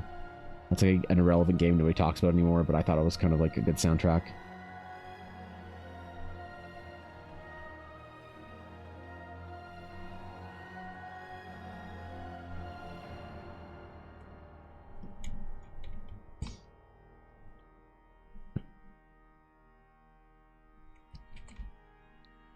Yeah. Goals be Zelda? Yeah, Zelda was good. Zelda was good for a lot of like recognizable melodies. I don't know like the newer ones. Like I never played Breath of the Wild. That's the newest one, right? The next one hasn't come out yet, right? I don't think. Newest is Breath of the Wild, right? Regardless, I tried playing Breath of the Wild. I played it for like a little while, like a couple of hours, and just again, maybe I wasn't feeling it, but I had never been so bored playing a video game in my entire life. So I'm hoping I just wasn't feeling it. I'm hoping it wasn't just terrible. I mean, obviously people thought it was like the greatest game ever, so like, cool. That's dope. But people liked it. But yeah, I don't know. I just didn't get a chance to experience it because of that. And Evlo, thank you for the follow as well. I assume the music was great in that one. But I think when people talk about like Zelda soundtracks, a lot of them are just like talking about Ocarina of Time and like really old shit. So I hope the new games are delivering on the soundtracks just as good as the old ones are. Frostpunk OST? Shapes and Beat sound is really good if you enjoy 8-bit music. Yeah, I'm not a big fan of for 8-bit. It's nostalgic, but I don't like unironically listen to 8-bit music. 24 Spotify Wrapped was interesting. Apparently I went through a huge bardcore taverncore period. That's hilarious. That's awesome. My Wrapped from Spotify is always tainted by the fact that I have a stream safe playlist that I listen to. So it's like you listened to mostly Adrian von Ziegler and League of Legends. Meanwhile, if you go to my actual like playlist that I listen to, it's like not even close connected to any of that shit. I love it, but I just listen to it while I'm live, so I don't listen to it on my own time typically. Which Pokemon soundtracks rock? Yeah, that's tough too, again, because they're so low res and 8-bit. And so the melodies again are very memorable, but you know, are they a soundtrack I'm gonna go listen to? Like, no. You know. It's too aged, too dated.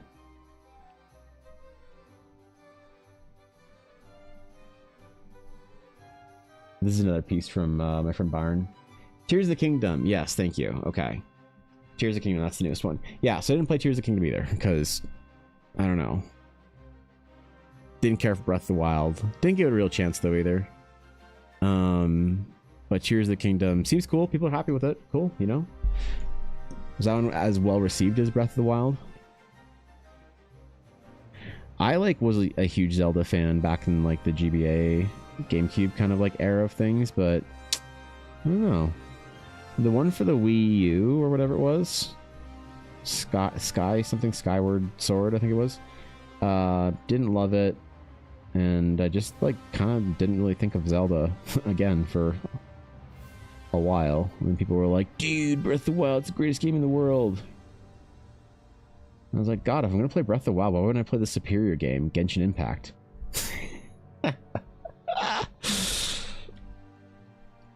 Isn't it just Breath of the Wild but better? At least that's what I hear, anyway. I never played Genshin. Apparently, they were just ripped off Breath of the Wild for gameplay, which is kind of funny. Baldur's Gate. I didn't really enjoy the Baldur's Gate soundtrack all that much. Didn't find it all that enchanting. There's nothing memorable about it, I guess. Like, it was fine. The Baldur's Gate 3 soundtrack was fine. It did its job. It wasn't intrusive. It probably helped set tone and scenes and stuff like that. But I don't remember the Baldur's Gate 3 soundtrack ever being like, wow, I love this song. You know? Nothing like super memorable. No like Blizzard grade soundtrack kind of stuff or whatever. So, Zelda's become one of those things that I just never experienced. Now I'm in perpetual state of being too late to bandwagon. Nah, Viddy, I think that like you can jump into it. The thing is, so I mean that might be true actually. You might be right about that, because Zelda fans are of some of the coolest, but also I think that Zelda fans acknowledge that they have some of the worst fans in all video game fandom in their fan base, that are basically people that are protective of their enjoyment of Zelda. Like, if you haven't played any Zelda game, you can't talk about it with those fans. Now, like I said, most fans are great. They're like, yeah, man, come try the game. It's awesome. You'll have the most fun ever. Go on an adventure, get your little bomb and whatever. But there's a lot of Zelda fans that I've found, and that I think the Zelda community acknowledges are pretty pervasive through them. And it's not no fault of the community. It just can happen. That are so unbelievably guarding of it. And I could see why it'd be kind of off-putting to want to jump in and like try Zelda out or whatever for the first time. I don't know, man. I think that trying any of the older games is like, they're pretty solid if you can tolerate retro games. I think that a lot of the problem is like playing an N64 game is like kind of romantic unless you're under the age of 33 and you never played with an N64, and then you're kind of like, ugh, this is trash. So I would say go back and play Ocarina of Time, but yeah, as your first Zelda game probably. But again, it's hard to recommend that when it's such a dated, gross game like in the modern era for a lot of people. It's kind of like playing like an original Pokemon Red and Blue. It's like everyone would be like, just go play Leaf Green or Fire Red. Like, it's not worth it to play with all the dated sort of issues of the originals, unless you played the originals and you love them. Dude, it's so hard to recommend where to start with Zelda. Maybe just start with the newest game. You just say fuck it. You just go play what was it? Not Twilight. Fuck. Whatever the new one is. Shit. I just said it like 3 minutes ago. Try it, man. Also, weird question. Can we have YouTube chat above your head, or is that space for something else now? I have a new overlay that I'm going to make.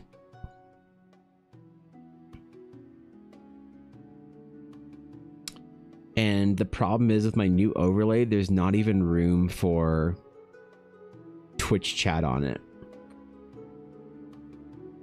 So I don't know. I don't know how to do that. Yeah. I honestly also I didn't even think anyone would watch the stream on YouTube as opposed to Twitch. And I'm a little concerned the reason I stream on YouTube is because I want to make sure my VOD's over there.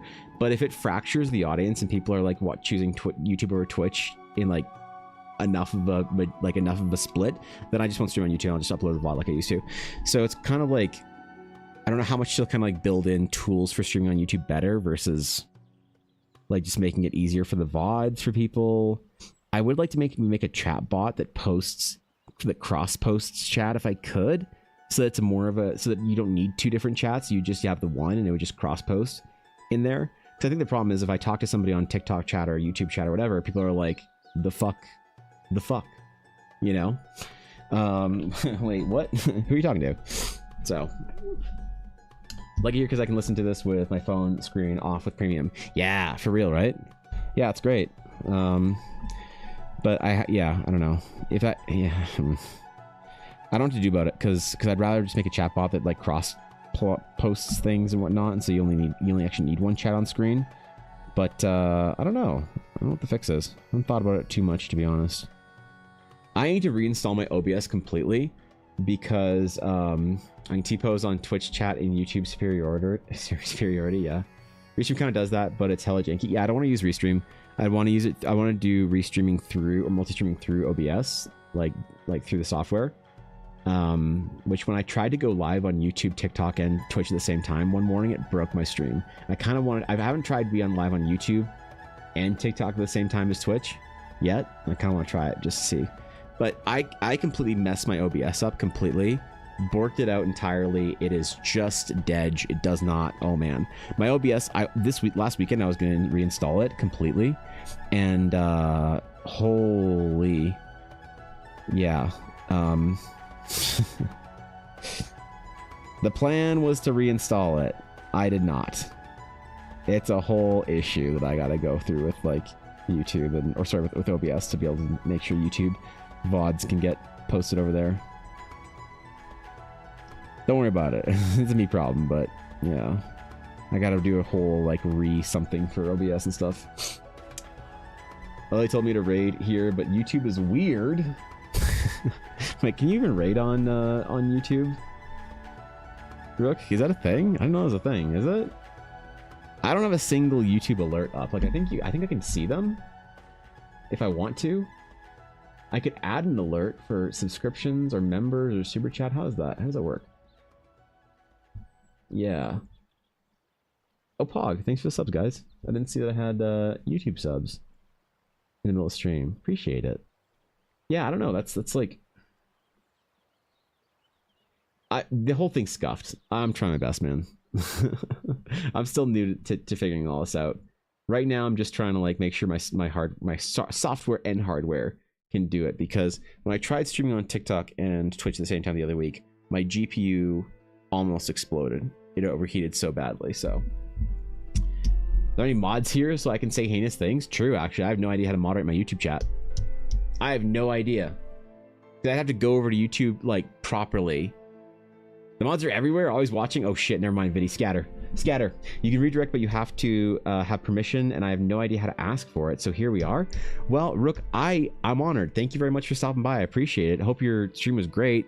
I'm entirely new to the YouTube scene for also streaming.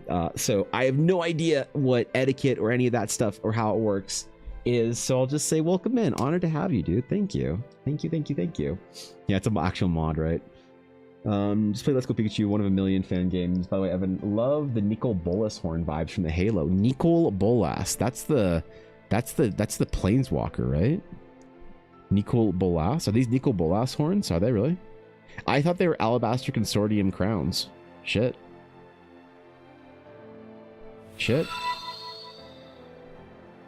Oh well, rip.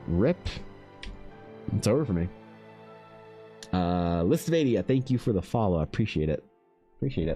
Hi, YouTube, Ella. Yeah. Ella, you're not a mod or anything over there, are you? I wonder how you give mod permissions on YouTube. I wonder if I can look that up. How to give mod permission on YouTube. Let's see. Go to YouTube Studio, navigate to settings. Ooh, I can do this. I can go to YouTube Studio. I know how to do that. YouTube. I'm on YouTube Studio right now, aren't I? No. Let's make Ella a mod. Because he makes YouTube videos about playing as monsters while showing his art process. Oh, hell yeah. Okay. I gotta go over there and drop a sub after stream then. Thank you for informing me as to an artist that I desperately need to follow. So I appreciate that, Elliot. Welcome in. Let's see. Switch account. No, I need to keep this account. I need to go to YouTube Studio. Okay. YouTube Studio. Settings, permissions. Okay, where we go. Settings, permissions. Ooh. Oh, wait. I have a channel manager. Oh, Busy's still a channel manager. That's cute. Editor, whatever, click invitation. So how do I do that? Community moderation. Ooh, add managing moderators. Price the channel URL to a user to add the managing moderator. Standard moderator. What is the managing moderator? How do I add Ella Blackwood? Ella Blackwood. I'm guessing this is you with your Blackwood Dice logo, Ella. Ella, check to make sure that I just did a thing and that it did the thing correct. You should be a managing moderator now, Ella. Congratulations. Congrats. Whatever that fucking means. Whatever that means. I think you're back in texture. Thank you. I appreciate it. Yeah, I'm trying very hard to do like an old RPG sort of vibes. So I want a lot of the art that I do to feel like sketches from in the game world or whatever. So thank you. It worked. Oh, you have the little thing. Ooh, okay. So I can make Guapi a mod over here too. Settings, community moderation, moderator, Mapache Guapo.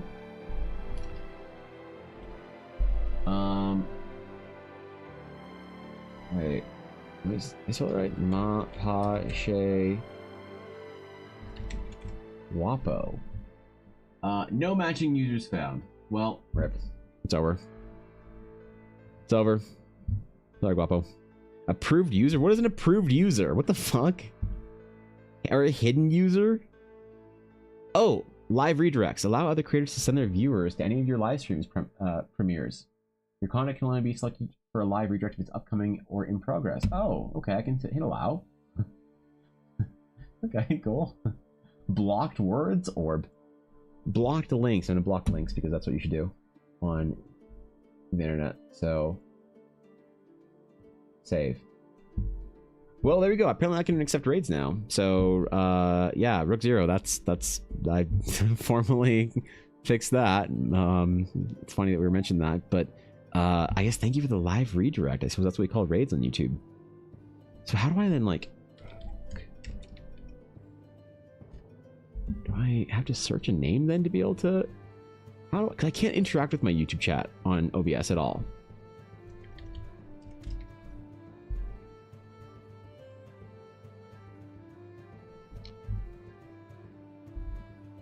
And of course I just tried to search your name on YouTube and it didn't work. How do I find you? I search Rook, Zir, and then 0. And I get no. Oh wait, there you are. Under e-sponsorship. Fuck yeah. Okay. Fuck yeah. Okay, I figured it out. Hey, yo, I'm so sorry, Rick. I'm so sorry. I'm stupid and new to this, and I have no idea what I'm doing. So there we go. Hey, there you go. I subbed to you. Fuck yeah. Let's go, dude. Make him my first YouTube friend. Thanks, Rick. Really appreciate it. Struggle's real. I'm just too stupid for any of this stuff. So oh shit, dude, you got some dope ass concepts here, dude. Oh fuck yeah, man. I'm a fan now. I'm a fucking fan now. That's rad. Thank you so much. I'm honored you stopped by. Dude, it's so funny because I was just talking about when I got a raid earlier on Twitch. I was talking about how I like wanted to get to know more artists on Twitch. Who would have thought that I'd ever get to know other artists on YouTube then? That's rad, man. I'm so excited. I miss being part of an artistic community of like other artists doing cool shit for so long. I missed it so bad. You have no idea. It's just, oh man, you have no idea. Keep the good work. Thank you. I appreciate it. That's man. Look, oh shit, dude. I'm so humbled today. I don't know how shit works on YouTube. I just watch Twilight fan fiction being read out by cosplayers. The problem is, Guapo, is I wish you were kidding. Yeah. I wish you were joking about that. But I know better, so. Have awesome taste in art and artists. Yeah, dude, this is sick. Oh, you said monsters and creature design shit, and I'm like, fuck yeah, that's what I like. That's what I like, man. That's what I like. That's my jam. Yep. And Yamina Kakarot, thank you for the follow. I appreciate it. Thank you, my friend. Welcome. Welcome, welcome. Good to have you. Okay, let's get our little priest done here so we can get at least a couple pieces of concept art done for today for the Horizon Venture.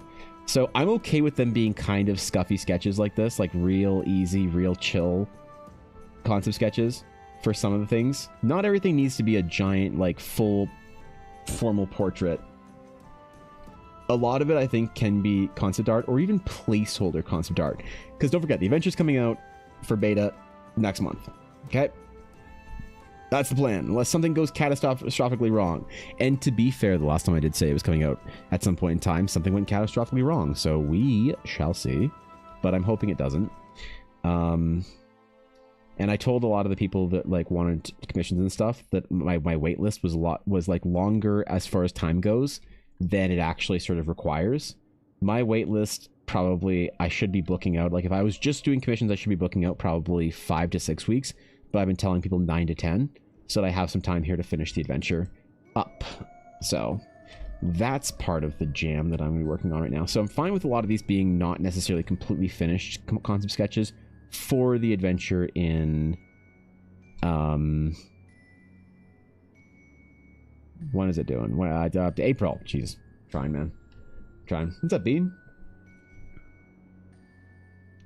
I'm trying my absolute best here, man.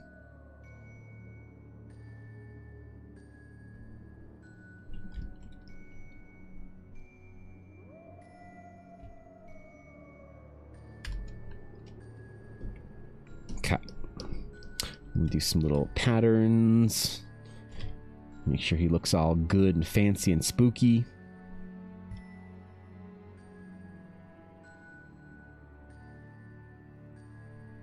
We'll put the chain on him that is the Alabaster Consortium sun. Ooh, it's gonna be good, man.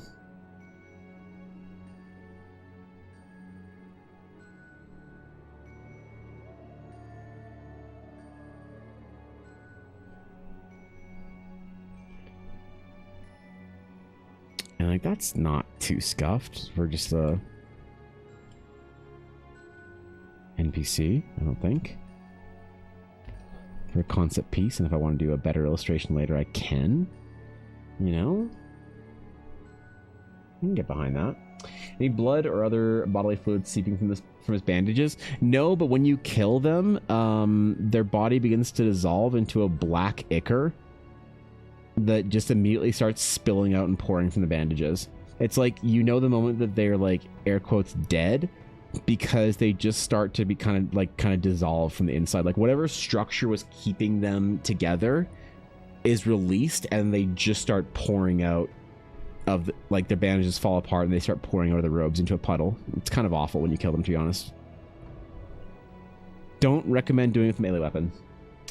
Looks certainly interesting. Thank you, Glitch. I appreciate that. Doing concept art for my RPG. So I think that ichor is the main ingredient of spell scrolls that will do something cool. Exactly. There you go. Consortium ichor. Look, the Consortium's deadly. They're not cool, Atari. I would not engage casually with the Alabaster Consortium. In fact, if I were anyone.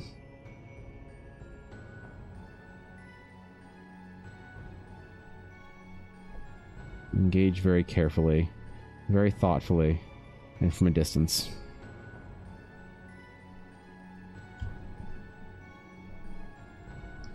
But this is also Consortium Priest with his hood down. Let's do a version of it with his hood up.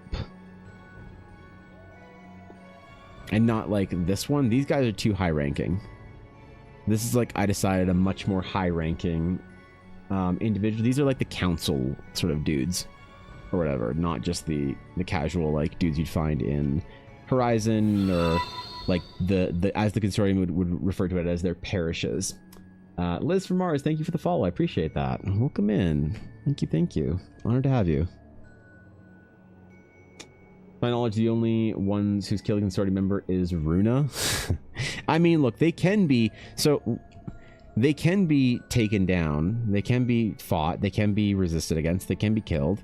They just command a lot of resources and power, and their power is more political and all that, as opposed to like actual sort of like military might or anything. Because the thing is, when they have stepped out of line too far in the past, the Aldarian Sky Knights have wrecked them. Like the Sky Knights almost put them in the ground completely about 200 years ago. very early in the Shattered Sea, when the consortium was like basically doing its sort of foundation kind of years, they reached too far, and the Sky Knights basically put them in the ground, and they just sort of like shirked back and, you know, waited and bided their time and grew in influence and grew in power. And they have this kind of like ethos of not necessarily winning the war through military power, but winning the war through political and financial power. So that's when they started becoming like debtors and kind of trading in the economy of the Shattered Sea. Started kind of like managing parishes and abducting cities and whatnot. So they can be killed. They're not like crazy scary like that. The problem is really just like you can't really stand against them because they are powerful enough that no individual sort of group can take them down. But also, nobody would help you.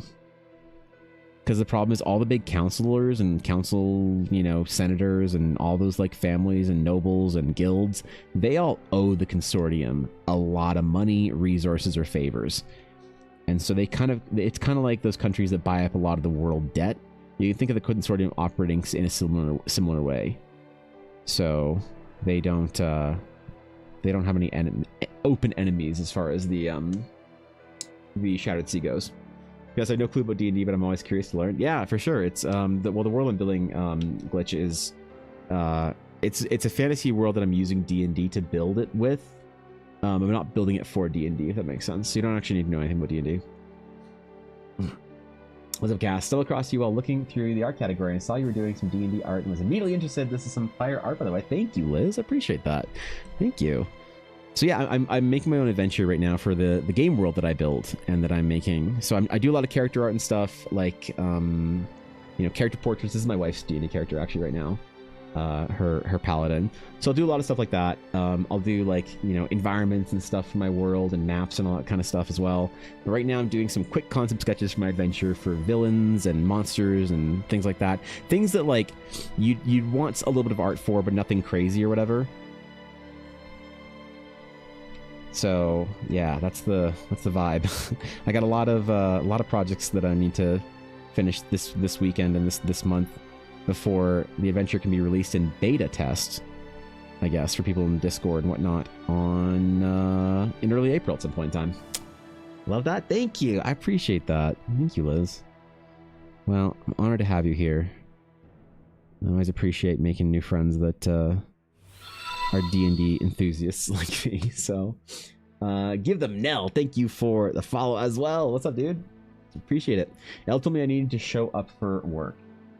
Ella told you need to show up for work. Now, by showing up for work, Blaze, do you mean showing up for work as in mod duty in Twitch, or do you mean you literally went to your job? Because either way, I don't know where Ella gets off telling you need to do anything, man. If you want to sit at home and eat Doritos and pretend to be sick for another 3 weeks, and, I can't talk. Like I get it. I've done that too. I'm kidding, bro. You're at work, and Twitch work. God damn, bro. Well, I hope you're feeling better, Blaze. Pretty sure I'm sick again, though? No, dude. No, man. Not again. Shit. Sorry, Blaze. It sucks, bro. Sorry to hear that.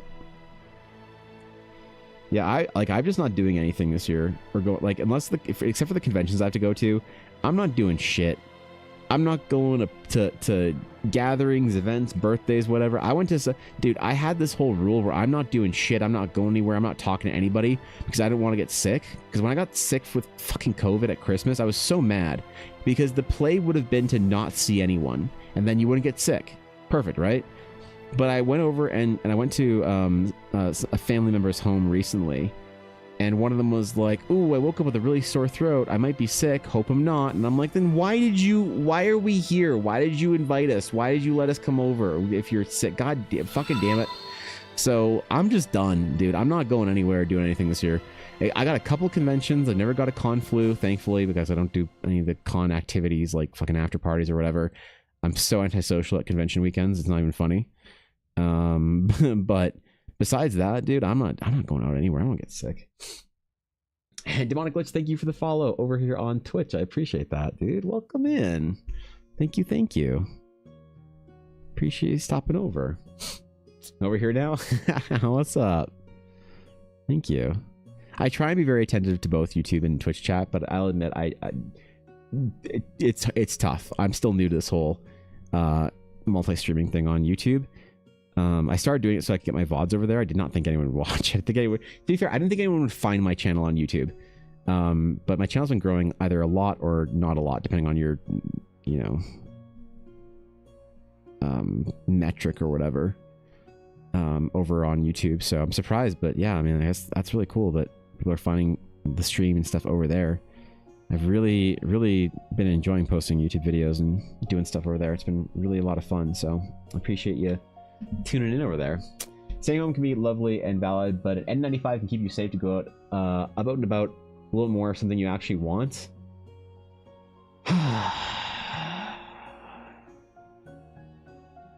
Yeah.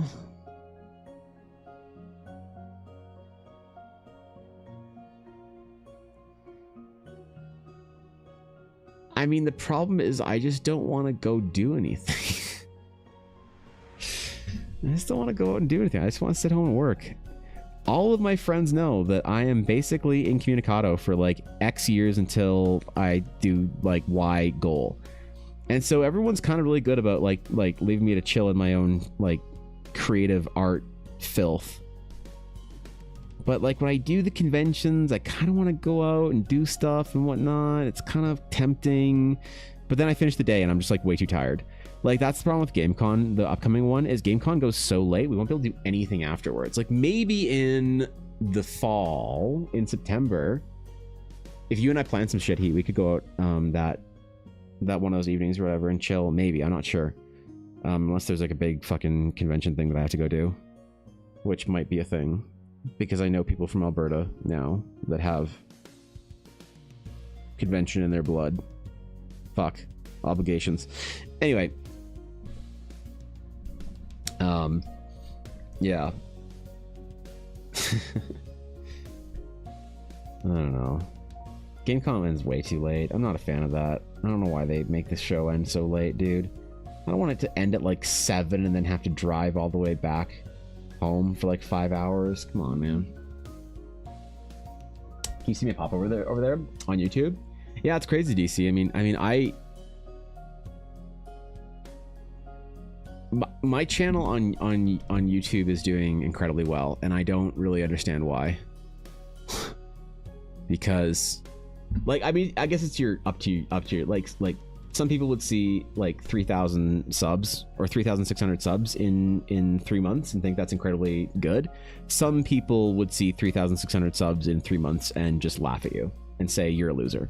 So I don't know, I guess depending on your metric, this is either really impressive or I'm absolutely irrelevant, and I'm kind of happy to be either. So but no, I mean, it's been really cool posting videos and stuff and making daily shorts and stuff. I've been having fun with it, like regardless of if anybody's watching, I'm having a lot of fun doing it.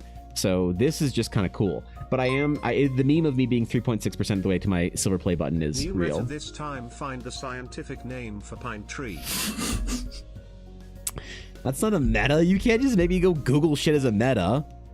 Like on an adventure, if it's like Google one thing and react to photo, I can do that. Do you want me to go like find some shit and do research? I'm in the middle of drawing, bro. I'm gonna guess it's VB Longneck. Yep. I'm guessing VB Longneck. Tying through shorts, loved your style and had to see more. Oh, damn, dude. Thank you, Samus. I appreciate that. That means a lot. Damn, man. Thank you. I am not used to anybody seeing anything I do, so this is all new and bizarre for me. But I am humbled and honored. So, thank you very much. All right, Consortium, Scary Boy, done. Look how scary he is. Oh wait, I need to do a little bit of shine here, and then we'll be good and done. There's gonna be that healthy sort of balance of like shining gold and terrible pestilence. Joy Comfy Home with a lovely wife is totally legit. It's not even, so that's the thing, it's not even enjoying a comfy home. It's work. I'm just working all the time. My schedule right now, Mary, looks like I get up at 6:30 and I go to the gym by 7 and I work out until about 8:15, 8:30, and I come home, I shower, I make breakfast, I sit down, I answer emails and DMs and shit for about half hour. Then I go live until 3 or 4, and then I sit on the fucking floor and try not to think for like a good half an hour. Then I'll go make dinner, clean up after dinner, do some other cleaning until about 6, and then I'll work till about 9 and get my recording in at some point in time there.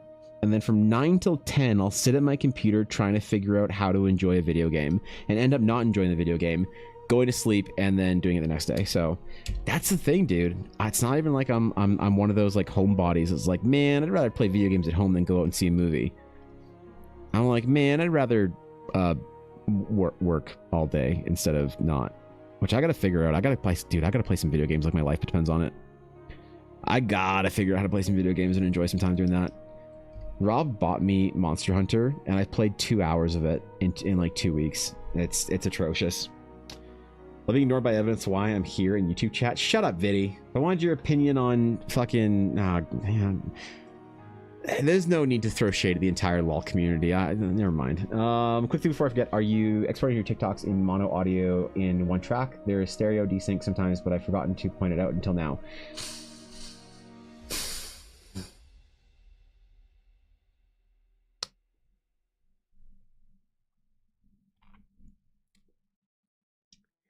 On DaVinci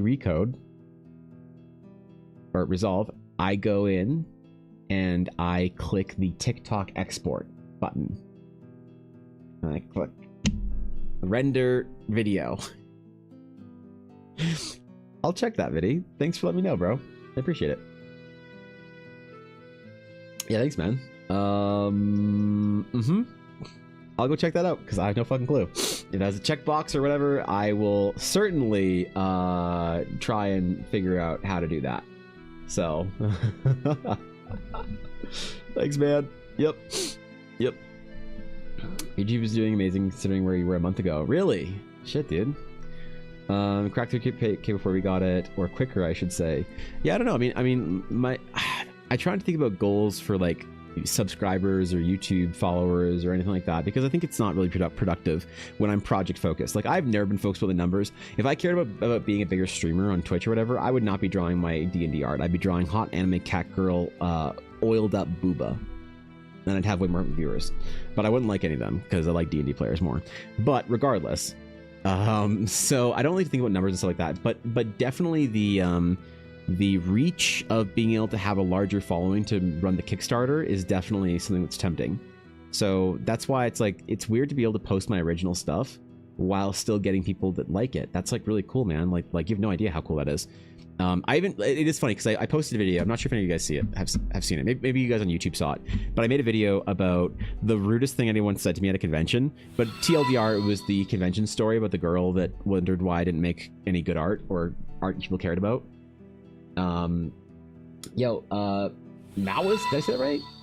Malice and Styrecat, thank you for the follow, both of you. Welcome in. I'm honored to have both of y'all. I probably said your names wrong, so I apologize. But yeah, so anyway, I made that video.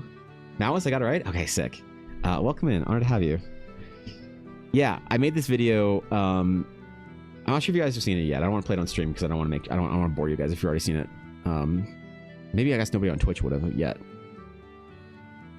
Yeah, never mind. Anyway, it was a story from the convention of the girl that was like, why don't you make any art anyone cares about? And I've always had that kind of like, it's really hard to think about like getting reach and doing stuff people care about versus like doing your own stuff that you really want to like work on. And the fact that anyone cares about the stuff that I do is like really fucking cool. Play it? Okay. All right, you guys want to hear the story again? Here's the official story. I'm sorry for my YouTube family over there. You guys probably already seen this. So here's the newest. Here's the newest one. Okay, this might be too loud. I'm gonna try and Evan Blair art reacting to his own YouTube content. Is this the new meta? Whoops. There we go. All right, here it is. So this is the story of one of the most hilarious and rude things that anyone has ever said to me as an artist, to my face anyway. All right, so my wife makes dice and I go around to conventions with her all the time. Blackwood Dice, by the way, you should go check her out. Anyway, late last year, she convinced me to go to a convention with her in Edmonton, Alberta and try and sell some of my art right beside her. Now, I've spent the last couple of years doing art for my D&D adventure that I'm making, so I didn't really have any fan art with me. And I do love fan art, by the way. I've just been really focused on my own project. So towards the end of the first day, this girl comes up to my table and she looked pretty impressed by my art and she asked a question that I heard all weekend. Do you have any fan art? I shook my head, kind of laughed and said, no, just fantasy art for my D&D world. And she did look a little bit disappointed and said, oh, okay, that's too bad. And I kind of paused and I was gonna ask her if maybe she knew what D&D was and explain some of the art that I make. But before I could do that, she looked over at me and said something that has lived rent-free in my head since then. She said, so you're really good, I don't get it. Why don't you make art that anyone cares about then? And she was legitimately asking that question. I tried my best not to burst out laughing because she didn't seem to mean anything offensive by it, but legitimately wondering why I didn't have any art from popular franchises. I just smiled at her and said, I guess I'm trying really hard to make art that people care about. And she walked away looking kind of confused, and she was right, I guess. I didn't sell a lot of prints that weekend, except for this one. I sold a bunch of prints of her. I can't imagine why. Anyway, I do have a print store if you want to check it out. And follow for more D&D art, which maybe someone will care about one day. So I don't know, man. It's fucking cool, I guess. Like the the meme is true, you know, and it's just really it's just really cool that anybody gives a shit about the projects and cares about like D&D art and stuff. It's a wild thing to say. So she like legitimately was like very confused, and so there's parts of the story left out because obviously I need to kind of like shorten it down for YouTube. That's my longest short I've ever posted. I try and keep them under a minute, with like my life depends on it. But my voice does sound different, and this is a question for Viddy. Viddy, why the fuck does my voice sound so different on stream versus when I record it? My voice sounds like shit when I record from OBS and I hit the start recording button, and I have no idea why. It is terrible. But anyway, yeah. So there's parts left out of that story. So a couple of things in addition to that, like she was carrying a whole bunch of prints of like sexy Astarion that I could see in like the little clear plastic bags, and so she was clearly looking for one thing, you know, one thing, but she looked so like confused. Like the other part of the story is there was another lady who was standing beside her who heard her say that, and I almost saw her go off on her. She was like, she was about to be like call her out or whatever. But the girl just like walks away, and the lady's just like, I can't believe she said that. And I'm like, it's fine. I don't think she meant anything by it, you know. And the lady said, oh, you know, she must whatever have just not have realized it or something. And so like cool, whatever. I wasn't mad. She didn't seem like she was trying to like harass me or whatever. But I do remember there was somebody. The like the more toxic part of that I didn't remember until when I was recording the audio, and I was like, oh fuck yeah, there is somebody who did say to me, who was like kind of mad.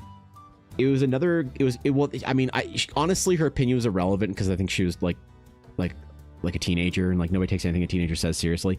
So I'm kidding, by the way. But she was there with, it was like a group of teenagers, a group of girls there, and they're all cosplaying. And she was like, so you don't have like any fan art? Like, what's this from? Is this like a game or whatever? And I'm like, no, it's like my game. I'm like doing it, whatever. She's like, so why are you here for like fan art without fan art? And I was like, oh, because I'm here with my original art, and I started wanting to tell her about my D&D world and, you know, give her a chance. But she was like mad because I don't remember exactly what she said, but basically she was mad because her friend couldn't get a table at Edmonton Expo in Artist Alley. And she said something along the lines, I don't remember the exact way she worded it, but she said something like, you know, oh, well, like my friend actually had art that like fan art people wanted, like you took a spot away from an artist who had art that like people are here for like fan art. It's like called Fan Expo, not like, you know, whatever your thing is Expo. Like she was so fucking moody and mouthy and like sarcastic, but she was also a teenager, so I couldn't take her seriously. You know, which was just why I was like hilarious. And the guy next to me who was like an author, he was like talking to me, and he was standing next to me, and he was like overhear this conversation, and he just looks at me, he's like, what a bitch. No, that's fine. It's fine. So I did get some more hate at the convention for not bringing fan art, I guess. It wasn't just that girl. That was the nice, hilarious one, not the rude one. YouTube stream and Twitch stream have different audio qualities Really? due to volume normalization filters. Yes. This will be the case for shorts, but your recordings are higher bitrate than stream, so it's just more saturated in detail. Really? So one of the big problems that I have, Viddy, with that's okay. First of all, thank you for the 28 months sub. I appreciate it. That's like one thing that really is weird is I have to DS my videos on recordings because the base recordings, the sibilants from my S's are unbelievable when I'm just recording audio from stream. It's like so bizarre. So it's like a crazy fucking thing. Anyway, that's interesting. I wonder how to change that then. I gotta figure that shit out then. Real story, new content, and words to explore is exciting, right? I don't know, man. Yeah, shit, dude. You also, I'd love to see some original Evan vampires like goth horror. Yeah. Her having Asterion art is low-key real because I also have some art of him, but I feel like her getting mad is crazy. Well, that girl wasn't mad. The one girl holding the Asterion art wasn't mad. She was just confused. The girl who had a friend that couldn't get an artist alley, she was mad. Yeah, that was, oof. Sped up sound will sound more high pitch in general. So it isn't even the sped up sound, it's the recording. Yeah. Remember that I want your shorts? Thanks, Thorkin, I appreciate it. Original art, though, is even better because it's more genuine. And like, so here's the thing that I don't ever really talk about. Because I'm not here to judge anyone. I think if you want to sell fan art, that's so awesome. Like, I got nothing but approval and encouragement. But we do need to at least make sure the young people artists know. It's like, you guys are aware selling fan art is illegal. And that's totally fine. I don't care if the morality of it is, I'm not judging. But the thing that kind of is not really talked about is you do know that selling fan art can get you blacklisted from the games industry. Right? And when I say that to artists, they just like look at me and kind of blink a couple times and they go, it can what? Like, yeah. So the story that I tell that I wouldn't make a YouTube short about this because when I say it, sometimes people think that I'm attacking fan artists. I'm not, absolutely not. But you should know the danger. I went to school with this girl who was a year or two ahead of me in art school. And she actually was a very well-known fan artist at conventions around Western Canada. So she did every convention. So you talk to her after like Vancouver, and she'd fly in Sunday night or whatever, all exhausted for school on Monday. And she paid for school like that. She graduated from my art school, with no debt because she made an unreal amount of money for her age as an artist going to conventions. Good for her, man. Like that's fucking awesome. She was really good though, and she had a job lined up at, I believe it was BioWare. I'm almost positive it was BioWare, pre-EA's purchase. Or no, after EA's purchase. Right around EA's purchase. She had a job lined up at BioWare. Basically, BioWare recruited from my school that I went to in Calgary a lot. And so she was ready. She was going to join BioWare, be a concept artist on Dragon Age. Dude, it was locked for her. EA buys BioWare, and I don't know the exact specific details, but it was EA, something to do with EA, I believe. But basically, TLDR, she goes and applies for this video game company, all but accepted. Basically is getting in, golden ticket, knew she was going to go work for them ahead of time in school. No internship, straight to an associate position. And from what I heard of the story, because I didn't know her well enough to like talk to her about this, but like from a mutual friend in sort of servers and shit, she was like, oh yeah, so-and-so didn't get her job. And I was like, what the fuck? And so what had happened basically is she had been selling fan art and had an EA or something IP in there, something that made EA mad. And somebody at a convention saw that and blacklisted her. So she went in and applied for this job that she was guaranteed to get into, and she gets told no sorry. And basically she's like, what? And the person who wanted to hire her was like, I don't know, we were just told we couldn't hire you. Like, what? Like, basically, like, are you criminal or something? Well, dude, what? Like, they didn't want to ask any questions. They're like, hey, like, whoever in the hiring side of things told me I couldn't hire you. I'm not going to push the issue. Sorry, kid. And she was so confused. So she got somebody who she knew the company to like dig, and they did dig for her. And they're like, yeah, apparently you are put on a list for illegally selling IP material from whatever big parent company's other studio. And she's like, there's no way. That couldn't happen. Like, I thought that was a legend, a myth, something that happened with Nintendo only. Now, is that going to happen to you if you're selling fan art at a convention? Almost assuredly and guaranteedly not. You are probably absolutely safe. Because a lot of these companies also love it. They can't tell you that you can sell their fan art, but they don't mind. Some companies like Genshin, MiHoYo, HoYoverse, whatever that company is, they're like, fine, go for it. Critical Role, great. They say sell fan art of our art. I believe that's their stance on it. Beautiful, man. But the issue is with some other companies, like, there's a chance. And so, like, I'm not saying you should care. It's the best to use that command because it's literally fitting. Anyway, I'm not like, it's probably fine. You're probably okay. But realistically, it is a risk. And like, it's totally fine if you don't want to, if you don't care about the risk. But at the very least, I want these artists to understand there is a risk. And you decide if it's worth it. Not, you know, it's probably worth it. And again, the moralization of selling some art from an IP you don't own, I'm not going to hit anyone with, because I'm not going to sit here and try and pretend like I'm going to be judgmental or fucking condemn that shit. That's cringe. But at least tell artists that there's a risk there, that at least there's a small risk that the studio you want to go work for, you fuck yourself out of a career. To be fair, as far as I knew, she had made way more money at conventions. And I think she started a Patreon, started drawing hentai and shit, and I think she made a lot of money out of that and then stopped or whatever when she had a kid or something. I don't know the exact story. I couldn't go find her. If I know what her name is, her like artist name is, and I've you know, haven't seen any of her active in years. So I'm not exactly sure what her story is, but I think she made more money in any way as a convention artist doing like lewd stuff on Patreon. But she was kind of gutted when she found out she couldn't go join that company. In my opinion, your current mix is solid for headphones and phones on TikTok and Shorts. Maybe with a small tweak, it'll get really solid. One of the reasons why people listen to mixes on different sources, headphones, the phone, etc., in car. Check mix for those differences and normalize. Shouldn't be too hard because the baseline is good. Also, mods, can I get an essaying? Okay, that's where it was from. Interesting.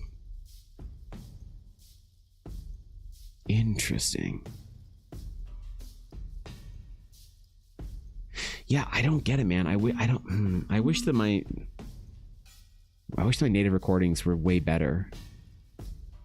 So is there a way I can reduce that in OBS video? Is there a way I can like sort of like lower it, like lower the quality to what stream bitrate is for recordings from OBS? Is that a thing? Less Disney because the mouse is everywhere. Yeah, Disney and Nintendo's are franchises I wouldn't even touch with fan art. Not even just not selling it. I would not touch Disney or Nintendo with any fan art whatsoever. But yeah, it's a danger. It's like a risk. It's there for people. Like, don't worry about it. Don't change what you're gonna do about it. But like at the very same time, like still understand that there is a risk. And don't like, I guess, condemn people who don't want to take the risk. If artists are like, yeah, man, I don't want to do any fan art. For whatever reason, if they're like, yeah, I don't want to like do art of an IP that I didn't create. That's totally fine. Leave them alone, man. They're not unless they're judging you. If they're judging you, that's cringe, and then, you know, call them a piece of shit. But if they're not judging you, they're just like, yeah, for me personally, I don't want to do art that I don't own. Leave them be. If they say I don't want to take the risk, leave them be. But I did see, I did catch some of that at the convention. You know, there was like a deflation when people would like find out I don't have any fan art. They'd be like, wow, you're so good. Oh, no fan art. Oh, dang it. Oh, man. Shit. So I'm sorry to say, so when it comes to selling fan art, because I don't want to be blacklisted. Well, if you want my opinion on it, this is the part where I will share my like personal opinion on it. The way I see it is that if you are creating something for an original project of your own, it's going to be slower and harder to do. But I think that the reward ceiling is way higher. And for me personally, fan art's fun, but I don't want to have to like build a community and get known for it and be monetized for it. The most recent piece of fan art I did was for a D&D game on Twitch. When I do fan art, I typically do fan art for people I know or people I like smaller creators. And by the way, I know Tank fucking Tolman isn't a small creator. It's not what I'm trying to say. But, or like Mossy Socks, for God's sakes, isn't a small creator. But small as in like, you know, Mossy Socks is a 200,000 fucking, you know, follower creator. So super cool dude, love him, you know. But at the same time, cares about fan art and stuff made for him and his D&D game and stuff in a way that Blizzard Entertainment won't. And I love doing fan art with people like that. So would I sell fan art and make that my brand online, that I do fan art and you can buy my fan art? No, because I think that I'd rather invest in a project that I feel like long term having a good original project is harder to make people care about but you benefit more from, like, if I, like, there's a YouTuber I was watching, I don't remember her name, but she was talking about building an art career. I don't remember why I was watching the video. It was like something interesting that she was covering in it.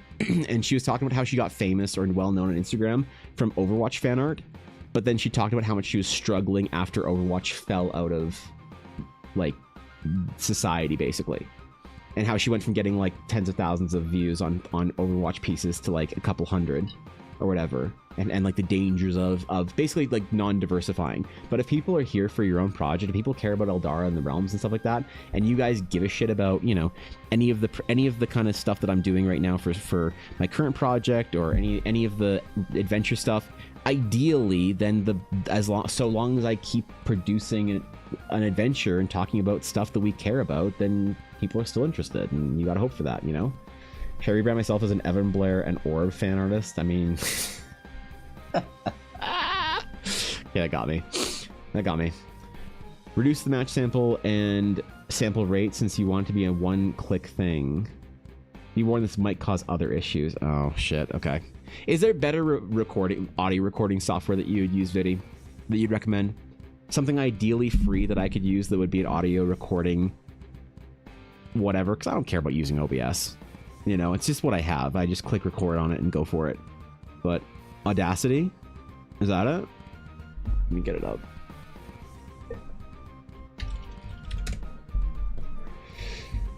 All right, plug it. I'll do it. Yeah, shit. Thanks, bro. I'd rather do that than hit the fucking record button on OBS. It's so awful. So, I think Evan's winning anyways, getting the locker nerd. Yeah, there you go. It's all to be personable still, which in general is harder to get from corporations. Yeah, I mean, like, I don't know. And like, I do fan art of VTubers that I know that are friends and stuff like that.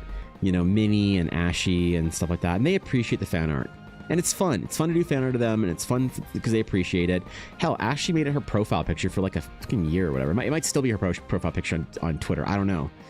And it can kind of mean something to people. That's cool, man. That's cool to me. Is the temptation there? Like, you know what? The problem is, though, that I do want to do some fan art for some things that I'm afraid of sort of being accused of being a sellout for. Like, I really do want to do some Critical Role fan art, but excuse me. Got hiccups, man. I'm afraid that if I do the Critical Role fan art that I kind of wanted to, that people would say like, oh, Evan's just doing it for attention, which sometimes happens with artists that don't do a lot of fan art and then do fan art. I know that's probably not going to be an issue. I know that probably 99 out of 100 people who see the, you know, Critical Role fucking fan art from me would be like, hey, it's cool, Evan, good job, and that's it. But there's the one person that would be a issue, and I don't know why I care about that person so much. I probably shouldn't. So do it. You think so? Do a lot of fan art of WWE wrestlers since I'm a huge wrestling fan. Oh, that's cool. Hey, get that niche together, bro. Super easy to delete unwanted sounds with it too. Really? Okay, cool. Yeah, I mean, I'll use Audacity. I've heard of Audacity, but I've never tried it. So I hope it's easy to set up. Yeah, fuck it. I don't mind. I tried setting up Voice Meter, but I didn't realize that Voice Meter was not as powerful with filters and things. Maybe I'm just dumb. I thought that I could do more in Voice Meter than it would like allude to or whatever, you know, like from seeing it. It's cool that you could do certain things and adjust certain things, but no, a Voice Meter I'm going to use for being able to stream the same room with Ella on Discord, but I thought that I could basically run all my audio through Voice Meter and it'd be better than through OBS. But to be honest, maybe I'm dumb and I don't know how to do it, but I found my audio run through OBS sounded better than it did through Voice Meter. So there's that. Counterpoint, do it for the attention. Holy shit, what is up, Cat? Good to see you, dog. Good to see you. Holy shit, man. I'm honored, Cat. What's up, man? How you been? Dude, good to see you. Good to see you, man. You made my day. You made my week, Cat. I've missed you, buddy. Hope you're doing well. Hope you're chilling. Yeah, what's up, dude? Person's your intended audience, so in short, who cares about them? Which is reasonable. Yeah, I mean, anybody who's gonna like criticize and complain about stuff, if I do Critical Role fan art and they're like, oh, you're just doing fan art for the whatever, for attention, like, okay, I guess I can't please everyone, you know. Like, And that's, to be fair, that is a good point. It's to not agonize over one or two people's like complaints or what they'll think. Because like I know that probably it's a weird thing to think about, but I know probably like maybe, I don't know, at least 10 times a stream a day when I'm live on Twitch and shit, someone probably comes in and thinks this guy's an idiot and then just leaves. But most people are polite enough that I have enough good sense and manners not to tell you. Like, how many times do you see something you don't like and you're like, and you just like keep going on, you know? So there's people out there that I'm not pleasing anyway, that I'm just like, you know, upsetting or whatever, or don't like me. And it's not like I'm universally approved of by every single person. I mean, to be fair, my like, it's so funny. My lowest like rate on a YouTube video, which I didn't know you could check this until recently, was like 89% or whatever. Most of them are like 97%. But it's so funny. The video I was talking about Ella's dice was like there's like a couple dislikes on it. I'm like, what kind of person goes by? It's like this guy's talking about how proud he is of his wife's dice company. Dislike. So like whatever, it doesn't bother me, and I guess I shouldn't be bothered by the theoretical person that if I do some art for attention, like they'll be like, oh, he's just doing it for attention, screw you, you know. Other theory, mic is being recorded on all 6 tracks, assorting it in Resolve, set mic to a single track, no more audio troubleshooting the stream now. So I don't record in Resolve, I record from OBS though. Is that a thing? Is that a problem? Or single track, or it's being recorded and played as multiple tracks in Resolve? How is that?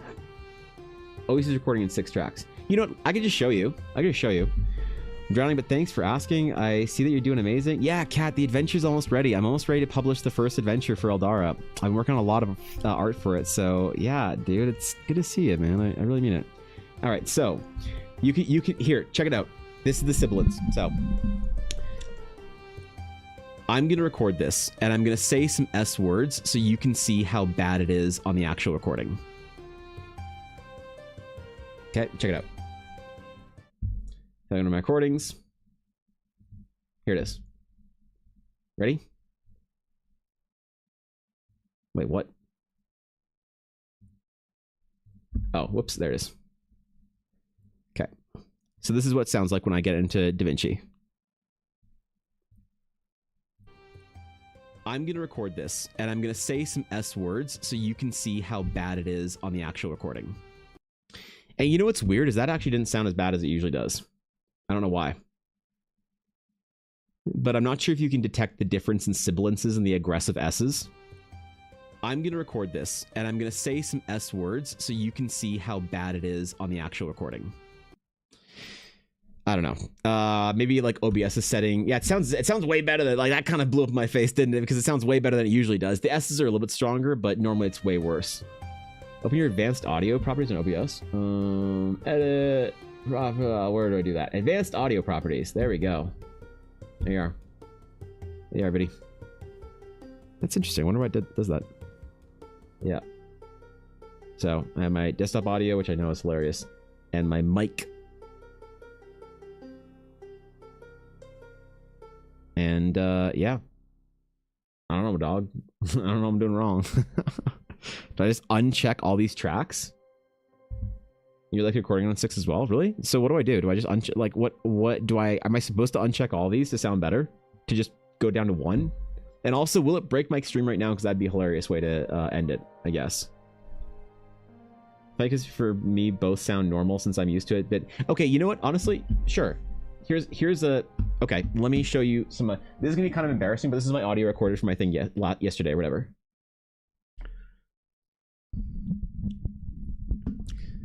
So this is the story of one of the most hilarious and rude things that anyone has ever said to me as an artist to my face.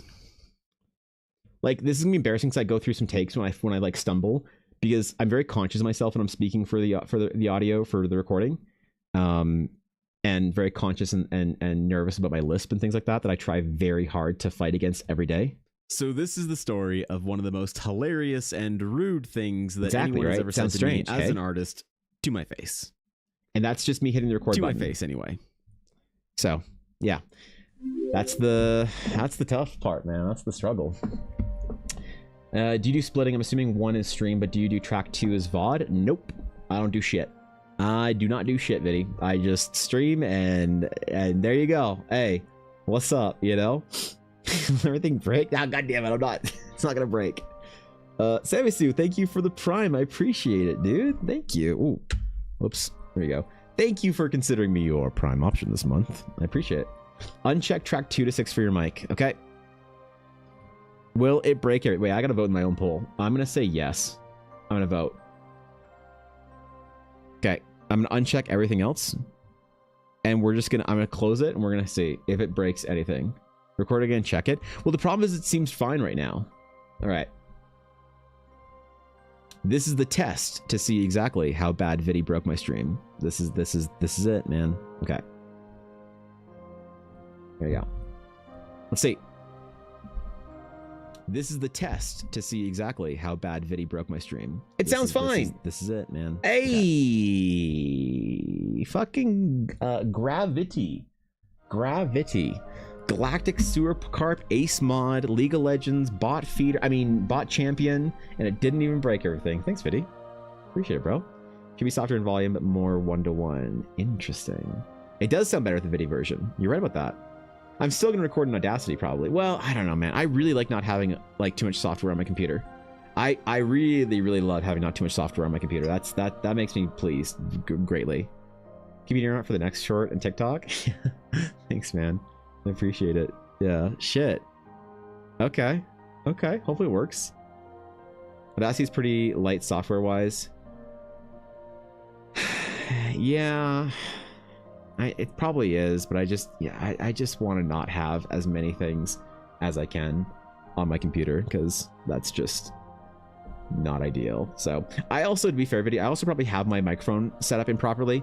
Like the way I have my Scarlett Solo set up, my gain, my whatever, all these things are probably wrong as well. You know, keep in mind, I have my Shure MV7 XLR'd straight into a Dynamite boosting stick thingy because I couldn't afford a cloud lifter or a fat head or anything like that. And in Canada, they just didn't ship anywhere here, but I could get a Dynamite, which apparently did the same thing and it seems fine, into my Focusrite Scarlett Solo.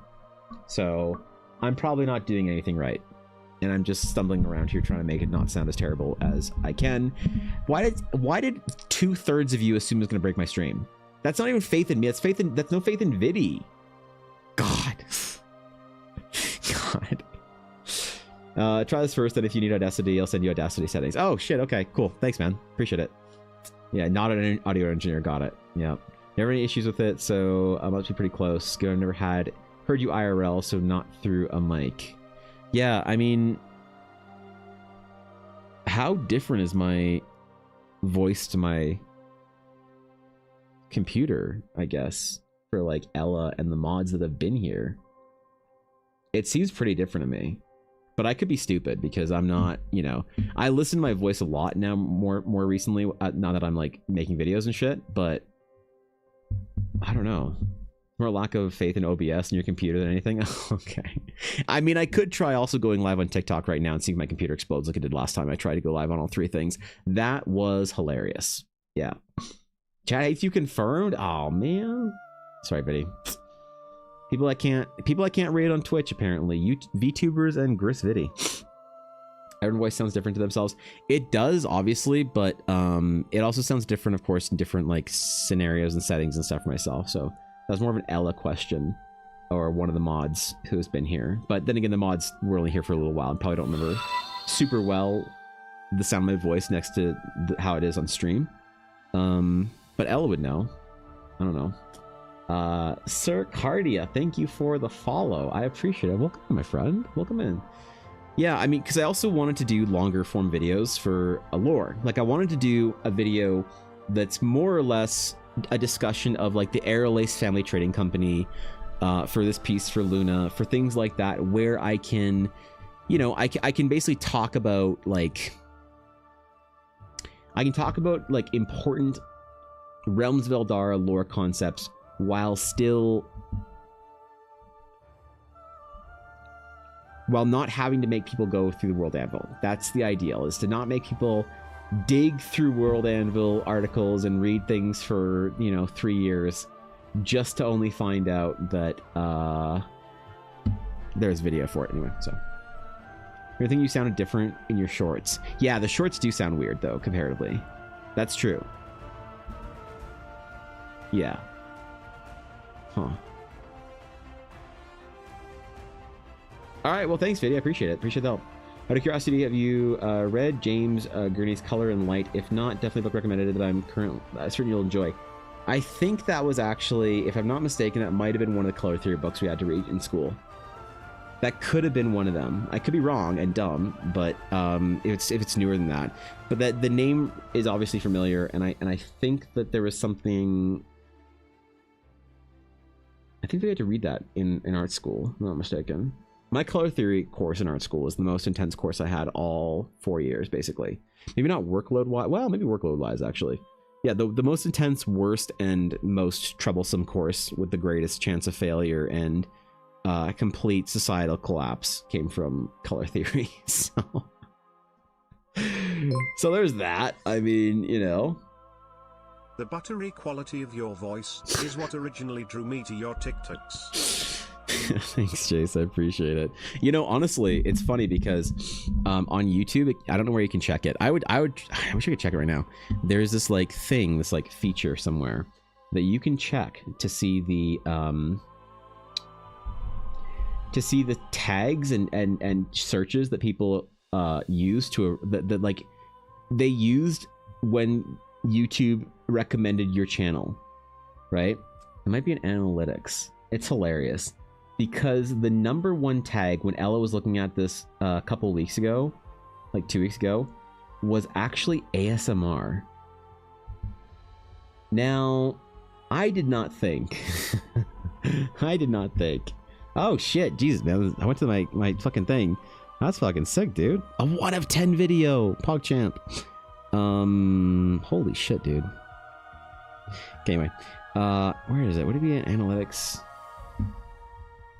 Where would it be? Because this is actually interesting. Trends. It wouldn't be in trends. What people are looking for: streamline art video YouTube. Wait, so people are looking for streamline art videos YouTube, aesthetic drawing book cover, Sterling Edward watercolor tutorials, and that's when they sent.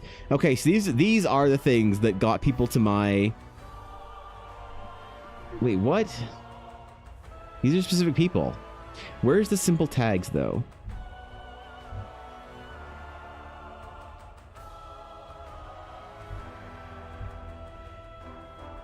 Oh, is it in here? I think this is in here. Like, this is crazy to me that 3.4% of people watch my videos on the TV. It's wild. That's wild. There was a whole thing, man. Shit, dude. It was really funny, but it was the tags that people used to like arrive at your channel, and maybe advanced mode. I don't think this is Monka. Traffic sources, subscription date. No, I don't know what the deal is here. Shit, man. Anyway, yeah, the top tag was I can check viewer gender by video, so I can see when I have them thirst traps for the ladies. See how close I am to itching towards book talk, knowing who I am. Uh-oh. If book talk learns of my power, my clients will change to suspender snapping professionals in their 30s. Holy shit. That's fucking funny, actually. The twinks bring in all the female viewership. Trying me? What are you talking about? About tag farming? Yeah, I guess, right? 1 hour long Evan Blair lore video. I'd watch that obsessively. Yeah, I want to do like big long lore videos where I talk about different things from Eldara, like do some like serious like lore building storytelling and stuff. And I could do like story time on stream and then just use the audio or whatever for YouTube, right? And this is the story of Lady Luna Airlace and the Airlace Family Trading Company.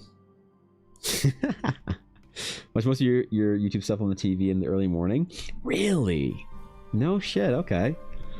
You have an issue with my TV viewership? No, I just wonder how, like, when somebody watches a video of mine on their TV, is it that they are watching my video like from the subscription box in your TV, or is it the kind of thing where you are scrolling through shorts on your TV, because that's the idea that I think is hilarious. Is the idea of someone scrolling through shorts on their TV. That like if you're just watching the sub feed or whatever, that's totally fine. But the idea of scrolling through shorts on your TV seems kind of hilarious to me. So honestly, as a female, I wouldn't have anything against a muscular woman either. Well, I did a piece a little while ago on Instagram that was this person wanted me to draw her character for her, super jacked. She's like, I want a barbarian, a Viking inspired barbarian who's fucking jacked. Who's got them fucking big girl muscles and them thunder thighs. So I did this character for someone who wanted me to draw her character exceptionally jacked, but also how do we say, what's the delicate way of putting it? She wanted me to draw her character exceptionally jacked with a fantastical and non-realistic level of well-placed and positioned fat to keep her warm, and certainly none of it across the abs. So, Miss Laban like flirty stuff from Laura? Yeah, okay, fair enough. Fair enough. Fair enough. That's the other jacked woman 159. Yeah, wait. How many have I done at this point in time? Ah, shit, man. Watch a couple of shorts on TV, but only ones I've added to my watch later playlist. Oh, interesting. Okay. So surely any of that TV viewership, none of it would have come from scrolling. Because I don't even know how you'd scroll on YouTube, right? Definitely very interesting and definitely not distracting. I like this piece. This piece was really good. The thing is, the one problem I never got, I always had this piece, and I never got the client's name for the character. So he kept wanting her more and more muscular, but he also wanted her to have visible fucking abs. That was a big thing.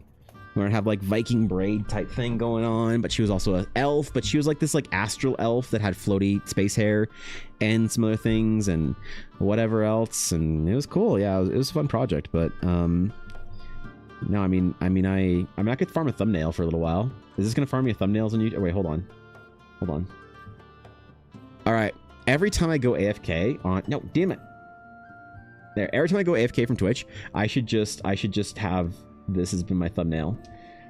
Also, would be very unfortunate if any of you were watching my stream at work. So I'm just gonna sit here and enjoy that for a minute. You can scroll on YouTube Shorts even on the TV, but it's weird. How even? Scroll down for abs, please. Oh, God. Not scroll up for face. Viddy says scroll down for abs. Okay, there you go. Is that better? Oops, might get fired. Oh, you know, hashtag word. Shut up. God damn it. Fucking goblins. Little weirdos. Roll my stats on Warlock last night. 17, 17, 15, 14, 13, 6. That's insane. That's actually insane. So smart TVs have a Wiimote controller. It's actually really good for shorts. Really? Interesting. SMW and Blair Art. Work from home. Ah, shit, he gets it. Yeah. Bud Blunt Belt has 4 charisma. Dude, that dwarf is one of my most popular pieces that I post on TikTok. I use the process video for him, for that dwarf. There's something about dwarves, man, that I don't get it. Thud, like, you can tell that the Thud player with 4 charisma, you can fucking tell him that that's, wait, who is it? That is, just so you guys know. Entities. That's this character. There's something about this guy that I get let's just say if I post a video with the process of Thud in the video at some point in time, I'd be having some ladies on their worst behavior in my comments on TikTok over Mr. Thud over here, Mr. Blunt Belt, and I don't get what it is.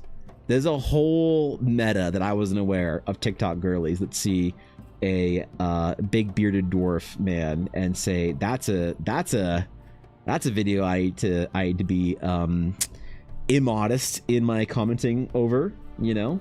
If there's anything great get me closer to book talk, it's not even the handsome, like, smooth shaven, like, handsome boys. It's motherfucking Thud over here. Like, what, dude, what is the female gaze even looking for here? But I can look this up, anybody know, I got Well, I am doing a commission right now that I can't show on stream. It's too spicy, fortunately. It's too spicy. It's a character that somebody wanted, and she is a warrior priestess, but it is in her ceremonial garb, and her ceremonial garb has exposed bosom, let's just say. Very like Greek toga like. And so I accepted the commission because, like I said, the nude form doesn't frighten me. I went to fucking art school, dude. But I can't show it on stream. So you guys will just never know. You guys will just never know and never see that kind of art. You'll never see my figure studies. You'll never see the spicy shit I do because I just can't, you know? You just have to like extrapolate, I guess, to what that could possibly look like. I don't let my family watch my stream. The female Viking gaze. Ah, that's what it is, Glitch. Interesting. I just explained his not doing fan art. Now I want Discworld fan art. Okay, dude. Okay. You want to go for book talk? You need to draw it from Cabedon perspective of Cabedon. Oh god, I'm not, dude. You can't make no, because I know exactly how that would look too. I know exactly. Okay, you know what? Never, I should do a piece and say this is my official application to book talk. This is me introducing myself to book talk. Are we friends yet? I've seen this old naked art school men before, and I want to see that again. Yeah. Yeah, Strange Dogs is on something that twinks are there for the bears. The dwarves are for the twinks. Is that how it works? Because you'll have to... I'll have to take your word for all this, so... Not with that attitude you can if you're not made a Pixiv account. I have a Pixiv account. Cat, I have a Pixiv account from the ancient elder days, from my art school days, that you guys will never know about. There is no amount of money in this world. Normally I joke and say everyone has their price. There is no amount of coercion that could get me to show my Pixiv account. Honestly, I don't even know if it still exists. The last time I checked was a couple of years ago. It still existed, and it had over 10,000 followers on it. And I hadn't posted on it since like 2012. And people liked it. And you know what? It's gonna stay that way. A relic, and I hope it's dead. I hope it's dead.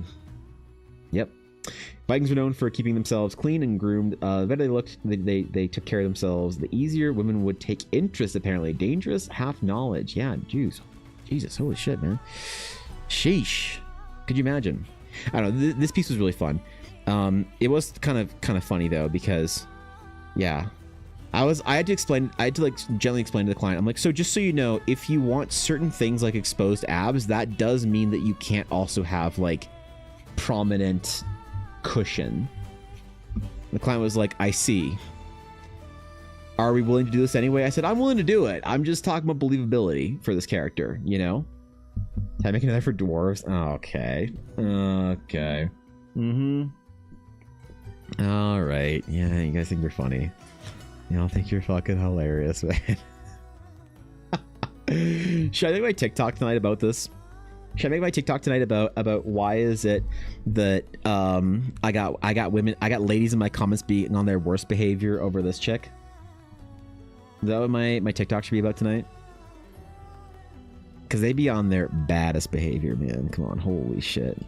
It's like they all discovered the band 21 for the first time. That's the level of bad behavior I'm talking about in those comments. You can go scroll those videos if you want, if you don't believe me. Like models I had to draw at university: really old guy, one average woman that wasn't too bad, overweight guy, disabled guy. He was a sweetheart though. So we had for our life. Like, obviously, when you're in early, like, we've had models of all types, all age range, ethnicity, everything. We had models from all walks of life. It was crazy cool. But we did have two models that I really liked. One of them was the old guy. I've told this story before, but basically he was an old guy that was this old history professor from Oxford. And like actual Oxford, but his daughter lived in Canada, so he retired to go like stay here. And he just like loved the arts and stuff, so he'd sit there and he'd like be posing nude while like telling us stories, like history. So he'd do these poses that are based off of history. He'd be like, Xerxes defending Thermopylae, or Leonidas defending at Thermopylae from the hordes of Xerxes with his spear. And he would like hold his like fucking staff up or whatever, his stick, and he'd do all these historical poses. He'd be like, "Did you ever see that there's a statue in this museum somewhere in Florence, Italy, done by some artist, and the statue was posed greatly," and he would like pose like that and shit. And he always wanted you to draw like he'd always be so funny because he was so casual, just being naked and old. And there's this girl who was so shy, right? And she didn't draw like here's the thing, everyone giggles and is awkward in first year. By third year, you're like, all right, I've seen it all. Like, you know, you don't care. You're not shy. You're not embarrassed whatsoever. And so there's one girl that never got over that. And it was in like second year, whatever, the first time we had him. And he was just waddling around like naked, like just looking at everyone's art, being like, "Oh, I see." Like he went over to my friend's art, and he like kind of nudges him, and he's just a little short. This is a little short old dude, so he nudges him like kind of in the gut. He's like, "I see you've drawn me a little muscular than I appear. I appreciate the idealization. Perhaps you knew that in my young days I was a rowing expert for some English fucking rowing team, or whatever."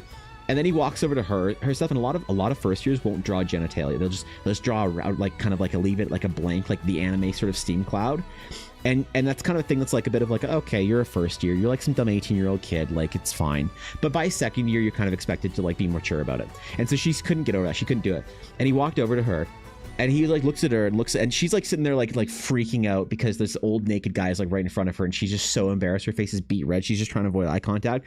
And he's like, "My dear, I appreciate your excellent artistic ability, but I do have one request. In the next piece, please ensure that you draw me like a man." I think she actually started crying out of embarrassment while her friends were just cackling, laughing at her. That guy was awesome. He would like lend us BBC documentaries from like back in the fucking DVD and VHS days. He'd be like, "Here, I brought you some more documentaries on Napoleon for you to watch during your classes, and I'll bring some more next week, so get through them. They're a little long." And you're like, "Okay, thanks, man." Like he was a G. The other great model was how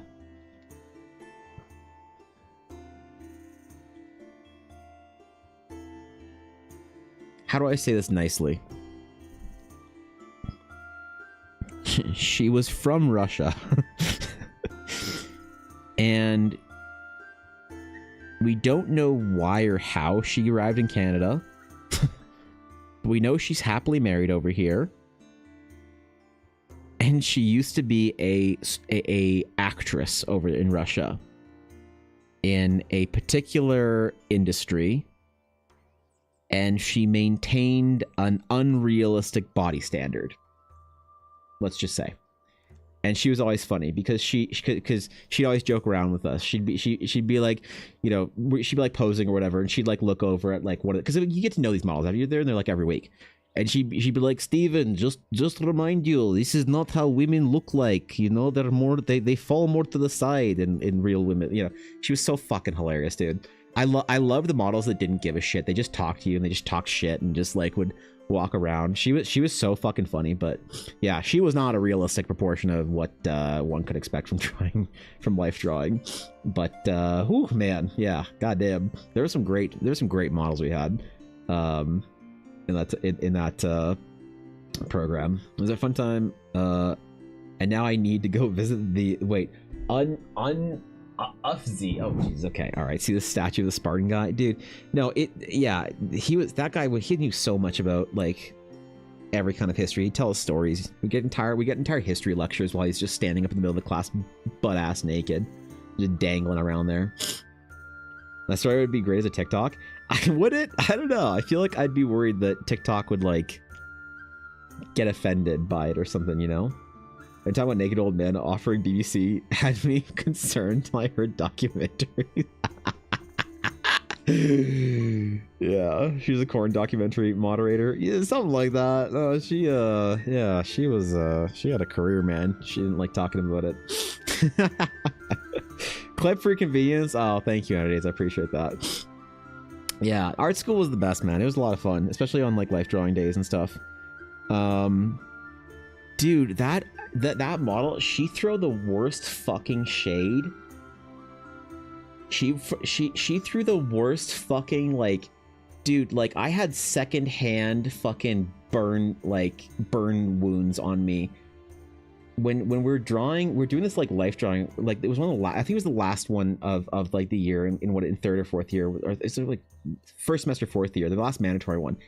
And that Russian chick, her name was Anita or something, I forget. She looks over at my friend Mike, and she just like, she would make fun of him because he was pretty shy. And he wouldn't make eye contact. He'd be looking at her and looking at whatever, and she'd always be like, "What? Hey, does anybody know why that one's hiding from you? You know, yeah, why are you hiding, sweetheart? Come out here and draw me, you know." And she was so funny. But she said during the last fucking like 1 hour long still life, it was like 2 PM, and she's like, "Hey, Mike," and he's like, "Oh God, she's talking to me." He like kind of pours out. He's like, "Hey, what's up?" She's like, "Take a good look. It's the last time you would ever see women naked in front of you."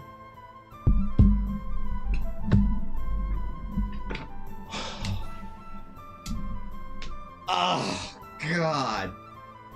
The fucking wincing that happened. Everyone in the class just like collectively, like you just heard everyone in class just inhale through their teeth like, oh, God, dude. Even the instructor, I think he actually spat out his fucking coffee or whatever. Dude, oh man, I just forgot about that. She fucking dropped him. She absolutely dumpstered him on the last fucking class. Oh my God. Oh man, poor Mike. Minecraft ooh. All right, I gotta go. I gotta do some shit. Okay, all right, I gotta actually bounce. I should have gotten off earlier. I didn't realize it was 3:40. I was just sitting there monologuing about shit nobody cared about. I'm so sorry. Okay, I gotta actually fucking run. So holy shit, yeah, speed run outro today. Where's my fucking outro? Oh God, speedrun outro. Thank you again, everybody, for hanging with me today. I appreciate it. Thank you for the help, Viddy. Thank you for the raids and the subs and everything that happened over on YouTube that I didn't know what was happening because I'm too dumb to know what the fuck's happening on YouTube.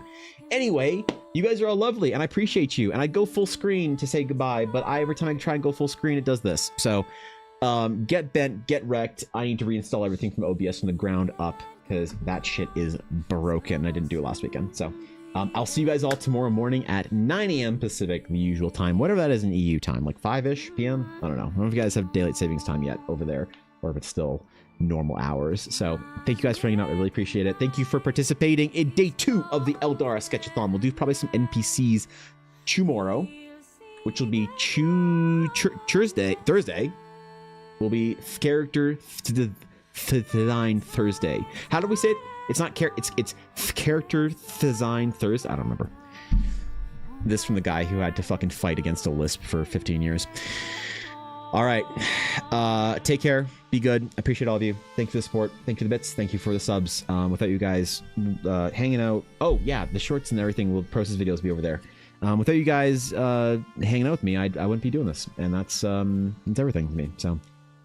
Thanks for supporting me. I'll promise to make it all worth it and to be worthy of that support. So, I'll see you later. Be good. Play some D&D tonight. Okay, until next time, my friends. Until next time. I mean, like that's tomorrow. But until next time, farewell.